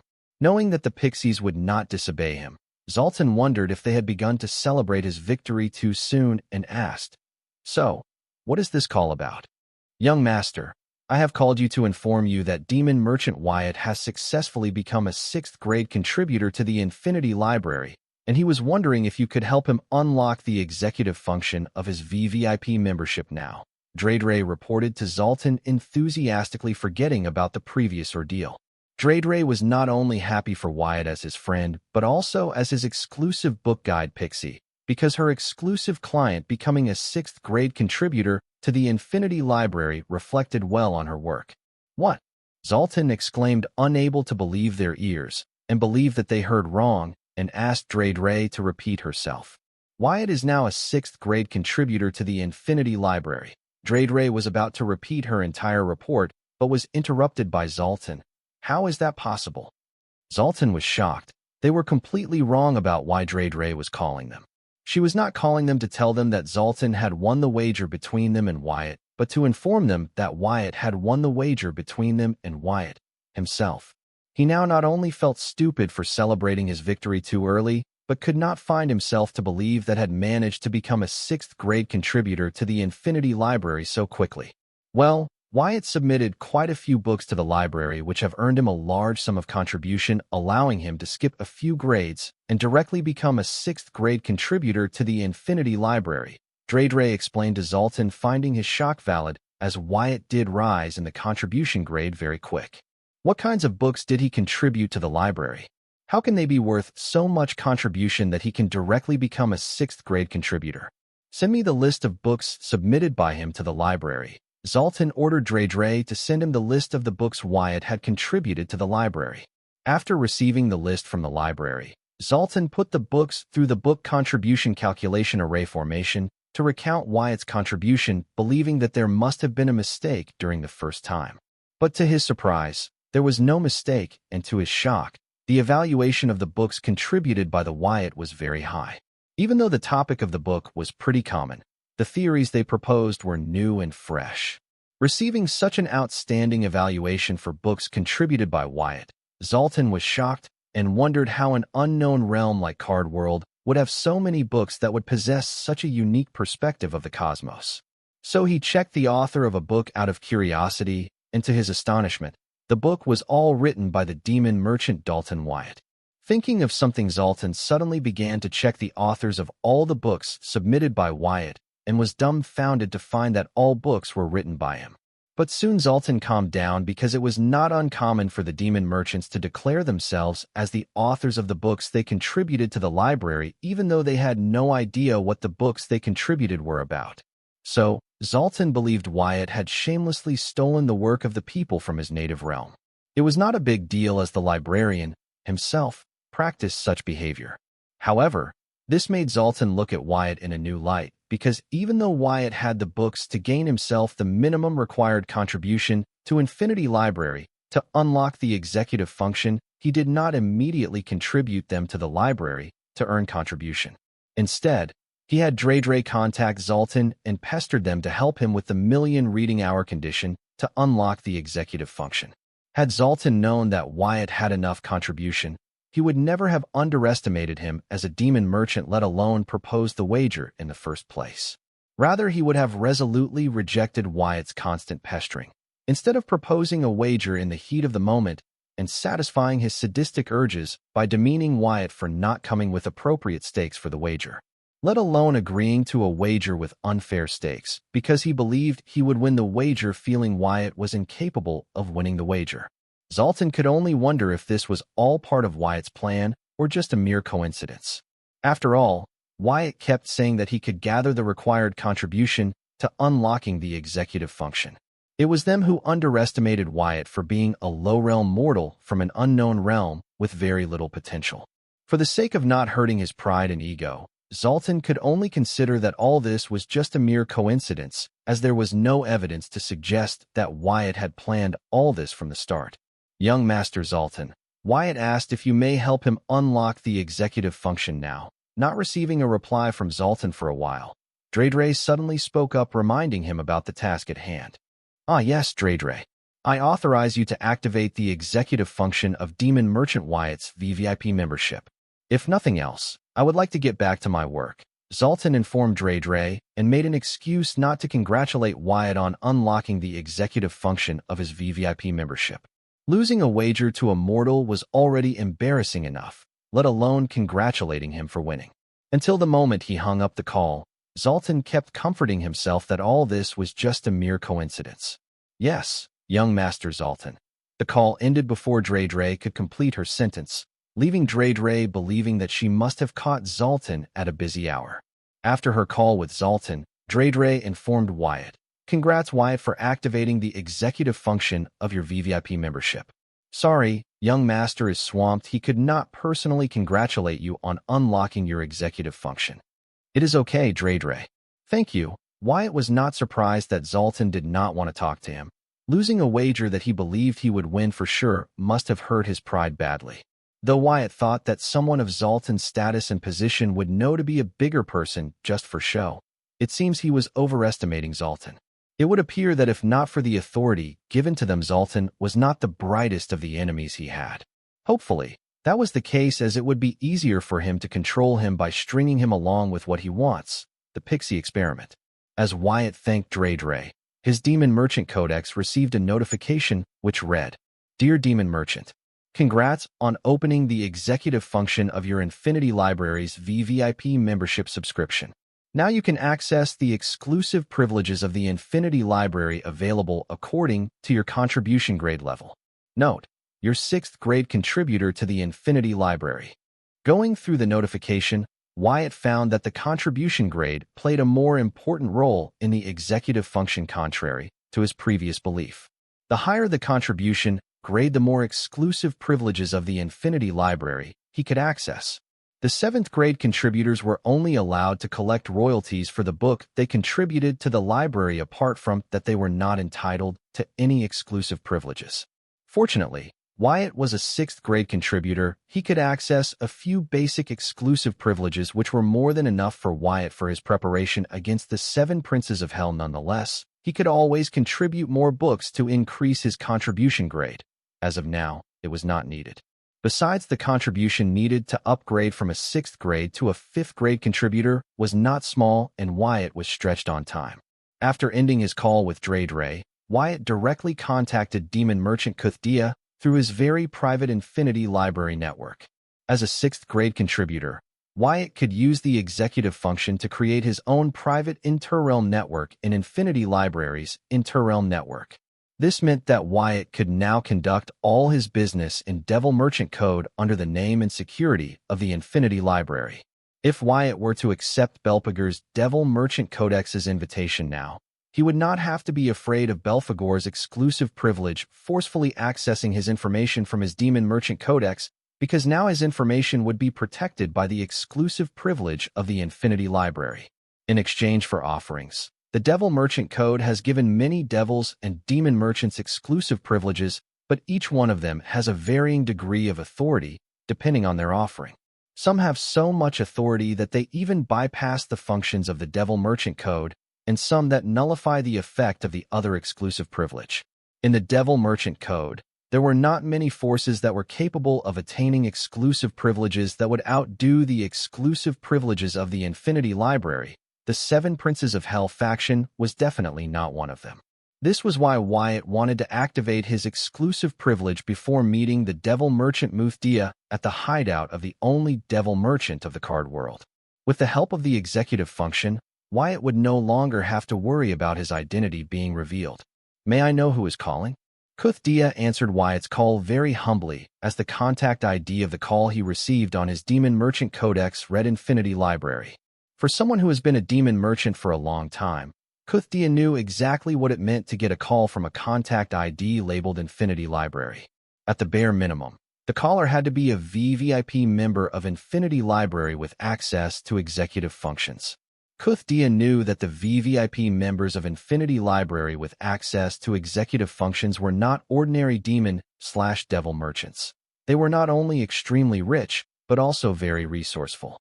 Even his father, A devil merchant could not afford more than a century's worth of VVIP membership subscription to the Infinity Library to satisfy the million reading hour condition to unlock the executive function of the membership. Only demon/devil merchants with extreme wealth could afford to VVIP membership of Infinity Library for more than a century. Kuthdia wondered why somebody with such high status would be calling him. He was the heir to a devil merchant. But even his father, a devil merchant belonging to the top cadre of the Seven Princes of Hell faction, did not have enough achievements or status to be in contact with someone of such high caliber. Therefore, Kuthdia did not dare to be disrespectful to the caller in the slightest when answering the call. There was no doubt in Kuthdia's mind that the caller not only knew him, but also knew how to find him.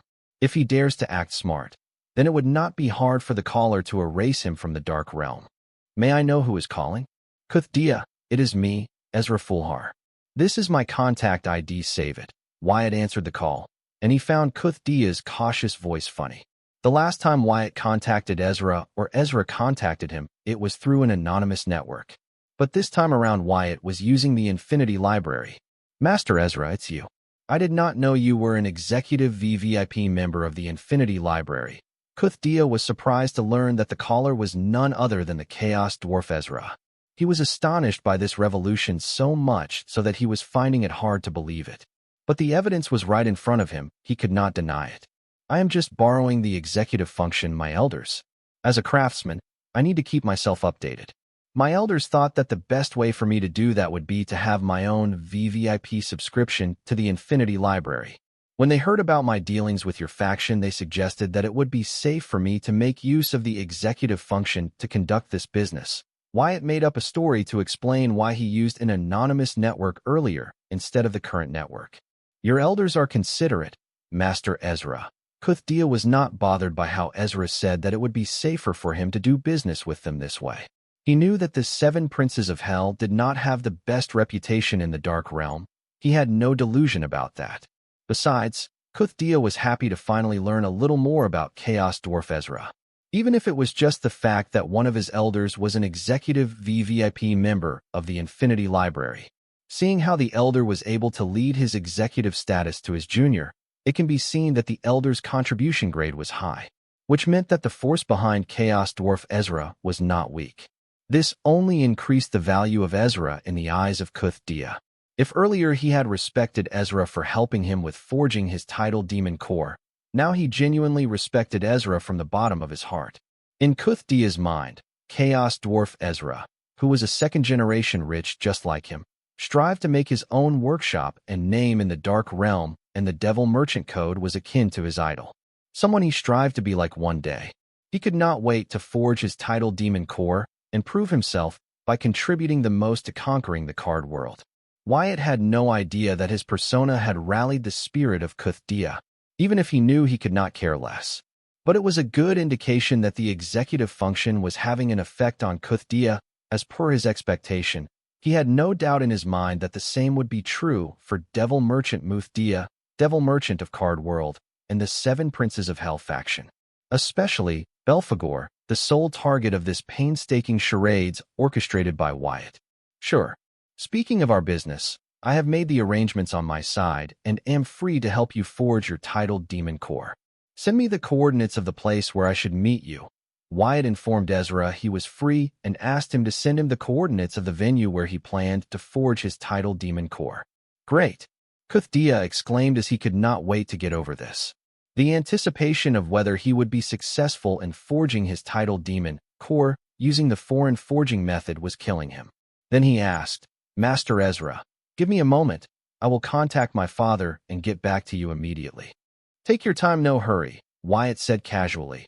Knowing that Kuthdia could not wait to tell his father about Chaos Dwarf Ezra having an elder who is an executive VVIP member of the Infinity Library, a high-grade executive VVIP member at that, as the elder was able to lend his junior his executive status.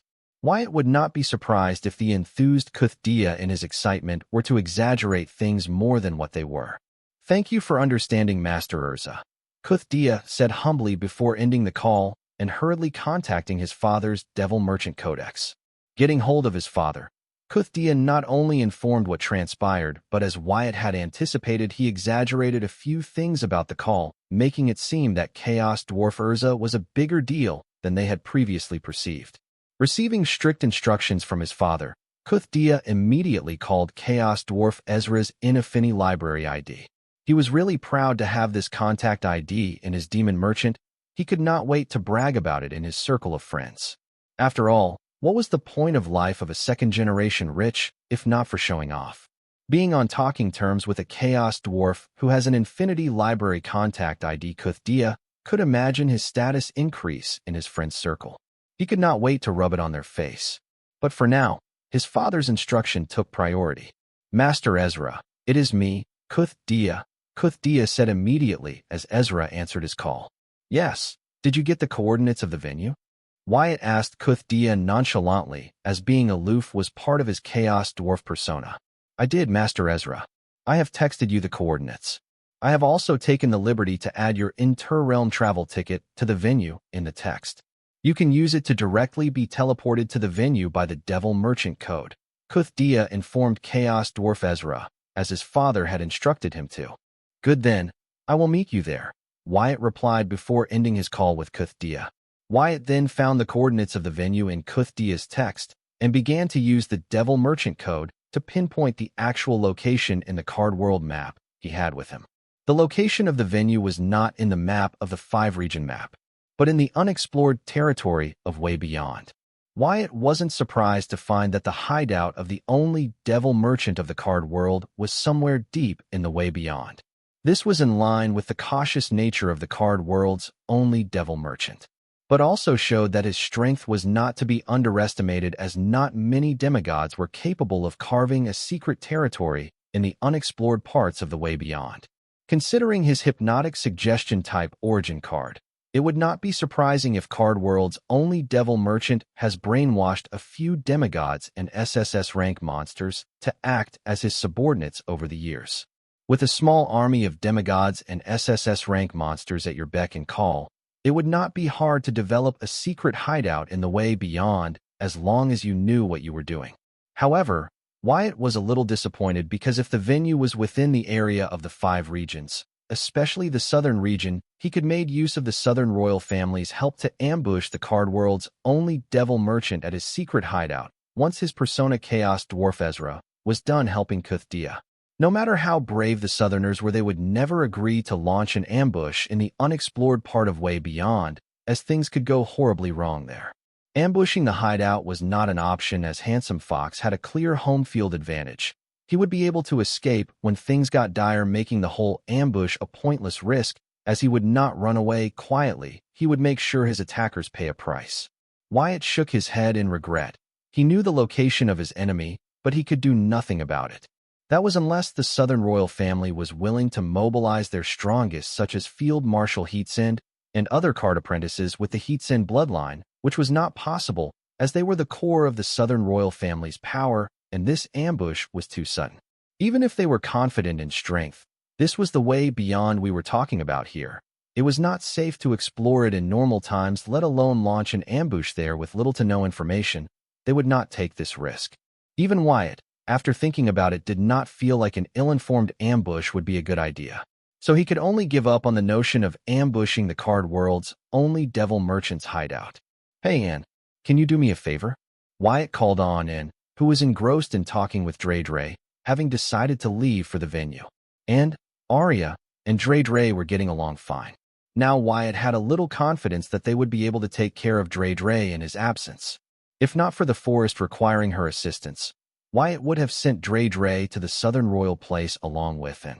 She would like the gardens there compared to the eventless and empty void in the seed world. Yes, Wyatt. What can I do for you? Ann asked. She was more than happy to be of Wyatt's service. I will be leaving for a while. Until my return, can I count on you and Arya to take care of Dre in my place? Wyatt knew Ann and Arya would not reject his request, but he could not skip the formalities. Sure, we can, and readily agreed to Wyatt's request as he expected. However, she did not question him about where he was going and how long will he be gone. After all, within the southern region, Wyatt could not go to many places without her knowing. Dre, I am leaving for work. You have to be brave during this period. I will return as soon as possible. If you want, I can leave one of my true clones here to keep you company. Wyatt had been preparing Dre for this moment, but if she was not ready yet, he did not mind postponing his plans for her. No need, Wyatt. I have an Arya with me. I will be fine. You take care. Dre flew next to Wyatt and assured him that she would be fine in his absence. Are you sure? If you want, I can postpone my work for when you are ready. Wyatt meant what he said. Right now, Dre's well-being was important. Not that he was being overprotective, but Dre was the only thing keeping Zoltan from annihilating this world, to keep his secret experiment a secret. No, I will be fine. You go finish your job and return at the latest, Dre said with a stern voice, which was just cute. Seeing her like this, Wyatt was a little assured that she would be fine in his absence. Yes, Wyatt, go finish your work. Dre will be fine in my care. And two chimed in. As for Arya, she vigorously nodded her head. This one, Wyatt was not entirely sold on. However, since Dre had come to trust her, Wyatt decided to trust her for now. Okay, if you guys say so. Bye. Wyatt walked out of the seed world and exited the Blood Rock cave dungeon. Then morphed into Chaos Dwarf Ezra. He used the inter-realm travel ticket sent by Kuthdia and vanished into thin air. This ticket allowed the holder to travel to the determined venue using the Devil Merchant Code's inter-realm travel function from any realm, be it the Dark Realm or any other realm in the cosmos. Wyatt soon appeared on a majestic platform in the middle of a luxurious garden covered by a large array formation. Soon he felt 3 different soul energy signatures rush to his locations. Wyatt did not have to wait long for them. They appeared next to him in what seemed like an instant. Of the 3 figures, Wyatt recognized Kuthdia. Among the other 2, one resembled Kuthdia, but his size was a lot bigger, and his features were more dominant than Kuthdia's, while the last one was a human card apprentice. Based on their soul energy signature, Wyatt determined the 2 figures were a devil and a card demigod. If his guess was correct, then the devil must be Devil Muthdia, Kuthdia's father. As for the card demigod, it must be the one and only card world's devil merchant. Being in the presence of the enemy he has been searching for, Wyatt immediately made use of his soul pupil to record the soul records of 3 figures.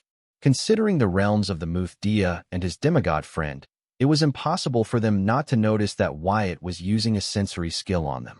So, just to be on the safer side, Wyatt blatantly scanned all 3 of them instead of the card apprentice alone. Though the devil and the card apprentice found the Choice dwarf's blatant action provocative, they did not point it out, instead tolerated it. If not for their recent discovery that the Demon Master Realm Chaos Dwarf in front of them was related to a Chaos Dwarf who was an executive VVIP member of the Infinity Library, they would not even bother to come to receive him in person, let alone tolerate his flagrant actions. However, they used this as an excuse to use their spirituality to check the Chaos Dwarf for any abnormality and record his soul energy signature. Welcome, Master Ezra. This is my father, Devil Muthdia, and this is our host, Demigod Handsome Fox. Kuthdia was first to greet Wyatt and introduce the other 2 to him. Kuthdia did not expect the Chaos Dwarf to be so fearless in the face of 2 Devil Realm experts in a foreign realm with no bodyguards to protect him.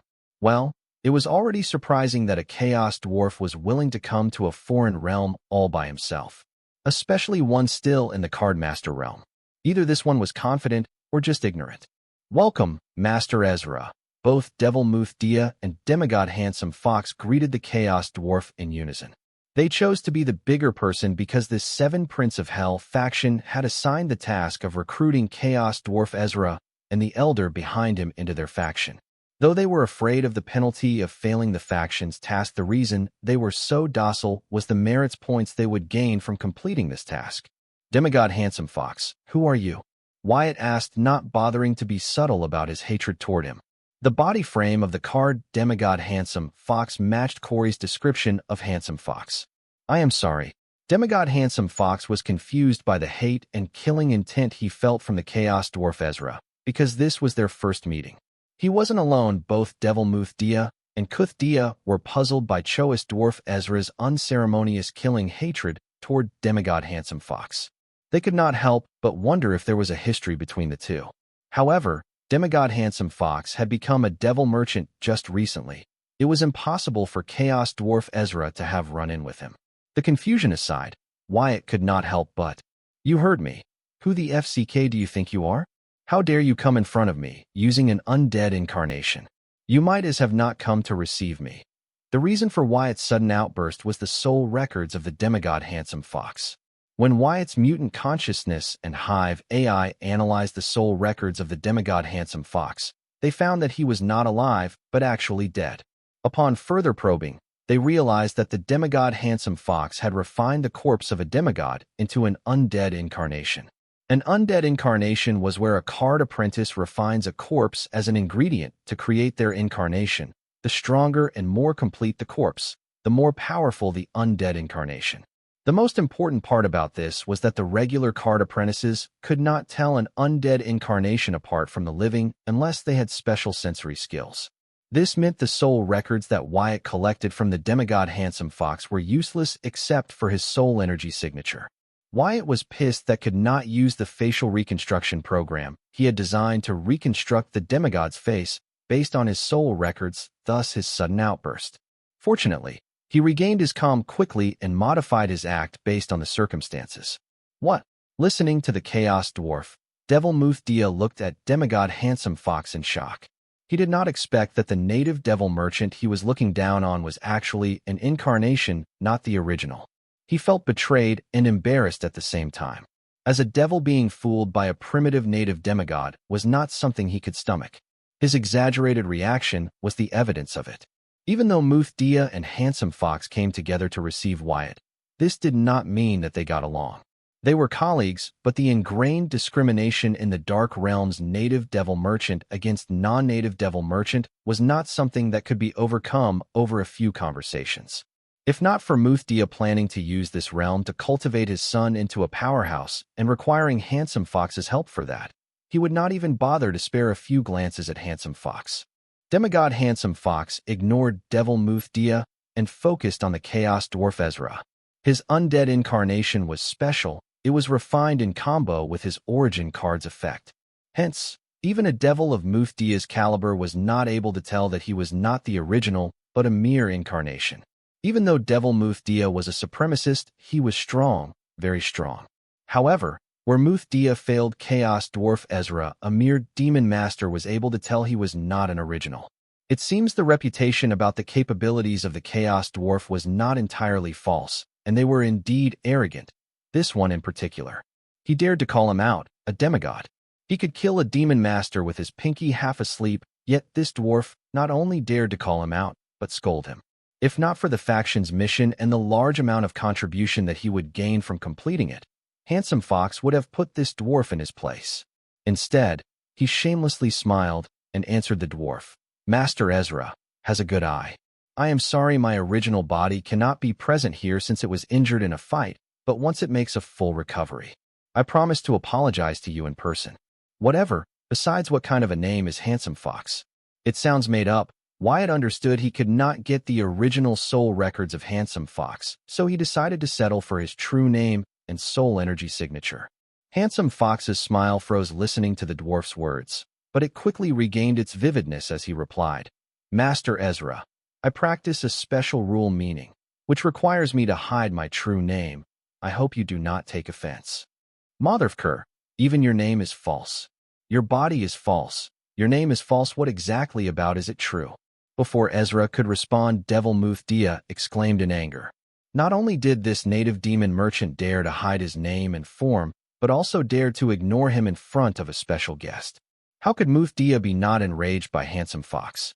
As much as he wanted to destroy Handsome Fox's undead incarnation to send him a message, he could not lose his calm and show in fighting in front of an esteemed guest he was trying to recruit in his faction. "Devil Muthdia, I am sorry.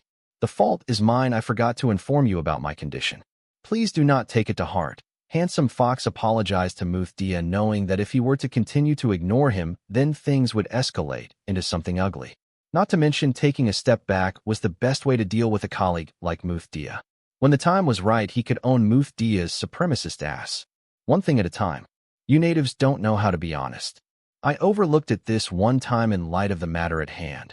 Muthdia was without words hearing Handsome Fox apologize. He had never seen a devil merchant concede so fast. This was new. His disdain for Handsome Fox further increased. Master Ezra, I once again apologize for using a pseudonym. I hope you will understand my trouble. Handsome Fox ignored Muthdia's remark and apologized to Ezra for using a pseudonym. Wyatt glanced at Handsome Fox. This guy was well prepared and had a good reason for everything. He was enraged at Handsome Fox, but he could not show it. Not only did this guy attack his friends and loved ones, but this guy was proving to be a step ahead of him every time. This guy was too cautious. He used an incarnation and a pseudonym to meet his colleagues from the same faction in his native realm, which was supposed to be his home field. Fine. Do what works for you. Now, let us get this done, as the longer I keep my warehouse closed, the more money I lose. Wyatt just gave up trying to get Handsome Fox's true identity, because he knew his preying on Handsome Fox's identity too much may garner suspicion, which would be an unwanted risk on his persona's part, so he decided to back off for now and be happy with just getting Handsome Fox's complete and accurate soul energy signature. Right now, Wyatt was glad that he did not force the Southern royal family to send their best to ambush this secret hideout. From the looks of it, appears his original body was not on the compound of this hideout to begin with. It was only logical for someone with such a cautious nature to have many hideouts across the world. Yes, Master Ezra. Please follow me, I will guide you to the forging area, Devil Muthdia said, and acted as if this entire hideout was his instead of letting their host Handsome Fox do his thing.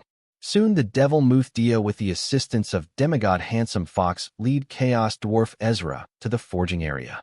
It was a plain stone platform in a vast open field. It felt very serene and tranquil, especially the scene of the wind playfully caressing the grasses in the field. Arriving at the area, Muthdia asked, Master Ezra, will this do? The location is good enough, but I have my own array formations that help the user with their concentration and also with soul energy gathering. I would be setting them up to increase the success rate of the forging. I have shared the list of ingredients I require with Kuthdia. Please help me procure them. Wyatt lied. The array formations were not for helping Kuthdia concentrate, but to stop the devil and demigod from spying on them during the forging process. Yes, Master Ezra. I will procure them right away. Kuthdia shared the list of the ingredients for the array that Chaos Dwarf planned to set up with his father, Devil Muthdia. However, he was confused to find that most of the ingredients were of SSS rank. Ezra was of the Demon Master realm, so he could not help but wonder how Ezra planned to use SSS rank ingredients to set up the array formation.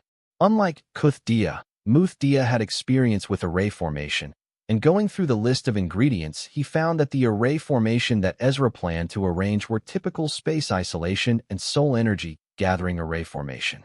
But then, thinking of it for more than a second, he realized inside an isolated space it would indeed be easier for Kuthdia to focus on tidal demon core forging. As for the soul energy gathering array formation, it did as named. So in a way, the dwarf did not lie to him. Muthdia was not happy about it, but what could he do? This particular Chaos Dwarf's identity was special. As long as the faction wanted him, he could not do anything to him. Swallowing his dissatisfaction, Muthdia used his Devil Merchant Codex to procure the ingredients listed in the list. Once all of them were procured, he placed the ingredients on the stone platform and said, Master Ezra, I have procured the ingredients you wanted. Do you need any help arranging the space isolation and soul energy gathering array formations? Yes. Prepare the offering for me to employ the Devil Merchant Code to set up an SSS rank isolation array formation and an SSS rank soul energy gathering formation. Since Devil Muthdia was kind enough to hint that he knew what the two array formations he was setting up were, Wyatt blatantly declared what he was up to. Demigod Handsome Fox alternated his gaze between Muthdia and Ezra in amusement. Devil Muthdia's subtle reactions toward Ezra's actions amusing and entertaining. Sure, as time passed, Muthdia was finding it harder to control himself. The Chaos Dwarf was just too much. He prepared the required offering for the creation of 2 SSS rank array formations. He asked the dwarf, Master Ezra, are you sure the space isolation array formation is necessary? It will be harder to monitor the progress of the forging process and help Kuthdia control the backlash in case he were to fail the forging of his tidal demon core using the foreign method. That will not be necessary. I will be there at every turn to guide him and to help him when needed. Wyatt rejected Muthdia. The reason he was setting up the space isolation array formation in the first place was to keep him from monitoring the forging process. Wyatt used his Devil Merchant code and employed it to set up the two SSS rank array formations. However, he found that it costs a lot more offering to set up an SSS rank array formation here compared to in his seed world. In his seed world, the Devil Merchant code charged 5 devil-grade ingredients to set up a large-scale SSS rank array formation, but here in the way beyond it nearly took about 50 devil-grade ingredients worth of offering to set up a small-scale SSS rank array formation. Previously, Wyatt had never tried to employ the Devil Merchant code to create an array formation outside of the seed world, so had no idea why the price differed so much in comparison. When he confronted the Devil Merchant code about this, he was informed that the offering for the creation of the SSS rank array varied on type of array, location, and size. This astonished Wyatt much. It appears that if Wyatt had wanted to create the same arrays in the Dark Realm, it would have cost him a lot more. For reasons unknown, the pricing seemed to somehow increase with the strength of the will of the realm where the array was being set up. So, in comparison to the card world and the Dark Realm, his seed world seemed to be the cheapest location to employ the Devil Merchant code to set up array formations. Okay, Devil Muthdia, I will first go through the various processes of the foreign title demon core with Kuthdia. Then, based on his preference, I will send you the list of ingredients required for forging the title demon. Wyatt informed Muthdia as Devil Merchant code set up the two SSS rank arrays with the stone platform at the center. How can there be various processes? Master Ezra, didn't I give only one foreign method to forge his title demon core?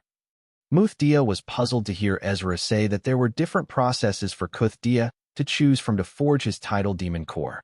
He wondered if Kuthdia had shared the original foreign forging method with Ezra. Yes, there is only one foreign method to forge the title demon core that your son shared with me, but this foreign method is not tailored for your tribe's physique, so I have optimized it based on your tribe's title demon core forging method, hence increasing the chance of Kuthdia forging a title demon core using the foreign method, Wyatt explained. Unlike the ego gem of the card apprentice, which focused on the ethereal spirit of the card apprentice, the demon core, and the title demon core of the demons focused on their physical body. Hence they gained a huge boost to their physical body when they forged their demon core and title demon core. This was why each dark race had its own title demon core forging method and rarely derailed from it, unless in special circumstances. Master Ezra, will this compromise the effects of the foreign forging method? Muthdia asked in concern. Do you mean the physical and spiritual boost promised by the foreign forging method? If so, then no, it will not be compromised. That is good to hear. Muthdia visibly relaxed hearing the Chaos Dwarf's answer. He could not help but be impressed by Ezra and commend himself for hiring him for the job.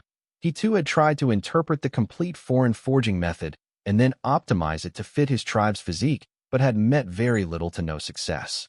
Therefore, he could genuinely appreciate what Ezra had achieved here. The Chaos Dwarf had managed to come up with multiple optimizations to the foreign forging method where he has failed to properly interpret it, let alone optimize it. Though Wyatt assured that the overall outcome after using the optimized foreign forging method to forge the title demon core will not be compromised, he later added, though different optimization of the foreign forging method will have different outcomes with their own advantages, it will vary from the promised outcome of the original foreign forging method. That is understandable. Muthdia nodded in understanding as he understood that the foreign forging method was for an entirely different race from his tribe, so expecting the perfectly same result was unreasonable. It was already commendable that Ezra was able to promise a similar end result. Now, if you two leave the array. In private, I would like to discuss which optimization of the foreign forging method Kuthdia would prefer to forge his title demon core. Wyatt asked both Muthdia and Handsome Fox so that he could discuss the forging process with Kuthdia. Master Ezra, if you don't mind, I would like to be part of this and help my son choose the best optimized version of the foreign forging method for him. Muthdia did not leave, instead proposed that he should be part of the discussion, believing that he knew what's best for Kuthdia and help him decide. No, I am sorry, but I cannot allow that. Kuthdia can decide what's best for him. He is already risking his life carrying the heavy burden of your high expectations of him by agreeing to forge a title demon core, using a foreign method in this foreign realm. I think it is best for his mental health that he gets to decide which poison he drinks without having to worry about disappointing you. A stable mind will go a long way in the forging process and may help increase the success rate. Wyatt rejected Muthdia's proposal to be a part of the discussion without the slightest hesitation. Even went as far as to blame Muthdia for pushing his son to his death through his unrealistic expectations for him and personal greed. Witnessing Ezra stand up for him, Muthdia was moved. What Ezra said resonated with what he felt. He was satisfied with forging his tidal demon core using his tribe's forging method, but to please his father he agreed to forge his tidal demon core using a foreign forging method in a foreign realm. If earlier he saw Ezra as a role model, now he saw him as his guardian spirit. He cannot help but wonder how a stranger could have sympathy for him, but his own father be so cold-hearted. There was a point where the words, "I am doing this for your own good," were no longer selfless, but selfish, and his father has long crossed it.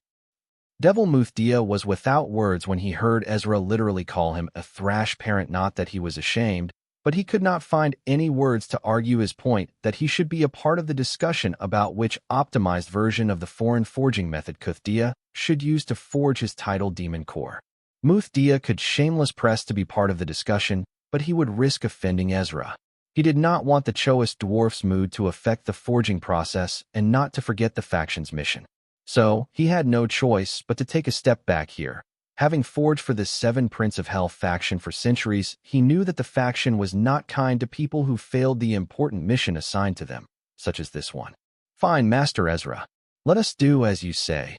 Saying that, Muthdia and Handsome Fox vacated the vicinity of the array. As they left, Wyatt immediately activated the SSS rank Space Isolation Array along with the Soul Energy Gathering Array formation. The Soul Energy in the way beyond was dense as it was, but with the SSS rank array, it grew denser, making it an ideal place for practice. "Master Ezra, thank you. It takes a load of my mind knowing that my father wouldn't be constantly watching and scrutinizing my every move. This way I will have less distractive thoughts and be able to focus more on the forging process." Muthdia expressed his gratitude toward Ezra. He felt like his meeting with Ezra was not a coincidence, but some kind of mysterious force at play who sent Ezra to him as his guardian spirit to help and guide him. "Don't mention it. Here, take this pill. It will help you clear your heart and mind of self-destructive thoughts and stabilize them." Wyatt passed a red pill to Muthdia. "Shouldn't I take this before starting the forging process for maximum effect?" Muthdia said, holding the red pill. He had seen many pills, but he could not tell which pill this one was. It was mysterious and appeared to be expensive. "No need. I have a lot more of these pills. Just swallow it," Wyatt urged. Muthdia nodded and swallowed the pill without hesitation, showing that his trust in Ezra was very high. After swallowing the pill, Muthdia's eyes suddenly went blank, and a second later they were radiant with intelligence. Muthdia then suddenly knelt on one knee and bowed to Wyatt. Raising his head, he saluted him. "Master, your wish is my command." Wyatt rarely interfered in others' affairs, let alone the family affairs of a devil. The only reason he went out of his way to lecture Muthdia about the way he was pushing his son to his death with his unrealistically high expectations and personal greed was to gain Muthdia's trust while finding a valid reason to stop Muthdia from insisting to participate in the forging process, as it would make it easier for him to get Muthdia to swallow his Calamity Daughter gem. "Get up, act normal," Wyatt ordered his new Calamity Daughter gem. Following Wyatt's instruction, Muthdia got up and mimicked his previous mannerisms. Wyatt then asked, "Tell me, how much are you involved in the Seven Princes of Hell factions?" "Not much. With my current contribution toward the faction, I would not be able to rack myself as a part of the faction if not for my father. Thanks to him sharing his contribution with me, I can be considered a guest officer in the faction. This title is only for name's sake and has no authority to it. Not to mention, because of my second-generation rich status, my reputation in the faction is not good." Muthdia replied honestly. Wyatt had already expected this. Yet he targeted Muthdia because as the son of the devil Muthdia, his status was special and had a lot of room in the faction to grow. Without getting disappointed, Wyatt continued to ask, "Does your father involve you in the faction-related stuff?" No, my father mostly deals with serious and high-priority stuff like the current mission of recruiting Chaos Dwarf Ezra and the Elder Choice Dwarf backing him into the Seven Princes of Hell faction. So he doesn't share much of his work with me. Even now, if not for you contacting me, he would not have involved me in his current mission to recruit you. Kuthdia explained without hiding any details. This time, however, Wyatt was disappointed to learn that Devil Muthdia did not involve his son in his work. This was surprising considering the fact that Muthdia planned to groom Kuthdia into his tool. Well, it might be because he did not want the sharpest tool that could cut him if he was careless. Considering Devil Muthdia's heartless nature, this would explain why he grew Kuthdia's second-generation rich. Still, Wyatt thought that this was a stupid move because, fearing that his tool would become too sharp, Muthdia had made his tool too dull so much so that now it had betrayed him in the middle of a deceived battle. Well, Muthdia had nobody but himself to blame for this. Considering that Wyatt planned to use Kuthdia as the leak to sabotage Belphegor, so far Kuthdia was proving to be useless. Yet, Wyatt had not given up on him and believed Kuthdia had value, as it was not too late for him to start now. He was the perfect fit as the seed that Wyatt could plant next to Belphegor that would grow to sabotage Belphegor. Next, Wyatt planned to use the Calamity Daughter gem in Kuthdia's body as a base to help him forge his Tidal Demon core with the optimized foreign forging method. The reason for this is obviously to follow the original cover, and also because the foreign forging method chosen by Muthdia was special. Wyatt thought that it was worthy of his Calamity Daughter gem. With the Tidal Demon core created using Calamity Daughter gem and the foreign forging method, Kuthdia will have the power to easily able to make a reputation for himself in the Seven Princes of Hell faction and climb its ranks. Especially since he was the son of a top cadre, Devil Muthdia. With his new rank in the faction and special status as a Devil's Son, Kuthdia will have access to high-level confidential information that Wyatt could use. Especially with the faction planning to attack the card world, Kuthdia, who has forged his Tidal Demon core in the card world with his new status in the faction, will be at the forefront of the invasion. Not to mention, seeing that his son was promising Muthdia would be more willing to share the confidential secrets and info with his son to prepare him, as his tool, to fight for a more prominent and lucrative position in the faction. It will take time and a lot of effort, but in no time, Kuthdia will sprout into a beautiful plant that Wyatt wanted to sabotage Belphegor. Forward the list of ingredients for the forging process that I have shared with you to your father so that he can procure them, and we can begin forging your Tidal Demon core, Wyatt instructed Kuthdia, deciding to commence with the next step of his plan. Yes, Master Ezra. Kuthdia followed Wyatt's instruction, and it did not take Muthdia to reply that he had procured the ingredients and they could collect them from him.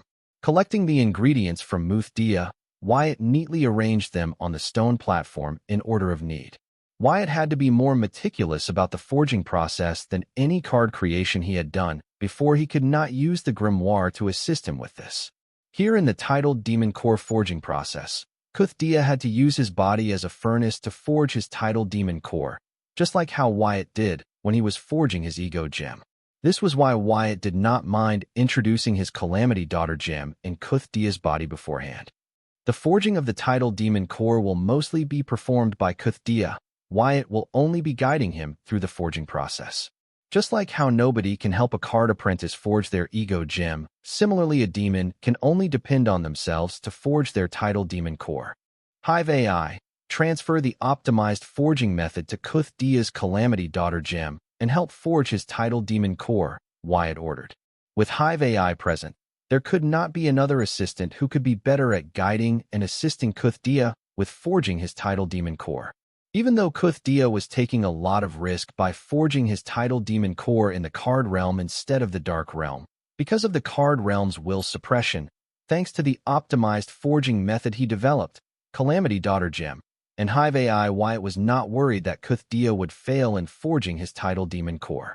After numerous simulations performed by Hive AI on Kuthdia's soul records, using all the available data on forging Tidal Demon core, Wyatt was able to develop a forging method that used Calamity Daughter gem as a base to forge a Tidal Demon core as specified in the foreign forging method. There were two reasons why Wyatt used the Calamity Daughter gem as a base for developing the new forging method. The first reason was that it was the bridge joining the foreign and tribal forging method of the devil Muthdia. The new forging method, basically the combination of foreign and tribal forging methods by themselves, this would never been have possible, but with Calamity Daughter Gem as the mediator, the impossible became possible.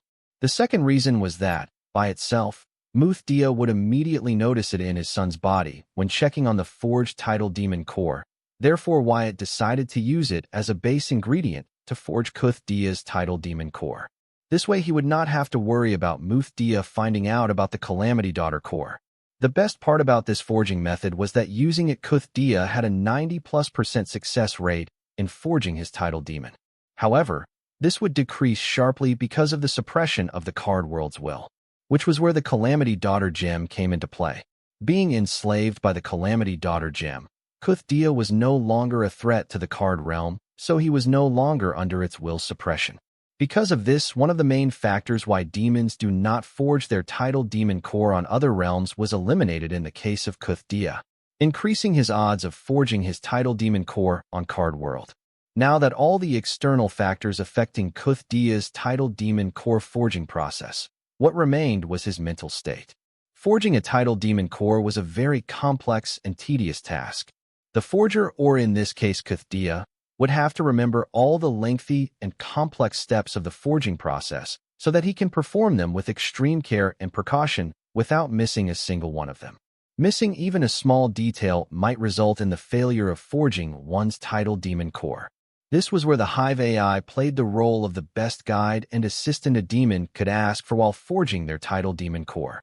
With this, Wyatt had covered all the bases for Kuthdia to successfully forge his tidal demon core in the card world using a newly developed forging method. Now it was up to Kuthdia, considering that the Calamity Daughter Gem helped him forget all the distracting thoughts and focus on completing the order relayed by the Calamity Soul Gem regardless of what it takes. It would not be too early to say that Kuthdia would successfully forge his tidal demon core. After forging his tidal demon core, Kuthdia will directly become the strongest Calamity Daughter Gem in Wyatt's collection, making Old Ben the second strongest. Wyatt never thought that he would be able to recruit a Calamity Daughter Gem that was as overpowered as Old Ben, but he stood corrected. Old Ben's origin card was a bane to all the rule meanings that provided a boost to the card apprentice's strength in exchange for manipulating their emotions adversely. As a result, Old Ben was able to summon an incredible power beyond his realm. And thanks to his Viltranane physique, he did not have to worry about him not being able to bear the summoned strength. Because of this, Old Ben had it his mission to comprehend various such rule meanings, and he was able to do so because, at the rule bifurcation point, his origin card would help him pick the meanings that would require him to offer his emotions in exchange for power. Wyatt cannot imagine how strong Old Ben would be if he were able to create hybrid runes using all these different but similar rule meanings. Now that was something to look forward to. What made Kuthdia's tidal demon core so special that Wyatt ranked him above a monster like Old Ben was the foreign forging method that Muthdia insisted Kuthdia use to forge his tidal demon core. This foreign forging method was indeed worth it for him to risk his child's life and construct his plan surrounding it. The demon who forges their tidal demon core forged using this foreign forging method would gain the trait rule unity. This trait allowed the demon to comprehend any rules from multiple sources without having to worry about contaminating the rule they had comprehended. All the rules are contaminated. According to Dre, even the one we directly comprehend from the realm's will, they were contaminated with the realm's will. This was why one could not comprehend the same rule in different realms. This was true for even the most basic elemental rules like fire, water, wind, earth, etc. However, with the trait rule unity, one no longer had to worry about this. They could comprehend any rule from any source without having to worry about the contamination hindering their rule comprehension in the long run. The trait rule unity was a very overpowered trait. Let us take Kuthdia for example. If he manages to gain this trait, then he could comprehend the fire rule using the card world's rules, and then continue his comprehension of the fire rule in the dark realm through its rules. Normally, a demon or a card apprentice would not be able to do this because the rules of the card world and dark realm were different. This phenomenon was called rule contamination. Following the norms, Once Kuthdia comprehends the fire rule in the card realm, his fire fuel will be contaminated with the will of the card world. As a result, he can only continue to comprehend fire rule in the card world and not in the dark realm or another realm for that matter. According to Dre, this was purposefully done by the possessive realm wills such that their children do not leave them. However, thanks to the rule unity trait, Kuthdia would have to worry about the rule contamination. Even if he started the fire rule comprehension in the card world, he could continue its comprehension within the dark realm and finish it in some other realm.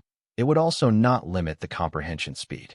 Being able to comprehend rules in any realm was well and good, but how would it compare to what old Ben was capable of thanks to his overpowered origin card? Well, the effect of the rule unity was not limited to being able to comprehend rules in any realm. It extended to all types of sources of rule comprehension. One example was the broken runes.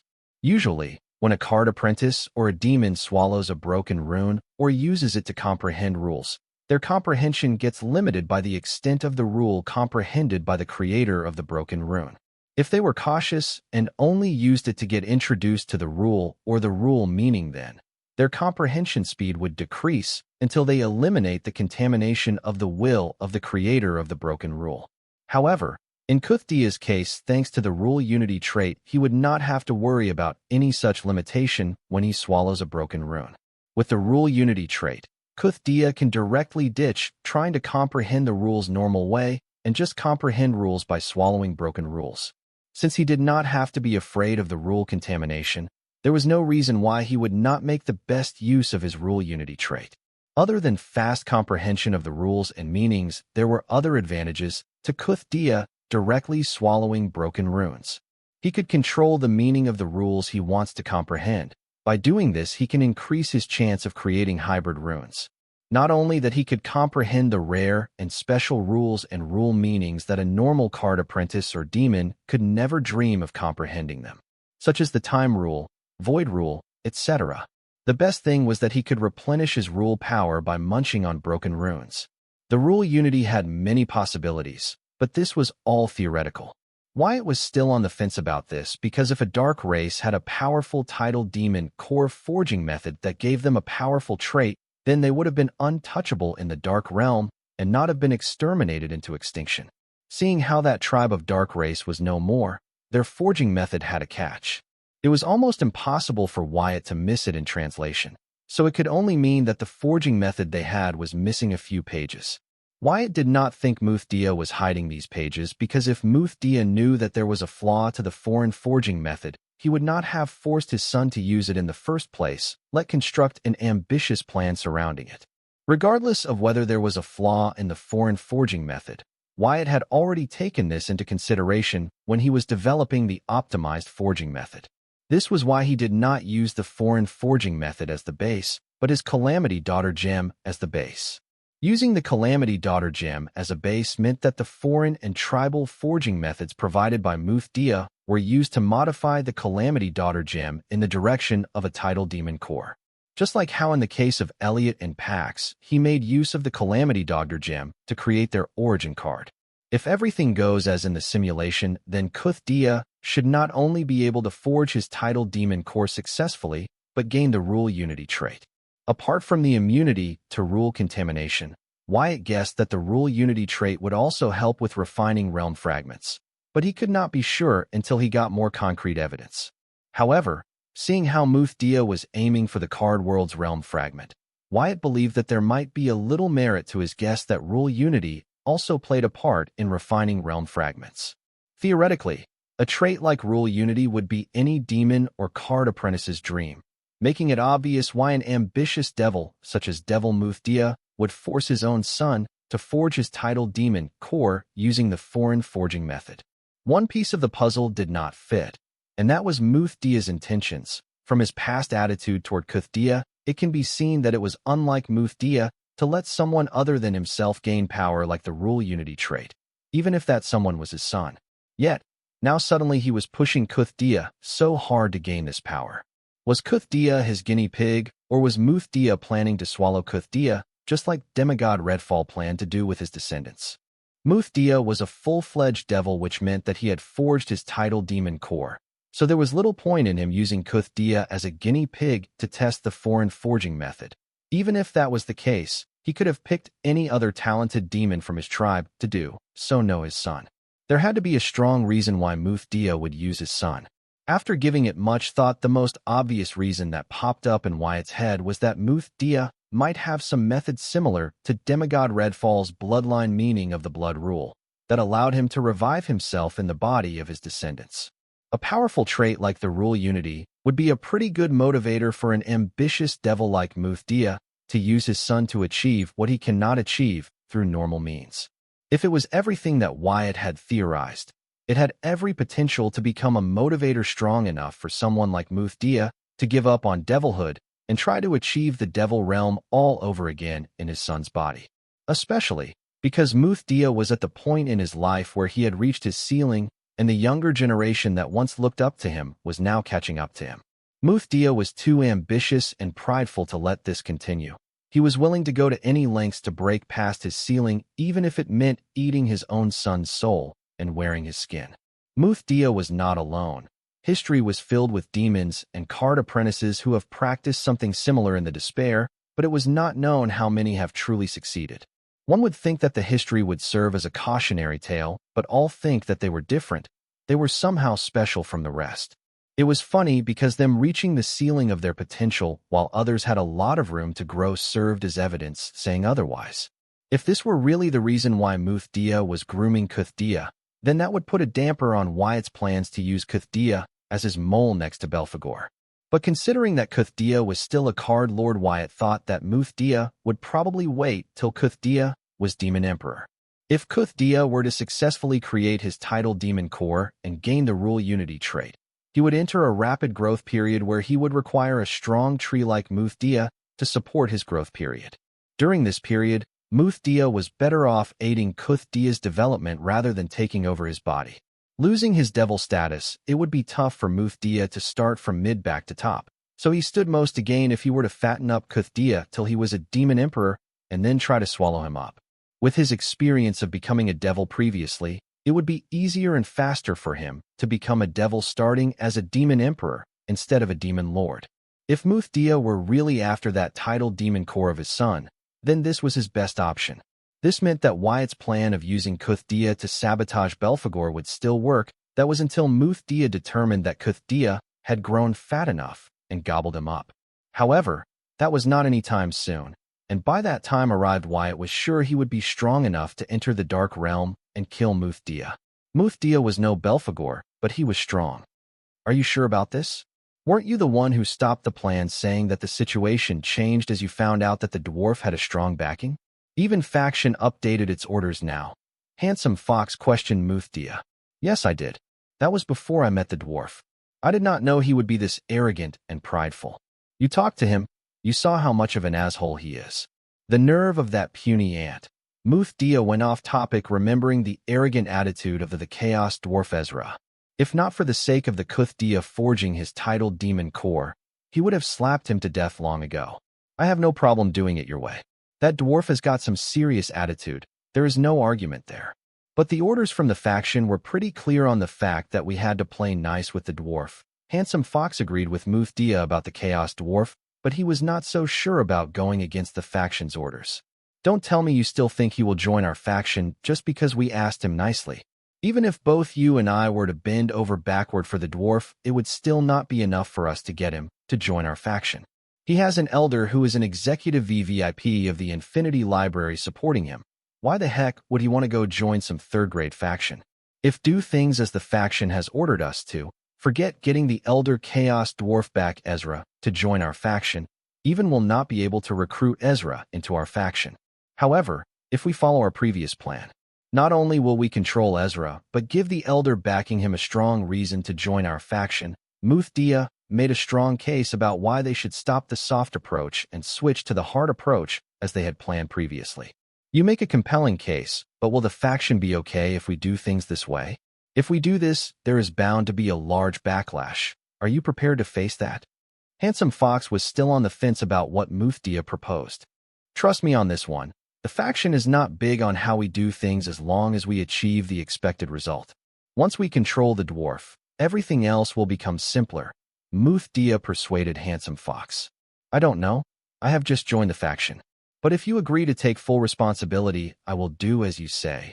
Handsome Fox had no problem with playing fast and loose with rules. Rather, he too was pissed at Ezra and could not wait to put the puny dwarf in his place. Handsome Fox would have agreed with Muthdia the first time he asked him, but he had to satisfy his sadistic urges by having the mighty devil merchant Muthdia from the great dark realm plead with him. This zebra-faced devil has been haughty ever since they met. Even when they were in the card world and the devil was being suppressed by the worlds, it continued to act arrogant and look down on him. Seeing the devil plead with him for his cooperation, Handsome Fox felt satisfied. He did not understand what the devil had to make it feel superior and that it was better than him when it came to his world and needed his help. However, he did not go overboard because he was new to the faction and his standing was still very shaky considering that the faction planned to invade his homeworld next. Many have questioned his loyalty despite his proving to them that his loyalty lay in himself by helping them procure the rights to the card world. Okay, I will take full responsibility. Muthdia agreed with Handsome Fox, though he had a regular expression on his face. In his mind, he was enraged with Handsome Fox for not agreeing with him right away. Though he did not suspect that Handsome Fox doing it on purpose, he could not stomach the fact that the stupid native did not do as he asked him to and dared to question him instead. If not for Muthdia needing the help of the Handsome Fox to control the Chaos Dwarf Ezra, he would not have continued to have conversations with him after finding out that Handsome Fox did not bother to receive him in person and instead was using an undead incarnation with a pseudonym. Be it Ezra or Handsome Fox, Muthdia was not a fan of either of them. If not for his hands being tied by the circumstances, he would have shown both of them their places. For now, he will settle with completing his mission by controlling Ezra. Then he can slowly handle Handsome Fox. Good. I am on board with your crazy idea then. Tell me what I need to do, Handsome asked. First, we need to arrange an array formation to stop him from using the inter-realm travel function of the Devil Merchant Code to escape from this world. Once he is cut off from the Devil Merchant Code, let us see if he will continue to act arrogant, Muthdia instructed. Is that possible? To cut off a demon merchant's access to the Devil Merchant Code? Handsome Fox asked, wondering if Muthdia really had an array that would go against the mighty Devil Merchant Code that was suspected to be a transcendent level being. No, we are not cutting off his access to the Devil Merchant Code. We are making it so that he will not be able to use its inter-realm travel function within this area. The array I am speaking of will scrabble the space surrounding this area to a point where even the mighty Devil Merchant Code will not be able to use its function to teleport Ezra out of her. Don't worry, as that is all we need. This way we do not have to worry about Ezra escaping using the Devil Merchant Code's function when we move against him, Muthdia explained. Though he could not help but wonder how amazing it would be if he had an array that would help him cut off the Devil/Demon Merchant's connection to the Devil Merchant Code. Yeah, but I don't think we should underestimate Ezra. He was able to tell I was an incarnation but not the original instantly with a single glance. Not to mention, from the looks of it, he did not seem to be affected much by the card world's suppression. With the confidence he presented himself with, I believe he must have other tricks up his sleeve. I do not think his elder, who was willing to let him share his executive VVIP member privileges, will send him with any form of assurance. Handsome, though hated Ezra, he did not let it cloud his judgment and reminded Muthdia that Ezra was not your demon master. They need to be careful when they try to apprehend him. You are right. He definitely has a strong protection on him, otherwise no matter how lofty a Chaos Dwarf was, they would not be stupid enough to provoke two Devil Realm entities. We indeed need to be cautious when we approach him. Muthdia agreed with Handsome Fox's evaluation of Ezra. As for the rest, we follow the original plan, right? Yes, once we control him. Then we approach his elder. As Wyatt was contemplating how he should proceed further once Muthdia was done forging his tidal demon core, he felt an intimidating shockwave of malice emitted from the direction of Muthdia. Wyatt turned to observe and found that Muthdia's body was floating above the stone platform, covered in a blinding sunshine radiance as his physical body underwent a massive transformation. The zebra stripes across his body were slowly vanishing as he shed his stag horns and cow tail. Even his hoofs were undergoing a transformation. He was losing all his prominent features that signified him as a part of the Dia tribe. Looking at the transforming physical form of Kuth-Dia, Wyatt guessed that Kuth-Dia had successfully forged his tidal demon core using the optimized forging method he developed.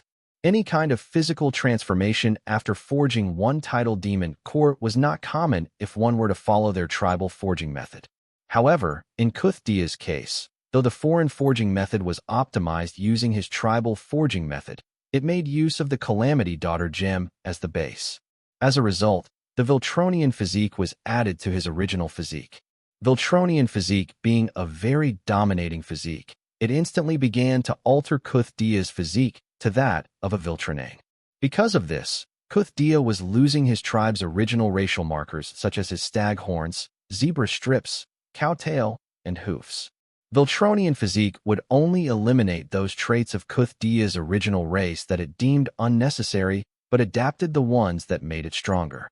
After the transformation was complete, Kuth-Dia looked every bit of a human just like the Viltronane. Except for his height, which was a lot taller than the average height of a human. He was 7.2 feet tall. Still, it was a foot shorter than his original height. He lost nearly a foot of his original height when his hoofs morphed into human feet. Opening his eyes, Kuth-Dia immediately knelt on one knee, and with the utmost respect, he reported to Wyatt, "Master, I have successfully forged my tidal demon core." "Did you gain the rule unity trait?" Wyatt asked Kuth-Dia. If he did not then, it would mean that the optimized forging method developed by Wyatt was not as good as he had thought. "Yes, I did," Kuth-Dia replied as he stood up following Wyatt's hand gesture for him to get up. "Is it every bit what I have theorized?" "No need to answer me hastily. Use the Hive AI to conduct tests on your tidal demon core." Wyatt did not immediately celebrate learning that Kuth-Dia had not only managed to forge his tidal demon core, but also successfully gained the rule unity trait, until he got the confirmation that the rule unity trait was exactly what he theorized it to be. "Yes, Master," Kuth-Dia agreed. Soon, when Hive AI was done conducting its test, he reported the result to Wyatt. "Master, you were correct about rule unity trait." "Good. Now tell me about your tidal demon core's hell. What is it called?" Wyatt finally showed joy on his face. The whole point of Kuth-Dia using the optimized foreign forging method was the theorized rule unity trait. If the real one was nothing like the one theorized, even if Kuth-Dia had forged his tidal demon core successfully, it would not matter. Usually, based on the forging method used to create a tidal demon core, one could tell what kind of hell the forged tidal demon core would have, but the optimized forging method used by Kuth-Dia was created using various forging methods, meaning it could have the hell belonging to any one of these forging methods, or it could form an entirely new hell. This was totally random. The improbability was so high that even Hive AI could not properly determine what hell Kuth-Dia's tidal demon core would have. "Master, it is called the Hell of Contamination," Kuth-Dia informed Wyatt. "Hell of Contamination? How does that work?" "Do not tell me.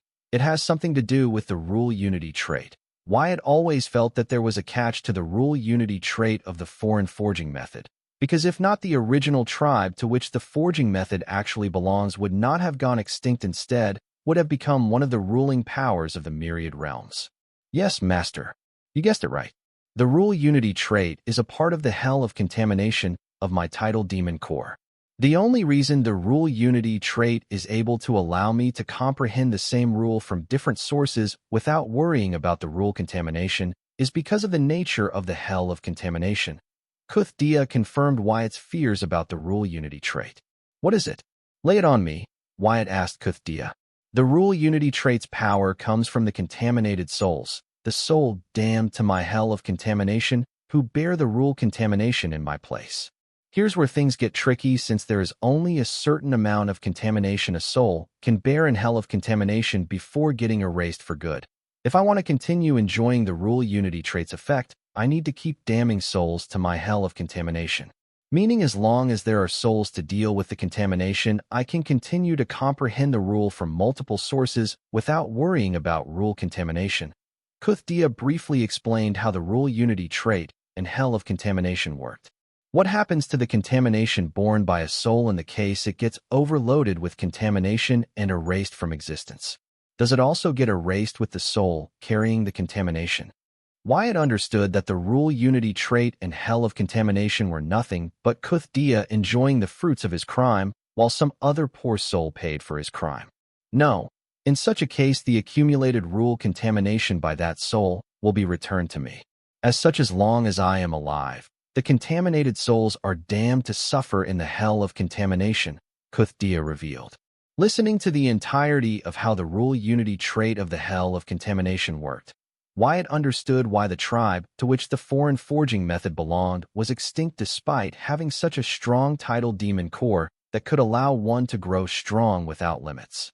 Their existence was a threat to the rest of living beings, the dark races, and other myriad races alike. As long as Kuthdia kept killing beings and damning their souls to his hell of contamination, he could continue to use the rule unity trait to comprehend rules from multiple sources without having to worry about being limited by the rule contamination. This basically meant that as long as Kuthdia kept killing, he could keep getting strong without having to worry about limits that would bother any other regular being. Now imagine an entire tribe of demons that could do exactly what Kuthdia was now capable of. They would definitely not get along with their neighbors as they stood to gain more from their neighbors being dead than alive. With the nature of their ability, it did not take a genius to figure out that they could not coexist with other races, as it made anything that had soul their prey. So it would not be a surprise if all the dark races came together to kill this particular race before they could begin their conquest of devouring the entire dark realm. Wyatt was not surprised that he did not find anything about this unknown tribe when he was researching the foreign forging method in the Infinity Library, as anybody would do their best to erase any trace of such a tribe from history. What was surprising was how Muthdia possessed something so valuable as the prized forging method of this unknown tribe. Wyatt wondered if Muthdia knew more about the foreign forging method than what he was letting on. That would be possible considering how he had pushed Kuthdia, his son, to use this particular foreign forging method to forge his tidal demon core despite knowing the risk. Now, let us go and give your father the good news. Remember to behave as your usual self. I do not want him getting suspicious, Wyatt instructed Kuthdia as he proceeded to lift the space isolation array formation, signaling Muthdia and Handsome Fox that they were done. Wyatt did not want to spend any more time here than he had to because Dre and Bloodette were waiting for him back home. Now that he had planted a mole in Belphegor's faction, half of his goal was done. As for the other half of the goal was him find out the identity of the only devil merchant of the card world. Since the original body of Handsome Fox had not shown himself, it was not possible. At the least, he was able to record the accurate soul energy signature of the Handsome Fox, so he should be able to spot him if their paths were to ever cross. Considering the nature of the Handsome Fox's origin card, it would be of great help to take precaution against him. Whoosh! As soon as the space isolation array was lifted, two figures instantly appeared in front of Wyatt. It was Muthdia and Handsome Fox. This time, they did not bother to control their realm's pressure, unlike the time they received Wyatt when he arrived here. Congrats, son. Muthdia congratulated Kuthdia aloud, feeling the presence of the tidal demon core in his body. However, Muthdia did not bother to further inquire about the tidal demon core, if it had inherited the abilities of a tidal demon core forged purely using the foreign forging method. Not that he was not curious about it, but he controlled himself from doing so, because once the tidal demon core was forged there wasn't anything he could do to change the result. He did not need another distraction from the matter at hand. Right now his goal was to capture the Chaos Dwarf Ezra. Thank you, father. I am glad that I did not disappoint your trust in me. Kuthdia replied to his father jubilantly, as if it meant him the world to hear his Muthdia congratulate him. Handsome Fox, do your thing. Muthdia ignored his son's blabber and ordered Handsome Fox to commence their plan to control Chaos Dwarf Ezra, now that he had confirmed that his son had forged his tidal demon core. As much as the faction's mission took priority for Muthdia, his son forging his tidal demon core using the unknown foreign forging method took a higher priority. By control, the duo literally meant to control Chaos Dwarf Ezra as their puppet using Handsome Fox's unique ability.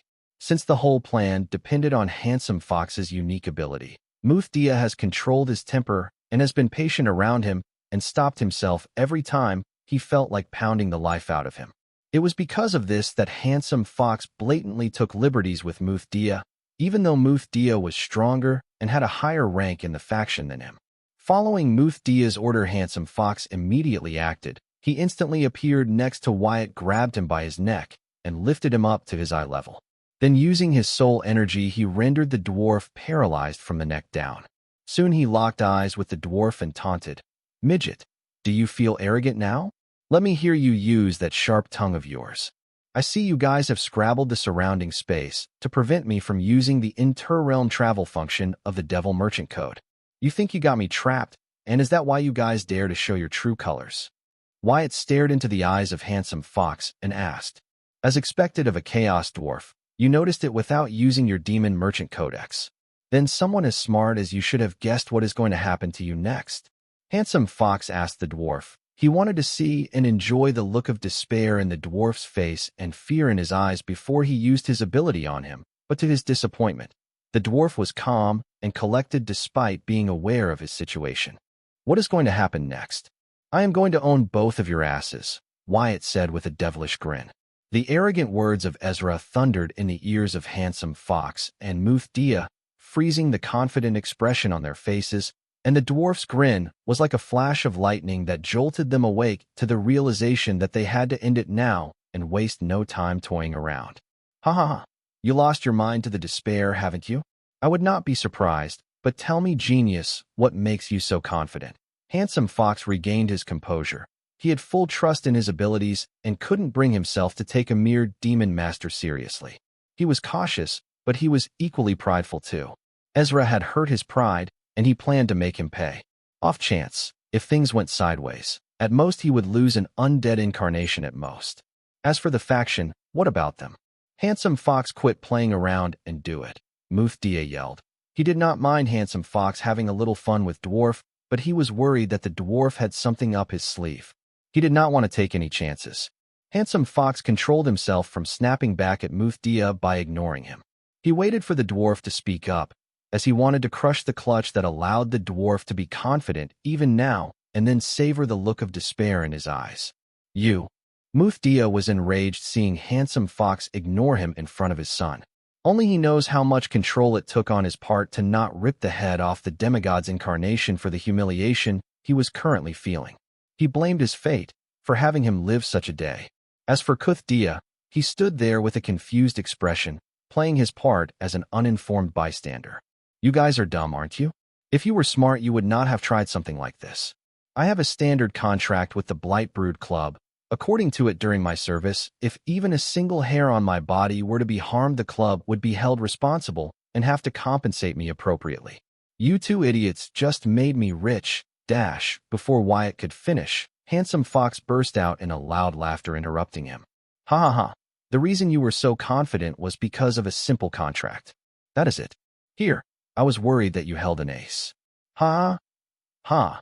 Handsome Fox's laughter came to an abrupt halt as he saw that Ezra was looking at him as if he was looking at a clown. With a deadpan expression, he said, "The contract holds no authority on me. I am not a member of the club. Even if I were, it would not matter, because soon you will willingly cancel it. And it will rain liquid rule power and liquid soul energy." Wyatt said, mocking Handsome Fox for believing that he would withdraw the contact, and they would not be liable for breaking it.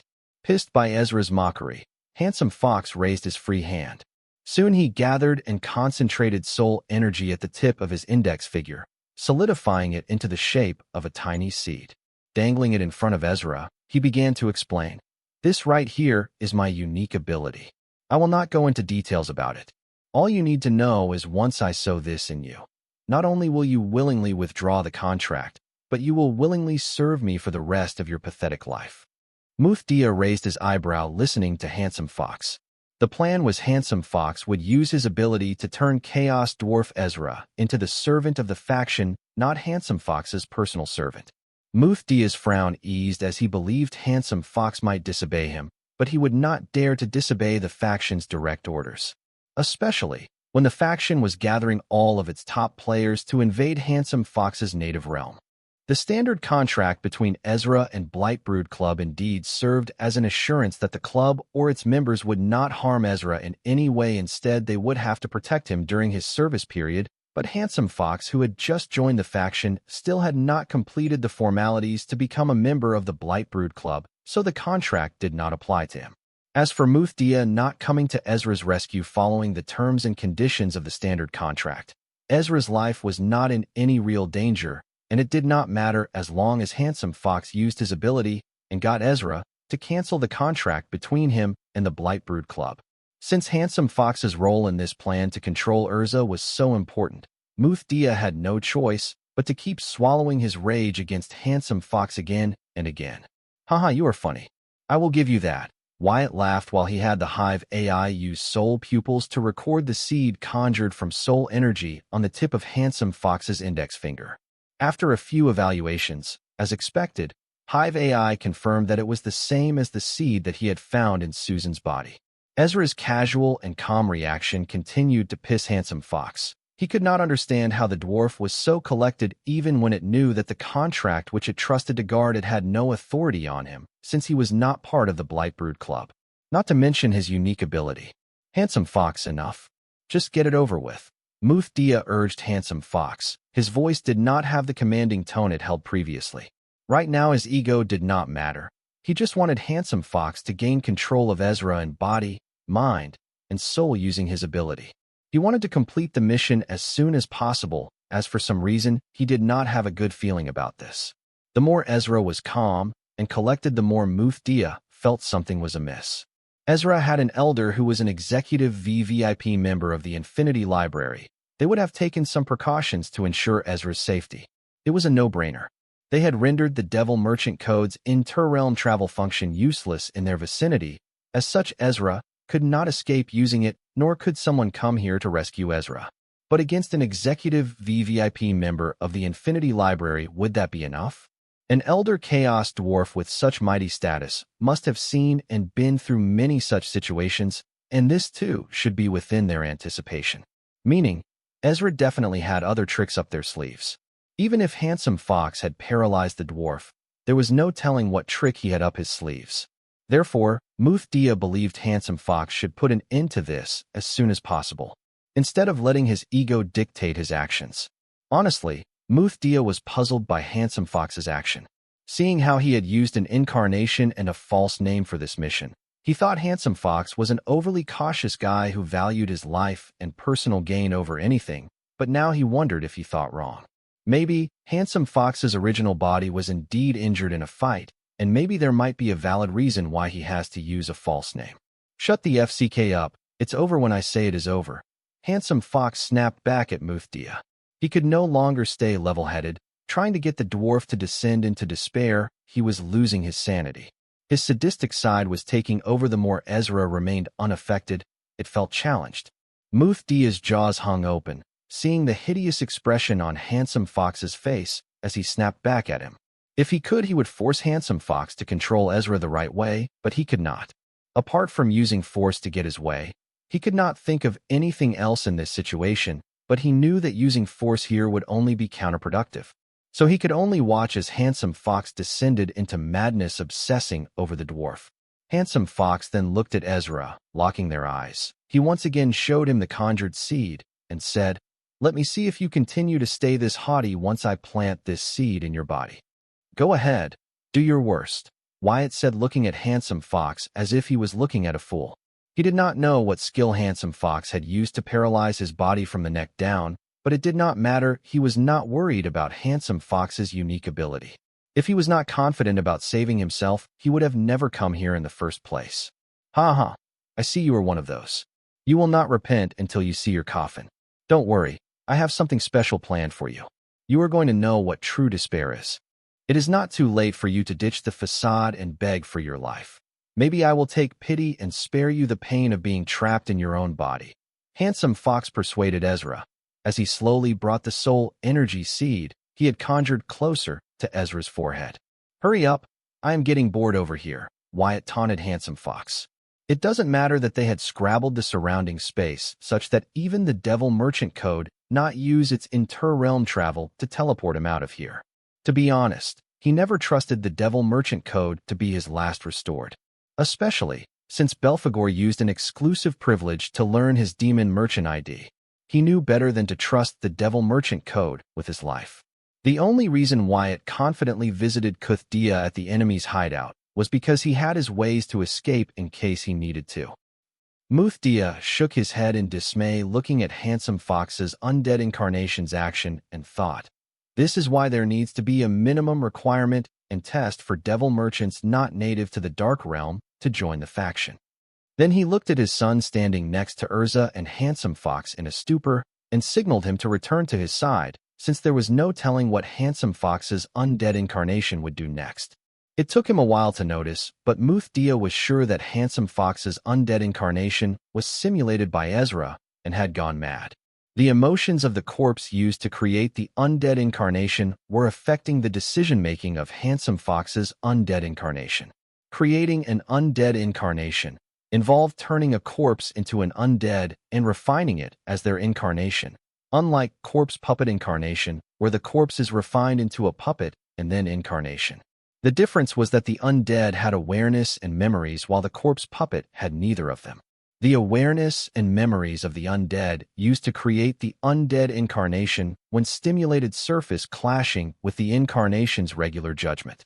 As Handsome Fox's incarnation, it should be cautious and only act in self-interest, but now the undead's awareness being provoked by Ezra seems to largely affect the incarnation's decision-making.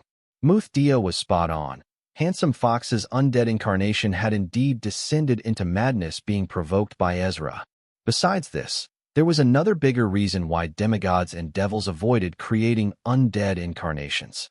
Over a certain period of time, the awareness of the undead and the sentience of the undead incarnation fuse to form an entirely new consciousness. This entirely new consciousness could not rebel against the original, but also wield its own title demon core or divinity along with diamond-grade grimoire. As the new existence was no longer a part of the original, but an independent and individual existence born between the original and the undead used to create the undead incarnation. However, despite such risks, there was a reason why Handsome Fox dared to create an undead incarnation, and that reason was none other than the ability of his origin card. Because of it, unlike other demigods and devils, he actually looked forward to the day the two awareness of his undead incarnation fuse and the new existence is formed. Handsome Fox's origin card allowed him to live hypnotic suggestions in his target, which included his undead incarnation. He long discovered that his seed of hypnotic suggestion could also participate in the fusion of the two awareness of his undead incarnation. Meaning, the new existence born with will innately follow the hypnotic suggestion he had implanted in his undead incarnation. As a result, the new existence would be more loyal to Handsome Fox than the undead incarnation itself. Besides, thanks to the hypnotic suggestion seed, it was easier to subdue the awareness of the undead and refine it into an undead incarnation. When its awareness evolves the new existence, the roots of the hypnotic suggestion seed sink deeper to the point of absolute. As a result, Handsome Fox will be able to create a small army of die-hard loyal demigods which would only keep growing with time. This was why Handsome Fox did not mind using his origin card to create undead incarnations left and right. Catching his father's signal, Kuthdia awakened from his stupor and rushed to his father's side while asking, "Father, if the demigod goes overboard torturing Ezra, I am afraid that you might suffer from the backlash of the contract, so how about we leave the mission to Handsome Fox and head home?" "Home? You cannot return to the Dark Realm. Temporarily this world is your home," Muthdia informed his son, though he did agree with his son's suggestion. He too was worried that the mad undead incarnation of Handsome Fox might end up harming Ezra's life in front of him. As a result, he would be penalized by the contract. So it would be in his best interest to leave here until Handsome Fox controls Ezra and cancels the contract. "What? I just created my title demon core. I wanted to go back and use my strength to earn merits and rise in the faction to create a name for myself." Kuthdia panicked. He was fully aware of Wyatt's plan for him. Therefore, he could not help but worry when he heard his father saw he would not be returning to the Dark Realm with him, but staying in the card world. "Son, let me tell you, the title demon core you created is special. If other dark races find out that you are the successor of the Hell of Contamination, they will not stop at anything to kill you before you become a devil. So it is best if you stay here and cultivate diligently. Once you are the devil, you can return to the dark realm. Muthdia explained to avoid going into details. Wyatt's suspicions were right. Muthdia was fully aware of the foreign forging method's origin. He seemed to be aware that if someone were to ever be able to forge the Rule Unity title demon core, they would become the enemies of all living beings and would be hunted down across the myriad realms. Yet, he had his son forge his title demon core using the Rule Unity forging method. This was why Muthdia desperately wanted to be present when Ezra proposed that Kuthdia would the version of the optimized forging method to forge his title demon core. However, this was also the reason why Muthdia gave up when Ezra refused his request. Therefore, understanding Ezra was going to be a problem, he did not waste a second to persuade Handsome Fox to go against the faction's orders to play nice with Ezra, and instead use his ability to control Ezra. With Ezra out of the picture, nobody would know that Kuthdia had become the successor of the Hell of Contamination, and he could continue with his plan with no worries. Muthdia's ambition knew no bounds. Wyatt's guess about his plan was mostly true, except that he did not plan to wait till Kuthdia became Card Emperor to take over him. He planned to take over him when he was strong enough to undergo blood inheritance, which would not only pass Muthdia's devil realm to Kuthdia, instantly turning him into a devil, but also help him take over Kuthdia's body and devour his soul through his bloodline in Kuthdia's body. This was why Devil Muthdia asked Kuthdia to stay low in the card world and return to the dark realm when he became a devil. With the Rule Unity trait, Kuthdia would grow strong in no time with his support and resources. Then he could devour Kuthdia in the card world and become the new successor of the Hell of Contamination without alerting the dark races in the dark realm. Father, please be rest assured you do not have to worry about others finding out that I am the successor of the Hell of Contamination. See, Kuthdia used Myraid Devil transformation skill of the Calamity Daughter gem to morph the Rule Unity title demon core into a regular title demon core of his Dia tribe. This way nobody could tell that he was the successor of the Hell of Contamination. Muthdia frowned, suddenly feeling the soul energy signature of Kuthdia undergo minute changes. He immediately grabbed Kuthdia and started powering his spirituality in him to check his title demon core. To his surprise, the title demon core within him was the average title demon core of their tribe. However, Muthdia remembered Kuthdia's title demon core letting out a different soul energy signature one that was similar to that of the Rule Unity title demon core. How is this possible? Muthdia blurted as his repeated investigation yielded the same result. He almost wondered if he had mistaken the first time. Kuthdia's title demon core must have been the average title demon core of their tribe from the start. If not for the mischievous grin on his son's face, he would have really believed that. Father, check again. Kuthdia reverted his title demon core to its normal form, seeing Muthdia stop, and asked him to investigate his title demon core again. Muthdia skeptically used his spiritual power to inspect Kuthdia's title demon core, and to his surprise, it was not the average title demon core of his tribe, but the Rule Unity title demon core. Astonished, he exclaimed, "What is going on with your title demon core?" Muthdia had never heard of a title demon core being able to switch between two forms.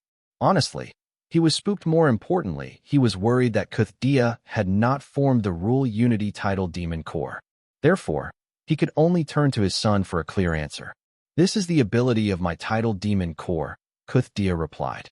"Sure, but first tell me if you are the successor of the Hell of Contamination or not." Muthdia snapped at Kuthdia.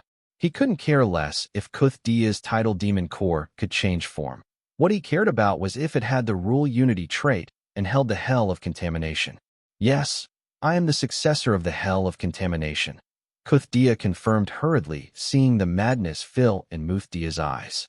"I never read that the Rule Unity title demon core change forms. What is that about?" Muthdia calmed down, hearing Kuthdia confirm that he was indeed the successor of the Hell of Contamination. Then he asked about its ability to change forms. "It is because of the optimized forging method developed by Master Ezra. The optimized forging method is a perfect unison of our tribal forging method and the Rule Unity forging method. As such, my title demon core is able to switch between these two forms. However, because the Rule Unity forging method was dominant, The tidal demon core in our tribal form is not able to exert the maximum power. In that form it's subpar at best. Kuthdia lied to Muthdia, since it seemed a better alternative than revealing the Calamity Daughter gem and its Myraid devil transformation skill to Muthdia. Interesting, to develop such a forging method, that dwarf is indeed worthy of his arrogance. Unfortunately, he met us, Muthdia said, eyeing Ezra, who was paralyzed by Handsome Fox. You are getting bored already. Get used to it, otherwise you will go mad of boredom, because once I am done with you, your soul will be imprisoned in your own body, and you will have nothing but boredom to keep you company. Handsome Fox stopped the hypnotic suggestion seed a hairbreadth away from Ezra's forehead, and Fox stared into his eyes, searching for fear and despair as he threatened him. However, to his surprise, nothing he said or did was able to garner any other reaction but a mix of disgust and provocation. He was at his wit's end. He wanted to resort to physical torture, but couldn't, as harming the dwarf in the presence of a member of the Blight Brood Club would trigger the contract.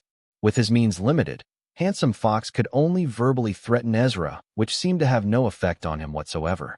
Tisk, Wyatt scoffed and stared right back into Handsome Fox's gaze with nothing but pure disgust. Even with the hypnotic suggestion seed pressing on his forehead, he remained undeterred. It was not because of his ignorance about the capability of the seed, but because he was confident that his Calamity Soul gem could easily defend against it.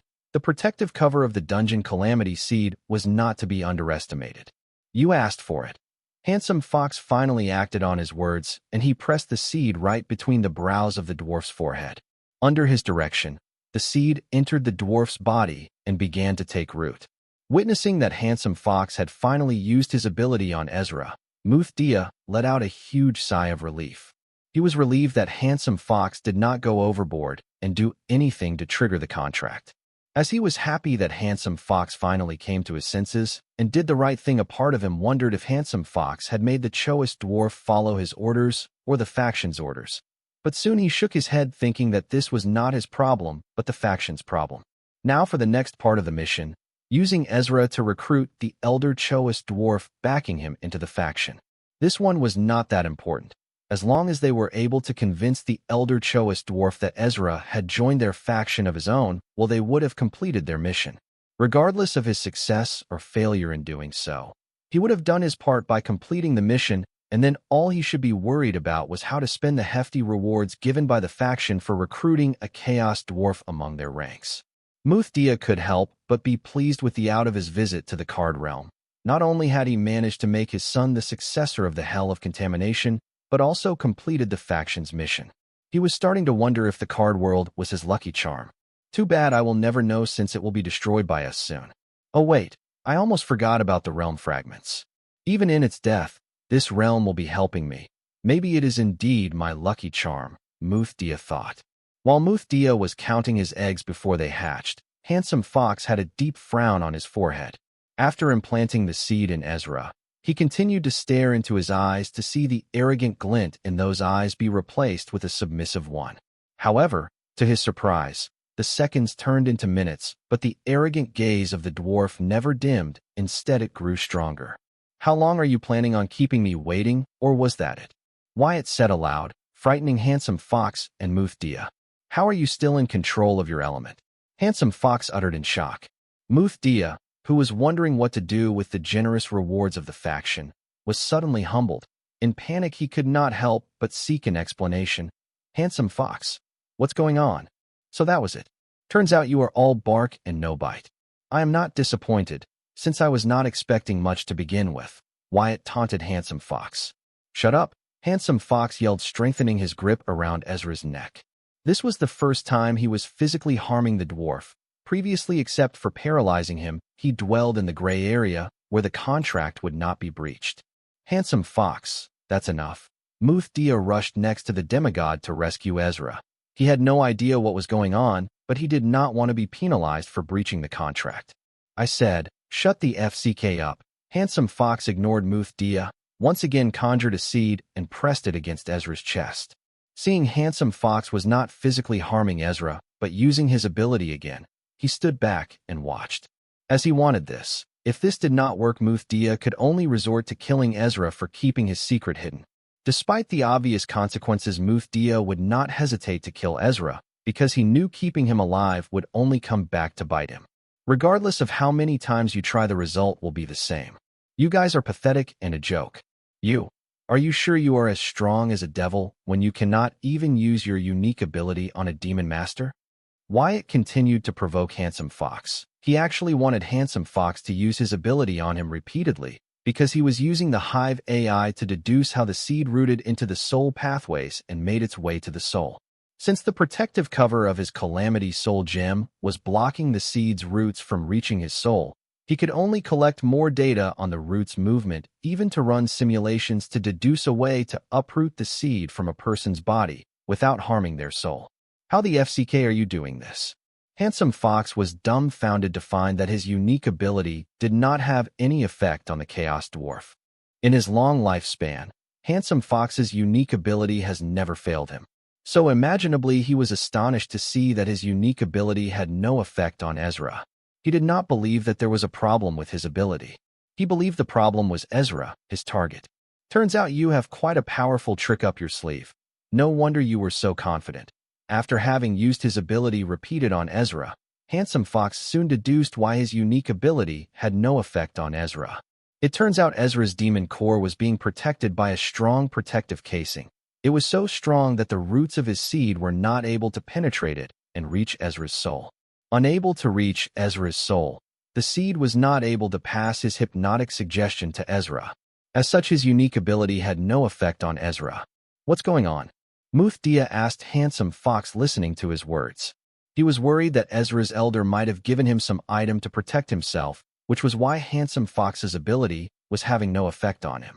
He was also relieved at the same time, because if this were truly the reason why Handsome Fox's ability was not working on Ezra, as long as they robbed Ezra of the item given to him by his elder, they were golden. It seems the dwarf has a high-level item that protects his soul. It must be a trinket from his elder to protect. We will have to strip him of it for my ability to work on him, Handsome Fox answered. This time Handsome Fox did not ignore Muthdia, because the only thing he had going for him in the faction after selling them the rights to the card world for a more than generous reward was his unique ability. If his unique ability were of no use, then he really had very little to be proud of in front of Muthdia, which he could not stomach, so he answered him to validate himself. Score, Muthdia exclaimed, as an item with the ability to protect its user's soul and the capability to defend against a demigod's unique ability was worth a fortune. However, only a fool would sell it instead of using it themselves. Handsome Fox ignored Muthdia, inwardly wondering what was he happy about, as he was going to keep the item for himself. After all, he was doing most of the work here. Without him, the mission would be a bust. Since his contribution to the mission was the most, it was only fair that he gets to keep the soul protection item when they were sharing the merits and rewards from the faction for completing this mission equally. Handsome Fox frowned as he felt Muthdia's spiritual sense cover Ezra as he blatantly searched the dwarf's body for the treasure. He was annoyed by Muthdia's action, but he chose to stay silent and used his spiritual sense to find Ezra's storage item. After a good 5 minutes, unable to find anything on Ezra's body except for his clothes, both Handsome Fox and Muthdia asked Ezra in unison, "Where are you hiding your storage item?" "You guys are stupider than I thought you were if you really believe that I will just tell you where I am hiding my storage item." Wyatt shook his head, listening to the devil and demigod duo. Wyatt did not like the duo probing him with their spiritual sense, but he had no choice but to endure it. Not because he was trapped, but because he was conducting an experiment on the numerous hypnotic suggestion seeds that had latched on to Calamity Soul Gem, trying to break through its protective covering. The experiment Wyatt was conducting was the various methods the Hive AI had come up with to remove the seeds and their roots of Handsome Fox's origin card from the victim's body without harming them. Even though the surrounding space was scrabbled to stop him from using the inter-realm travel function of Devil Merchant Code, Wyatt could still level here whenever he wanted to, but he stayed because right now his body was the best subject for him to test the various contingencies against Handsome Fox's ability. As of now, Susan, Corey, Bladette, and Courtney have fallen prey to Handsome Fox's ability.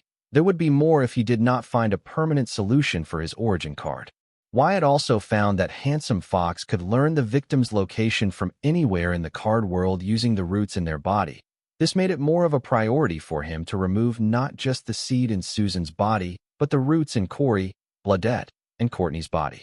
Not to mention, he could only awaken Corey Park and Corey Bright's tidal demon core by removing these roots from her body. All 5 of them were his trusted friends. Therefore, he needed to do his best to find the most efficient method to remove Handsome Fox's abilities from their bodies along with a permanent solution against Handsome Fox's origin card. Is it in his Demon Merchant Codex's inventory, or something? Handsome Fox asked Muthdia as he was not well informed about the Demon Merchant Codex. No, that is not a thing, Muthdia scoffed. Well, his elder has shared his executive VVIP member of the Infinity Library status with him. They have all sorts of exclusive privileges, maybe storage must be one of them. Handsome Fox did not believe it to be true, but he said to defend himself. It is possible. Muthdia had no choice but to agree with Handsome Fox when he put it that way. As a ruler-class organization, the Infinity Library had a very close relationship with the Devil Merchant Code, so it would be a surprise if they had inventory or storage privileges that the rest of the Devil or Demon Merchant could not enjoy. Well, what do we do now? Handsome Fox asked. Muthdia thought for a second and then said, he is awfully quiet for a change. Maybe that might not be the case. If not the Demon Merchant Codex, where else could he be hiding the item? We have already searched every inch of his body, Handsome Fox said in annoyance. His physical body, but not his spiritual body. Since it is a soul protection item, it would not be surprising that it is a spiritual item, Muthdia proposed. From his tone, it could not be more obvious that he thought Handsome Fox did not know about spiritual items that could be carried by the spiritual bodies. It was typical of a devil merchant from Dark Realms to think this despite knowing that Handsome Fox as a devil merchant had been to the Interrealm City, a city in a spiritual plane created and equipped with many superior spiritual items. Handsome Fox was losing patience with Muthdia's superior mentality, however, he soon controlled his emotions. Then shaking Ezra whom he had grabbed the neck, he asked Muthdia, how am I supposed to strip a soul protection spiritual item from his spiritual body genius? Oh, I see your point. It finally dawned upon Muthdia that the main reason they were trying to steal the soul protection spiritual item from Ezra was not because of their greed for the item, but so that Handsome Fox could use his ability on Ezra, but it turns out they could not get to the item without breaking its soul protection ability, which they failed to do in the first place. It seems you f'd up. Handsome Fox was quick to throw all the blame on Muthdia, coming to the conclusion that regardless of where Ezra hid the soul protection item, on his spiritual body or in his demon codex, they would not get to either of them. What you mean I f'd up? We both did. Muthdia corrected Handsome Fox while his mind was thinking of ways he could kill Ezra without triggering the contract. Unfortunately, none came to Muthdia's mind on the spot. Prior to this, he was so confident that this plan would work that he did not think of this beforehand. After all, who would have guessed that a card master would have such a card up his sleeve? Handsome Fox's ability was unique and similar types were rare even in the Dark Realm, so it was surprising to see that Ezra's elder gave him a soul protection spiritual item, which was rarer. What do we do now? Handsome Fox did not argue with Muthdia about who was to be blamed. Instead asked him how could they handle the mess in their hands. What else? I will go on a short walk with my son for sightseeing while you do everything. I mean everything it takes for you to reach your goals. Muthdia was vague with his words so as not to trigger the contract, but his intention could not be more obvious. What if it does not work? The safe is a lot tougher than it looks, Handsome Fox said, swinging Ezra around like a rag doll. Then I can only advise you to erase all evidence. I promise to go along with any story you come up with to cover up the mess up. Muthdia promised Handsome Fox that he would help him cover up in case he ends up killing Ezra. He could not hope Handsome Fox did not have a problem with this because he really was having trouble thinking of a way to kill Ezra without incurring the penalty of the contract Ezra had with Blightbrood Club. However, I do not like to do a thankless job. Handsome Fox reminded Muthdia that since he was the one cleaning up the mess, he should be compensated appropriately. Especially when all of this mess could have been avoided if not for Muthdia's plan. Fine, you can have the remaining lease on my shack in the Interrealm City, but this time get the job done. Muthdia offered up his lease of a small shack in the inter-realm city to Handsome Fox as compensation, which was not cheap as aside from the expensive lease, he had spent a fortune on renovating the shack to his taste with expensive and lavish spiritual furniture and items. Good. You and your son take your time enjoying the scenery of the card world, so I have enough time to clean up the mess here. Handsome Fox had a huge grin on his face as spoke these words, indicating that he was very satisfied with Muthdia's compensation. Ha ha ha. Wyatt suddenly laughed, gaining the attention of the demigod and the devil alike. Then he added, "You idiots don't learn from your mistakes, do you? Ha ha ha. However, thanks to your idiosyncrasy, I will soon be rich man. I'm starting to miss your snarky comments. Let us see if you will able to come up with new ones when my friend here leaves." Handsome Fox yanked Ezra closer to his face and then added, "Get prepared, you are going to live the most exciting hours of your life soon. Man, you guys are dumb. I really do not understand how you managed to reach the pinnacle of your respective power systems and become devil merchants. Or does the myriad realms look after dumb like you guys? Otherwise, I seriously wonder how you guys managed not to strangle yourself with the placenta in your mother's womb." Wyatt's words grew harsher, having finally achieved the result he was seeking from the experiment he was conducting using his body as the experiment subject. Wyatt had found the method to remove the roots and seeds of Handsome Fox's ability from the victims' bodies without harming their souls. But this was not 100% foolproof since the data available was only on how the roots of the seed burrowed into soul pathways, not the soul itself. Hive AI has tried its best to fill the gaps in the data and conduct simulation considering every possible variable and developed the method which satisfied Wyatt's requirements, but nothing was certain. Until there has been a practical trial, which not possible as of now. Wyatt could only risk it.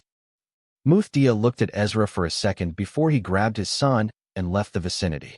He did not bother arguing with Ezra, because he had a feeling that Ezra might have other tricks like the soul protection spirit item on him. So he left in a hurry, such that Handsome Fox could do everything in his power to subdue Ezra or kill him. His being here another second would only favor Ezra since the contract clause would tie Ezra's hands. Therefore, he and his son, who were part of the Blightbrood Club, had to leave so Handsome Fox could truly get started. "Hey, midget, why don't you try waving your sharp tongue now?" Handsome Fox tightened his grip around Ezra's neck and asked him to act smart now that the father and son duo from Blightbrood Club had left, meaning he did not have to hold back anymore. "I would, but I am not a masochist like you. You sucker." Boom! Dash! Ezra yelled before detonating his physical body. A demon master's self-detonation is not enough to scratch a demigod, let alone hurt one. "Who is stupid now, stupid?" Handsome Fox uttered as he watched Ezra's eyes lose sign of life before his physical body exploded.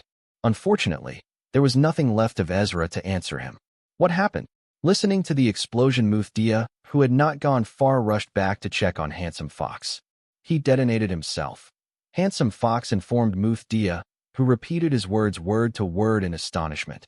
He detonated himself. "Yep, that is what happened," Handsome Fox said, having trouble believing what he saw. Ezra turned out to be a warrior. He would rather die than be enslaved. Ezra taking such a drastic measure finally satisfied Handsome Fox's sadistic thirst, just imagining what the Chaos Dwarf would have gone through in his last moments to so decisively detonate himself. He felt like he was about to have an orgasm.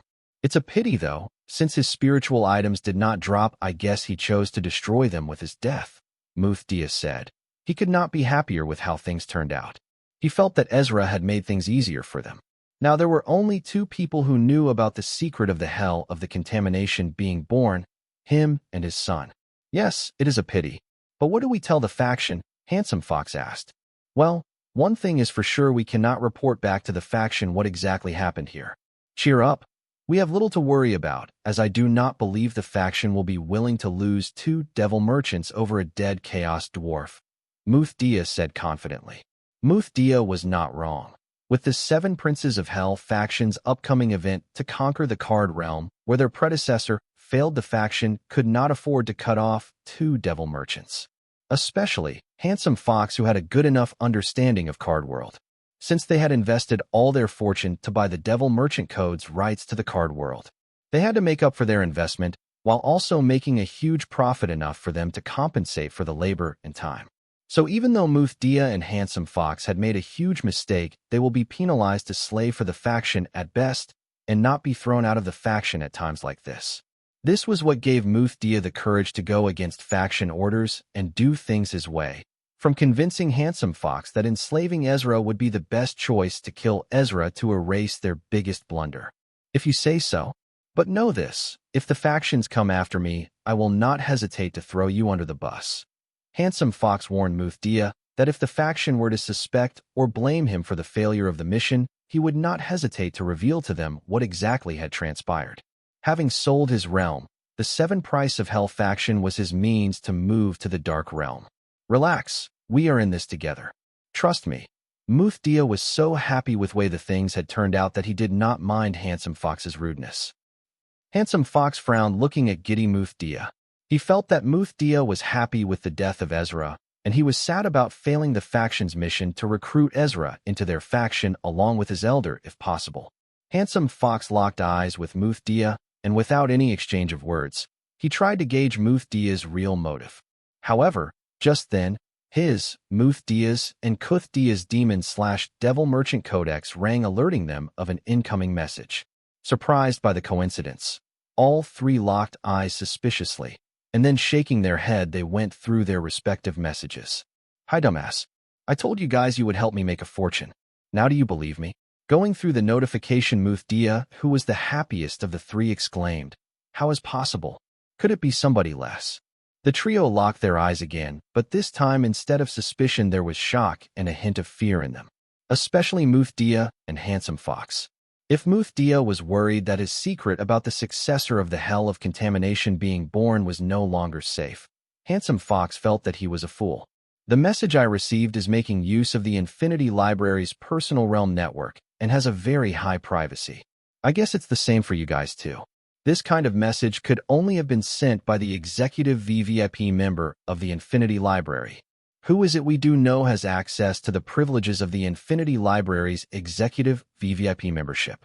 So it has to be him or his ghost. Handsome Fox began to recall the events that transpired, wondering how could he have messed up big time.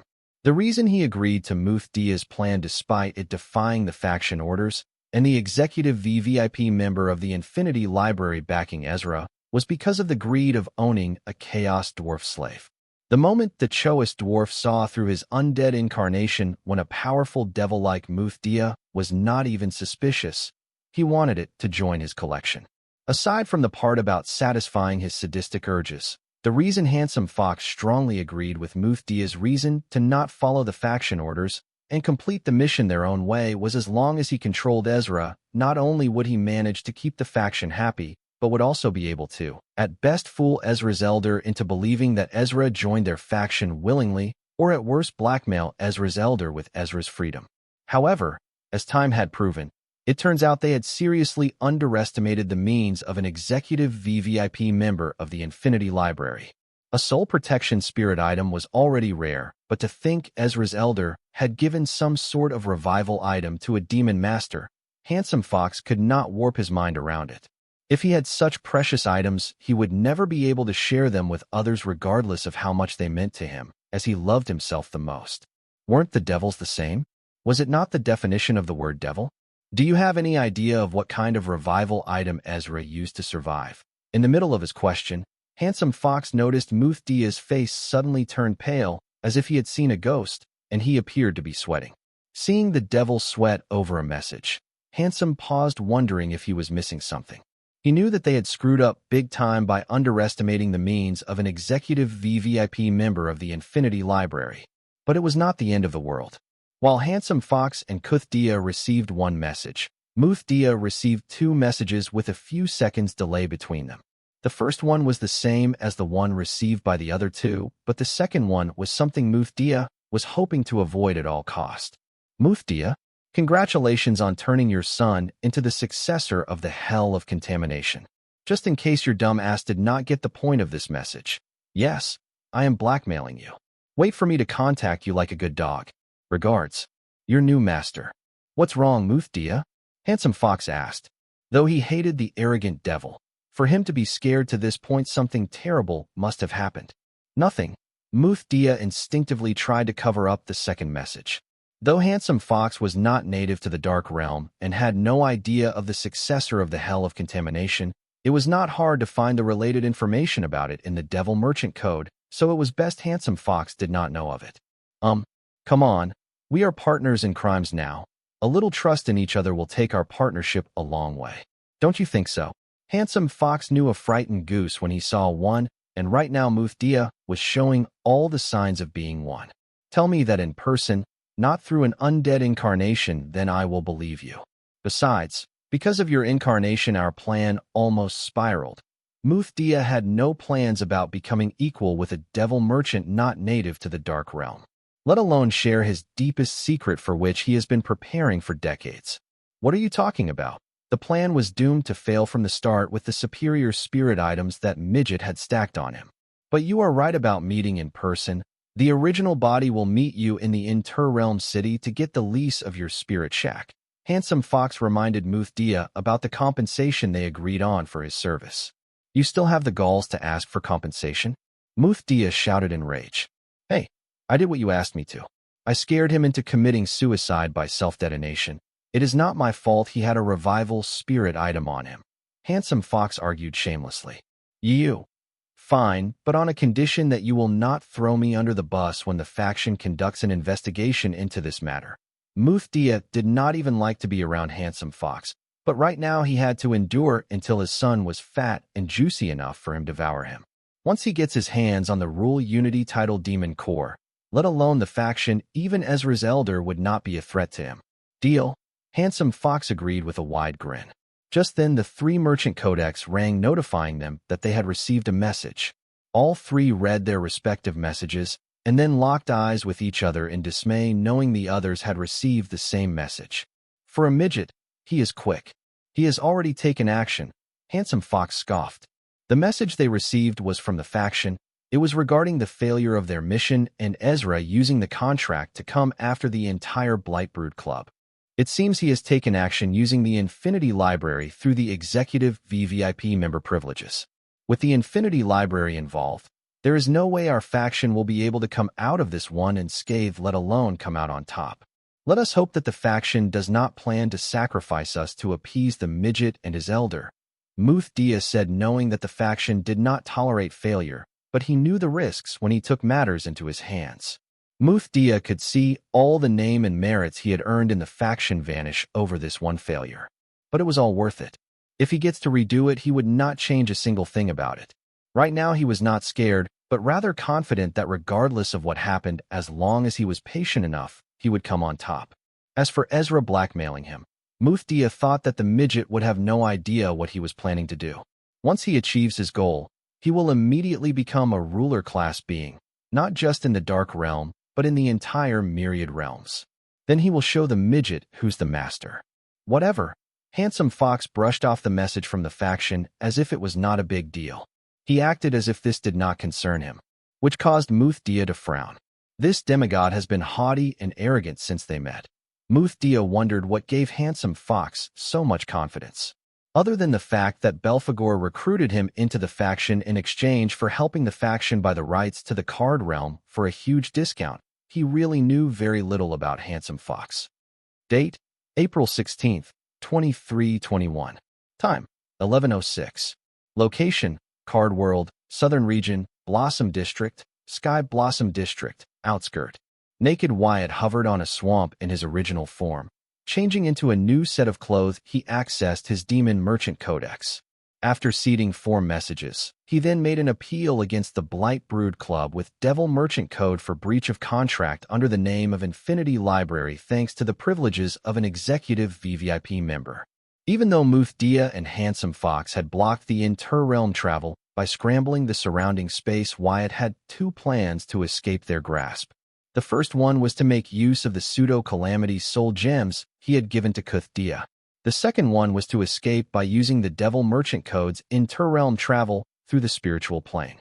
After detonating his physical body that was captured by Handsome Fox, Wyatt's soul could escape to the post-apocalyptic soul gem on Muthdia and restore his body when alone. But Wyatt was now able to exist on physical and spiritual planes simultaneously thanks to Dredra's pixie dust. Hence, he did not have to go with the first option when the second option was much more convenient. When Wyatt chose to detonate his physical body in the physical plane, meanwhile his spiritual body, which was in the spiritual plane, made use of the inter-realm travel function of the Devil Merchant Code to help move itself to the Puesto Calamity Soul Gem that he had hidden in the outskirts of the Sky Blossom City. Space was only blocked in the physical plane, not in the spiritual plane, and thanks to his exclusive privilege, Wyatt could use the inter-realm travel function to teleport his spiritual body without his physical body across the realms. Wyatt could have directly spawned himself in the basement of the new TSR headquarters, but the city was now crawling with demigods as the Southern royal family had increased security measures after the Handsome Fox incident. Having made the appeal with the Devil Merchant Code, all that was left was for the parties involved to agree on a hearing date. Now the ball was in the Seven Prince of Hell faction's court. How they planned to settle it was up to them. As for Wyatt, he returned to Sky Blossom City in disguise. He could not wait to test the technique he had developed by removing the roots from Corey's soul pathways. Informing his Calamity Daughter Gems about his arrival, Wyatt rushed back to the TSR headquarters where Sarah received him. With her help, he made it to the basement, back into the Blood Rock, and removing his disguise he checked on Bloodette. Seeing she was still in deep slumber, leaving a true clone next to her, he returned to the Seed World, appearing a foot in front of Dreydre. "Did you miss me?" Wyatt wanted to surprise her, but he did not want to scare her, so he made the choice to appear in front of her with very little suspense. "Wyatt, you are back." "Yes, I did miss you." Dreydre instantly rushed to Wyatt's side and nestled in his hair. For some reason, they never seemed to get dirty and always smelled so nice and fragrant. "Wyatt," and greeted him as she enviously stole a glance at Dreydre, who was playing with Wyatt's hair. Seeing it wasn't just Dreydre, but Wyatt too genuinely missed her. If not for her knowing that it was physically impossible for Wyatt to be with a pixie, and would have considered Dreydre as one of her rivals with the most potential, because she was just too damned cute. Wyatt returned and in Aria's greeting with a nod, and he asked, "Hope she wasn't too much of a trouble." "No, she was a delight. I would love to play with her some other time," and said. She could not spend too much time away from the royal court, especially with her mother returning from the western region. Her mother cannot find out that she has been slacking off for an entire day. "And you are leaving." Listening to and Dreydre paused, nestling in Wyatt's hair, and asked with a hint of sadness. Though they only knew each other for a little time, she had grown to like and in Arya, enough to miss them if they left. It was a lot harder for a pixie to get over someone than getting attached to someone. "Yes, but I will come visit when I am free. Or you can come to visit me in the southern when you have built your forest," and knew with her mother's arrival her schedule would be jam-packed with new projects thanks to the masterstroke her grandpa had pulled. As such, she might not have a day off in the foreseeable future to come meet Dreydre. This might be goodbye unless Dreydre comes to visit her. Dreydre flew out of Wyatt's hair to lock eyes with Wyatt, and to ask his permission before she made any promise to and about going to meet her. Knowing what Dreydre was about to ask him, Wyatt jumped the gun and agreed. "Yes, Dreydre, we can go meet, and in the southern capital." It is not like Wyatt planned to return to the southern capital. It's just that with the southern royal family suddenly building silver milk powder factories on the outskirts of the southern capital, he thought he would be visiting the capital soon, depending on what explanation Anna's mother was going to him. Colleen and have been very doggy about this topic. Something that could make these two doggy must be serious. "Yeah," Dreydre cheered, and then turning to and she declared, "And I will come visit you in the southern capital once I have built my forest." "Okay, I will be waiting for you. You are going to love the royal garden," and replied. Wyatt couldn't help but laugh listening to her. She wants to show off her garden to a pixie. Ignorance is bliss. "Wyatt, you have been to the royal garden. Isn't it beautiful?" and asked with her left eyebrow raised. "Yes, by card apprentice standards. But by pixie standards, the entire card world may be barely good enough." Wyatt said, knowing and would not understand what he actually meant. "What do you mean? I don't get it," and said, "It is an inside joke, am I right, Dreydre?" Wyatt tagged Dreydre, but she threw him under the bus, saying, "I would love to see the royal garden." "You heard her," and said proudly. Yeah, take her with you too." Wyatt pointed at Arya, whose presence was masked. Even though she was a few feet away from them, it was like she was not there. "No, I am your bodyguard. I should be with you all the time. Next time you leave, please take me with you. Arya demanded with a straight face. She was being serious. I killed a devil that managed to single-handedly kill 2 teams of demigods. Since when did I require a card lord to act as my bodyguard? Just leave with Anne. You can stay if you need my expertise with fixing your bloodline's flaw. Wyatt rejected Arya's demand outright. However, she was welcome to stay if she was willing to let him experiment with the Art family and Heatsend family bloodline. Arya was about to argue with Wyatt, but stepped in saying, Arya, you are relieved of your bodyguard duty as of now. However, if you want to use Wyatt's help to rectify your bloodline, the royal family is more than willing to pay for the fees. Arya thought for a second about what Wyatt and proposed, then replied, Thank you, Your Highness. Though this body is mine, the bloodline belongs to my family and the royal family. It's not my place to make a decision. I cannot be the judge of this. I will have to talk to the elders of my family regarding this. Okay, then let us head back to the southern capital. And, as a good little mama's girl, was impressed by Arya's words. Her words had made a deep impression on her. Her conviction that had been wavering since new Wyatt suddenly stabilized. She decided to focus on her duty and let her relationship with Wyatt take the natural course. With and Arya gone, Wyatt patiently waited for Sarah to bring Corey. On his way over here, he repeatedly tried to contact Corey, but he could not connect to her grimoire. So he ordered Sarah to search for Corey and bring her to him. Meanwhile, Dre asked, Wyatt, how was your work? Excellent, but I missed you so much. Next time I will take you with me. Wyatt was not lying. If Dre was present, he would not have to be worried about the space being scrambled. Her wings would easily find a path through the scrambled space. If her realm is strong enough, it could stabilize the space with a flap. I would love to. I missed you every second you were gone, Dredred expressed cutely. Wyatt did not dare to think of carrying the seed world on him, as he worried about moving the seed world prematurely before Dredre's forest gave birth to a spirit and it matured, because he could not guarantee that the spiritual plane connecting to the void of the seed world would remain the same after he rooted it and sowed in a different space. Previously, he did not pay attention to this, as he did not know it would be of importance to him. Dre, did my wide search have any results so far? Wyatt asked, because he knew that with every minute the chances of saving Courtney were growing slim. However, he had no choice but to wait, since he could do nothing, as he had no idea about what could have transpired with her when Bloodette detonated her blood-rule body with Courtney inside her rune. With Bloodette in a coma, Wyatt had no idea if she was alive or not. No, but there is still a lot of books, so don't get disappointed. Dre summoned her Demon Merchant Codex and answered, checking the progress of the wide search in real time. I am okay, Dre. What about you? Did you enjoy time with an Arya? Wyatt asked Dre to make sure that in his absence Dre was not made uncomfortable by or Arya in any way. Yes, very much, Dre exclaimed. Her excitement showed she was happy to make new friends. Good. But what about the topics that I asked you to avoid when talking to others? You did not talk about them with or Arya, did you? Wyatt checked if Dre had leaked something he had specifically asked her to not mention or do in front of Arya or anyone else. I did not talk or do anything that you asked me to avoid in the presence of others. I do not want to endanger you in any way, Dre answered with a grave expression.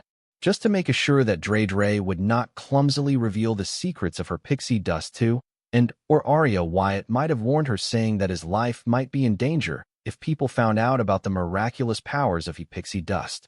I know Dre cares the most about me. You could never do anything to harm me, Wyatt said, knowing Dre did follow his warning. Otherwise, his conversation with Arya would have totally different.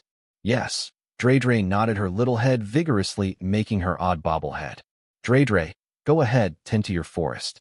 I will be on the nearby island healing my soul, Wyatt informed Dre.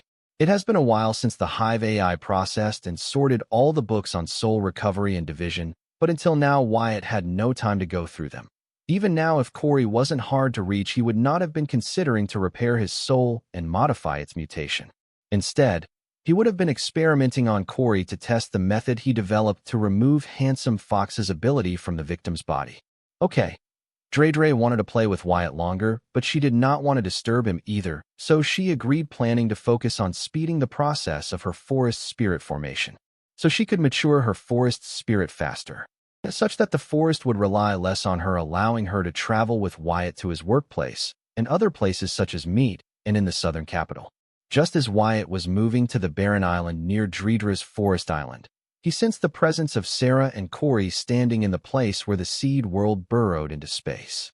It seems Sarah has finally managed to find the elusive Corey and give Wyatt's message to her. Where were you? Why could I not contact you? Wyatt noticed that Corey was not carrying Beam on her person, so it was clear she had left Beam to guard Susan. Wyatt appreciated this about Corey. I was in my card lab, creating a new set of armor cards for Big Sis Susan. With everything happening recently, I decided to increase Big Sis's strength.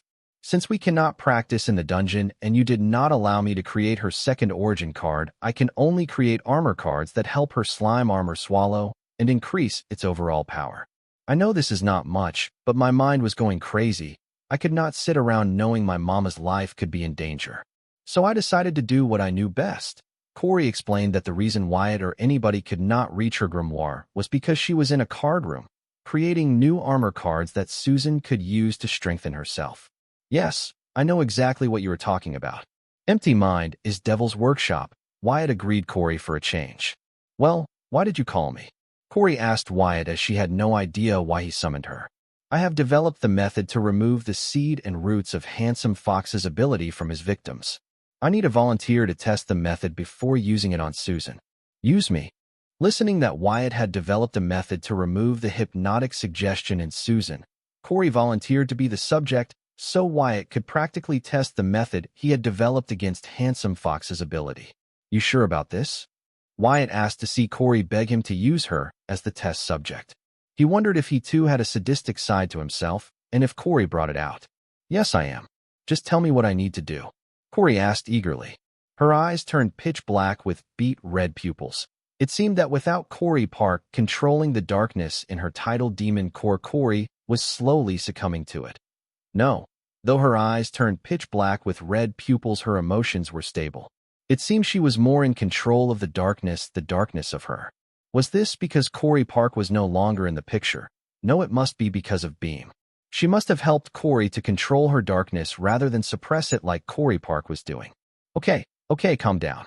I have nobody else but you to test my developed method on. With Courtney missing and Bloodette in a coma, only Corey was available for Wyatt to test his developed method on. As for the demigod guarding the Sky Blossom City during the incident, he was also a victim, but he was the South Royal family's problem. If they needed Wyatt's help, appropriate compensation needs to be agreed on. Okay, so what do I need to do? Corey nodded in understanding and repeated herself. First, give me a drop of your blood. Listening to Wyatt, Corey immediately punctured her left index finger, and squeezing a drop of blood, she handed it to Wyatt and then asked, Next. You wait. Wyatt took the drop of Corey's blood and placed it on the card creation page of his grimoire along with a common core. Then he mobilized the Blood Rule's Blood Curse, meaning to collect enough Blood Curse rule power. Using all three of the ingredients, Wyatt created a card, Blood Curse Substitute. Card name, Blood Curse Substitute, bound. Card type, Rune card. Card rank, A rank, rare grade. Card rate. Card durability, one-time use card. Card effect, Blood Curse Substitute can withstand an attack in place of the user. Bound, Corey Bright. Note, the effect of the card may vary depending Corey Bright's strength. Whoa, is it done? I feel nothing different. Corey exclaimed, seeing Wyatt successfully create a card. Only she knew how she connected Wyatt creating a card with solving the roots of Handsome Fox's ability in her body. No, we are far from done. This is just the first step. Just equip this card, Wyatt said, passing the card to Corey. You created an A-rank bounded rune card so fast. It takes me longer to create a common grade card. Corey marveled about the speed at which Wyatt successfully created an A-rank card as she went through its info. Don't compare yourself with me. You will only be setting yourself up for disappointment and depression. Compare yourself with someone of your age, Wyatt advised Corey while sending a party request to Corey's grimoire. We are of the same age, Corey said, rolling her eyes at Wyatt, but she agreed with him. Receiving the Wyatt's party request, Corey accepted it without further question. Give me permission to use your grimoire attack page, Wyatt ordered Corey, who in confusion replied, I do not think the party function of the grimoire has such an extension. However, she paused in the middle of completing her sentence as she received a notification from her grimoire asking permission to give Wyatt's grimoire control of her grimoire's attack page. Corey hesitated to agree to the request and asked, How is this possible? I have a card, Wyatt answered. He did not lie. It was the Superbrain card seeking permission. It could hack into her grimoire, but to avoid her freaking out when it suddenly gains control of her grimoire's attack page, Wyatt had it seek permission. You have a card? What kind of explanation is that? Corey complained, but she agreed to give Wyatt's grimoire control over her grimoire's attack page. Then mumbled, You have a card for everything, don't you? No, I do not have one to shut you up. I kid, of course, Wyatt explained, feeling Corey's stern stare. Humph, Corey snorted and asked, What now? Now I will use my spiritual sense to move the roots in your body to the blood curse substitute card using the method I have developed. Before I begin, you need to know that the roots are hiding in the soul pathways of your mind.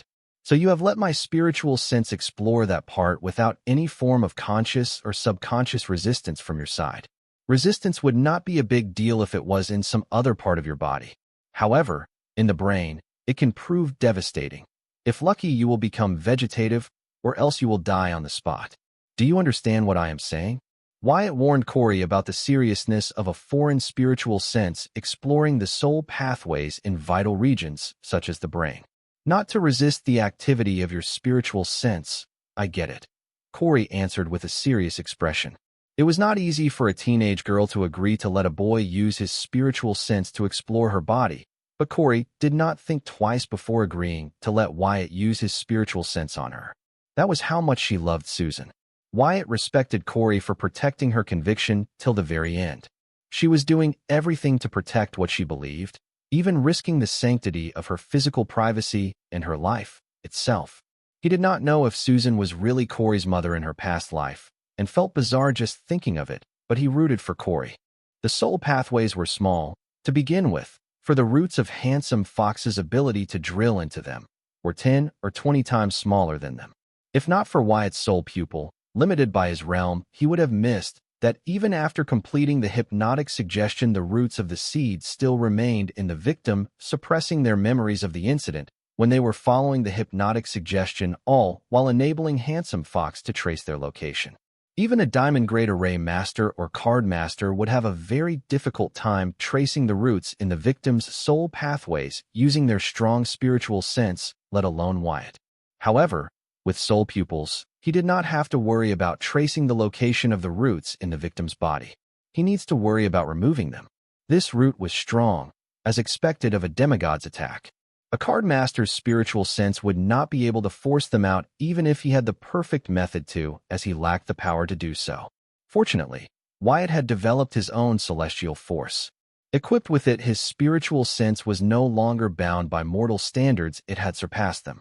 So it would not have any problem pulling the roots out of the soul pathways. If not for him not wanting to harm the subject's soul pathways and soul, he could have just used his spiritual sense to yank them out of their soul pathways. Corey, I am beginning. Remember what I said. Wyatt gave Corey a heads up before he began to pour his spiritual sense into her body. Then, following the method he had developed to remove the roots without harming the patient, he began the operation. Wyatt began to vibrate his spiritual sense at the same frequency as Corey's soul pathway. As such, they were easily able to blend with her soul pathway without harming them in any way. Stealthy, Wyatt's soul pathways began to cover every single root in Corey's soul pathways. They were not alert, as now Wyatt's spiritual sense was basically the same as Corey's soul pathway. Therefore, when his spiritual sense approached and surrounded the roots, they did not spook and dug deeper into the soul pathways.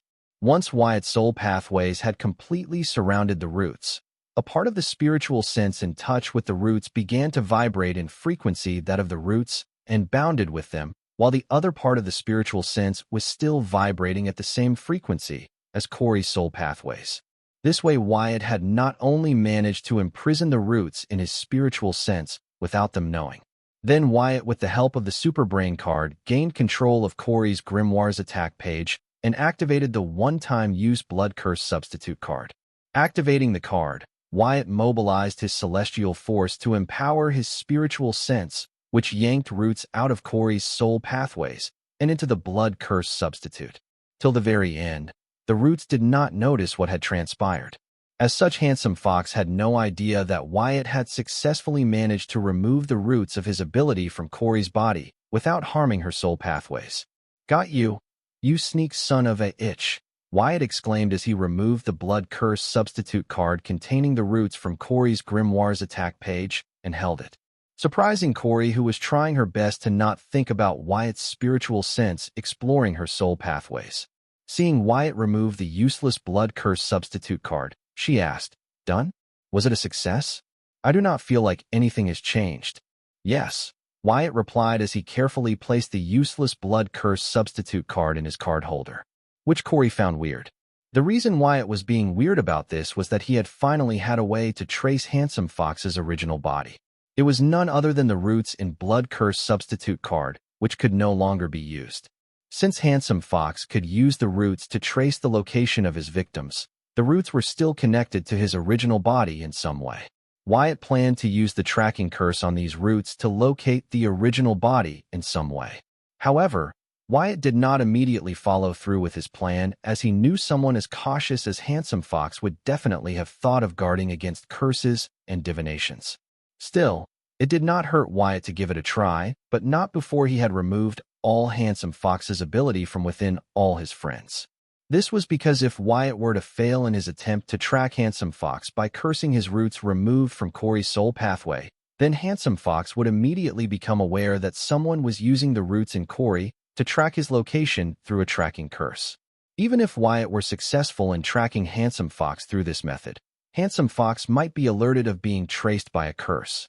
The possibility of both scenarios was very high. Wyatt was not worried about Handsome Fox knowing someone was tracking his location, but the fact that what Handsome Fox would do to stop the tracker and someone else using the same method to track his location. Therefore, to be on the safer side, Wyatt decided to remove Handsome Fox's ability from all his friends before he began tracking Handsome Fox's original body's location by using a tracking curse on the roots of the Handsome Fox's ability. "Wyatt, were there any side effects to the method you developed? Did everything go according to your calculation?" Corey asked, finding his behavior odd. She believed something unexpected might have during the testing, hence Wyatt's weird reaction. "No, there are no side effects. The testing was a huge success," Wyatt assured Corey as he got his thoughts in order. "How are you feeling? Do you remember what happened when you were under the hypnotic suggestion?" Wyatt asked. If Corey had remembered, she would not have said that she felt no change, especially with Corey Park awakening from her forced slumber and all. Now that you mention it, being reminded by Wyatt, Corey began to recall the incident and found that she had another set of memories about that incident. Going through those two sets of memories, Corey suddenly yelled, "Park, Park." "Wyatt, I can't feel Park's presence in my tidal demon core." Regaining her memories, Corey remembered Park not just as one of her past selves, but also as her ego flame. So she began to call her out. However, not getting any response from Park and unable to find her in her tidal demon core, she began to yell hysterically in panic. "Bright, calm down. I am right here." A humanoid flame in the shape of a mature Corey hugged Corey from behind. It was Corey Park. Being embraced by Park, Corey broke into tears and began to apologize. "Park, I am sorry. I can't believe I forgot about you. I am sorry. Relax, honey. If it helps, I enjoyed my slumber. It was relaxing." Park was not just saying this to console Corey, but it was her honest opinion. Then turning to look at Wyatt, she said, "What took you so long? I thought you would figure out a way to wake me up a lot sooner. Be happy that I decided to wake you up. How could you fall for something like that? Aren't some sort of big shot in your past life?" Wyatt had still not forgiven Corey or Park for putting Susan, Courtney, and Bloodette in harm's way. "I thought you would be over it by now. No matter how strong I was in my past life, I died a genius. I am nothing but the ghost of the past. How do you expect me to defend against a demigod? Besides, it was not our fault. Who asked you to make the entire world your enemy by creating that VR universe of yours?" Corey Park fumed, seeing Wyatt was still holding them responsible for what happened. The only reason Park said that Wyatt was to be blamed for the Handsome Fox incident, only to point out to him how unfair he was being toward her and Corey, blaming them for the entire fiasco when actually it was Handsome Fox who was to be blamed for all of this. If they were to really play the blame game, then they should be blaming Handsome Fox's mother for getting pregnant with Handsome Fox or not killing him in her womb. It only gets darker the deeper you dig. Whatever, the test was a success. That is all that matters to me. Wyatt knew he was being petty, but his relationship with Corey brought worse in him. Wait, the test might be a success, but Corey and Susan's case are totally different. The hypnotic suggestion seed latching to Susan's soul has not been triggered. Removing an entire seed is not the same as removing a few roots. Getting up to speed regarding the current matters thanks to Corey's memories. Park deduced what Wyatt's next move would be and warned him that Susan's case was more serious than Corey's, so what worked in Corey's case might not work in Susan's case. With Susan's case serious, she did not want to take the risk. Relax, I got this, Wyatt assured. He was not just saying this. Using the data collected from using the developed method on Corey to remove the roots from her soul pathways, Hive AI had already conducted several simulations and come to a proud conclusion that using the same method on Susan would be 99% successful. The other 1% was by off chance for some unknown reason or mere coincidence Handsome Fox decides to trigger the seed in Susan's body. Are you sure? Park double-checked. It seems she too, like Corey, believed Susan to be her mother. It was surprising that a big-shot demon like Park would still have sentiments for her mother. Well, if she was not that sentimental and caring, she would have already taken over Corey's body instead of nurturing her in place of Corey's original parents. Yes, I am. If things seem to be getting out of hand, I will back off. If you think that is not good enough, then what else do you suggest? Wyatt snapped. Susan was important to him too, and he would never knowingly harm her. He had to do this because the alternative was to let the hypnotic suggestion seed implanted in her alone, which meant him basically giving Handsome Fox control over his life, Susan's life. Okay, I will back off. Geez, I am a little concerned that it is all, but if you say you got it, I will trust you. Park was obviously concerned for Susan and grew a little protective because her past issues surfaced. Back in Dark Realm, an enemy of hers had managed to implant a parasite in her friend. The end was, let us just say, traumatizing. Seeing Susan in a similar situation, she felt like she was reliving it. Hearing the voices get loud, Dre, who had not been tending to her forest, but actually paying close attention to the stranger that Wyatt was working with, could not hold her curiosity back and flew next to Wyatt. With her arrival, all three of them got quiet. Dre, do you need something? Wyatt asked. He did not plan to introduce Dre to Corey. He did not want Dre to be close to certain groups of people, and Corey was one of them. Holy SHD, is that a pixie? Park exclaimed after repeatedly confirming that her eyes were not deceiving her. She was really seeing a pixie. That is indeed a pixie. Dre, was it? Corey also recognized Dre as a pixie from Park's memories. Yes. Dre was about to answer Corey, but Wyatt interrupted her saying, Dre, don't answer her. Remember the bad people I talked about earlier? These two are those bad people. Listening to Wyatt, Dre was confused. She could see that Wyatt was very close to these two, but for some reason, he said they were the bad guys. Why would he say that? Wyatt, don't be so petty. Tell me, how did you find a pixie? Park asked as her gaze remained stuck to Dre. How do you know that she is a pixie? Wyatt implied that Dre could be a dark pixie.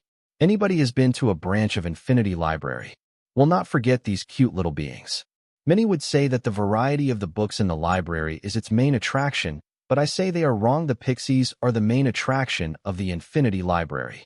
For some reason, no demon seems to agree with me. Even my subordinates thought that there was something wrong with me to think that. I wrote to the Infinity Library to adopt one of them, but they never replied. If I had not died, I was planning on kidnapping a few of these cuties. Who knew Park could talk so much? This was the first, even for Corey, who shared a tidal demon core with her. It seems Dredra's cuteness awakened something in her. However, listening to Park's words, Dre instinctively retreated behind Wyatt, hiding from the bad ladies. She seemed to have forgotten that she was in the Demon Emperor realm and could easily handle both Park and Corey. Dre, this is Corey Bright, and her ego fire Corey Park. They are not bad guys, but I would not go as far as to call them friends, let alone good guys. You two do not get any thoughts about Dre. If you make her uncomfortable in any way, I will not hesitate to use force against you guys. Listening to Park's story, Wyatt chose to play nice. Be it Corey or her past lives, they all had a tragic life. Wyatt did not want to be one of the tragedies in their lives unless they gave him a reason to. Hi, Dre. Corey and Park greeted Dre simultaneously. Hi. Dre returned their greetings, but she was not as free in front of these two as she was in front of and in Arya. It might be because Wyatt did not give a glowing review about these two. Wyatt, how did you find her? Does he have any relationship with Infinity Library? Park pressed Wyatt for answers. Since you might have already guessed, yes, I am a demon merchant. The junior librarian of the Infinity Library made Dre my exclusive book guide pixie when I became a VVIP member of the Infinity Library. Wyatt revealed everything to Park and Corey. From Park's story, it was clear that she expected Wyatt to know about Infinity Library, which meant that she had already figured out or guessed that Wyatt was a demon merchant. If the VR universe was not an obvious clue, she would become certain of it once she learns about the fight in the southern capital. Therefore, Wyatt decided to come clean. Besides, with two new demon/devil merchants from Card World, he felt it was time. Too much information, I do not know what to be surprised about. The fact about you being a demon merchant or being a VVIP member of the Infinity Library or having an exclusive book guide pixie. SHD, you never fail to astonish me. Park did not doubt Wyatt's words and was genuinely impressed by him. Having lived in the Dark Realm, Park was aware that not everybody could make it as a demon merchant. When dark tribes were failing as demon merchants despite having so much advanced knowledge at their hands, Park not help but gloss over the fact of how difficult it would have been for Wyatt to achieve his success as a demon merchant. Then for some reason the thought, if it is Wyatt, it is given crossed her mind, surprising herself. When did she begin to trust this kid so much? Well, if anything, he was dependable. Wyatt ignored Park and instead looked at Corey, who slowly but cautiously narrowed the distance between Dre and her.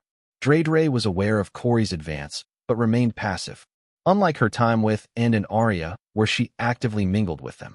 This was the level of influence Wyatt held over Dre. Seeing Wyatt ignore her, Park shifted her attention to Dre and asked, Dre, do you know Momo? She was my designated book guide when I used to visit Infinity Library. Momo? Which tribe of pixie did she belong to? Dre did not seem to know what pixie Park was talking about. Though the pixies had a long lifespan, Infinity Library had many branches that were governed by different tribes of pixies. It was not surprising that Dre did not know all the pixies. Honestly, it was a little racist on Park's part to think that Dre would know her designated book guide pixie. I don't know, Park said, showing that she knew nothing about pixie except for the fact that she found them cute. It's okay. Do you remember the name of the branch of Infinity Library you visited? Dre said, conveying that she could determine the tribe of the book guide pixie based on the branch of Infinity Library they served. Dre, forget it. It is not important. She is just trying to make small talk with you. Seeing Dre was giving serious thought to Park's story, which was just an attempt to get close to her, Wyatt stepped in to stop her from wasting her time doing something pointless.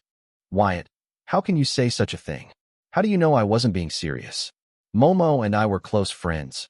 Park stared at Wyatt for trying to brush her off. Oh, really? Then how come you have no idea which pixie tribe Momo belonged to? Wyatt shook his head, feeling that the relationship between Momo and Park was that of a healthy employee and client relationship, nothing more. Park never bothered to learn about Momo, her likes, her dislikes, etc. A friend would not have to, because from their time together they would observe each other's likes and dislikes. Park found pixies cute and comforting, so she wanted to possess a bunch of them, just like collecting toys. Her words, not Wyatt's. Momo, being a pixie and an employee, could only entertain her client with a smile on her face, which Park mistook, but in her defense, she treated her designated book guide pixie way better than the other demons. Wyatt was making things hard for Park out of spite. He just did not want Park to involve Drebra in her delusion and get hurt. Besides, even if he were to assume Park was friends with Momo the pixie, what could Dre do about it? It's not like pixies get a day off, or the Infinity Library was just handing pixies to everyone now.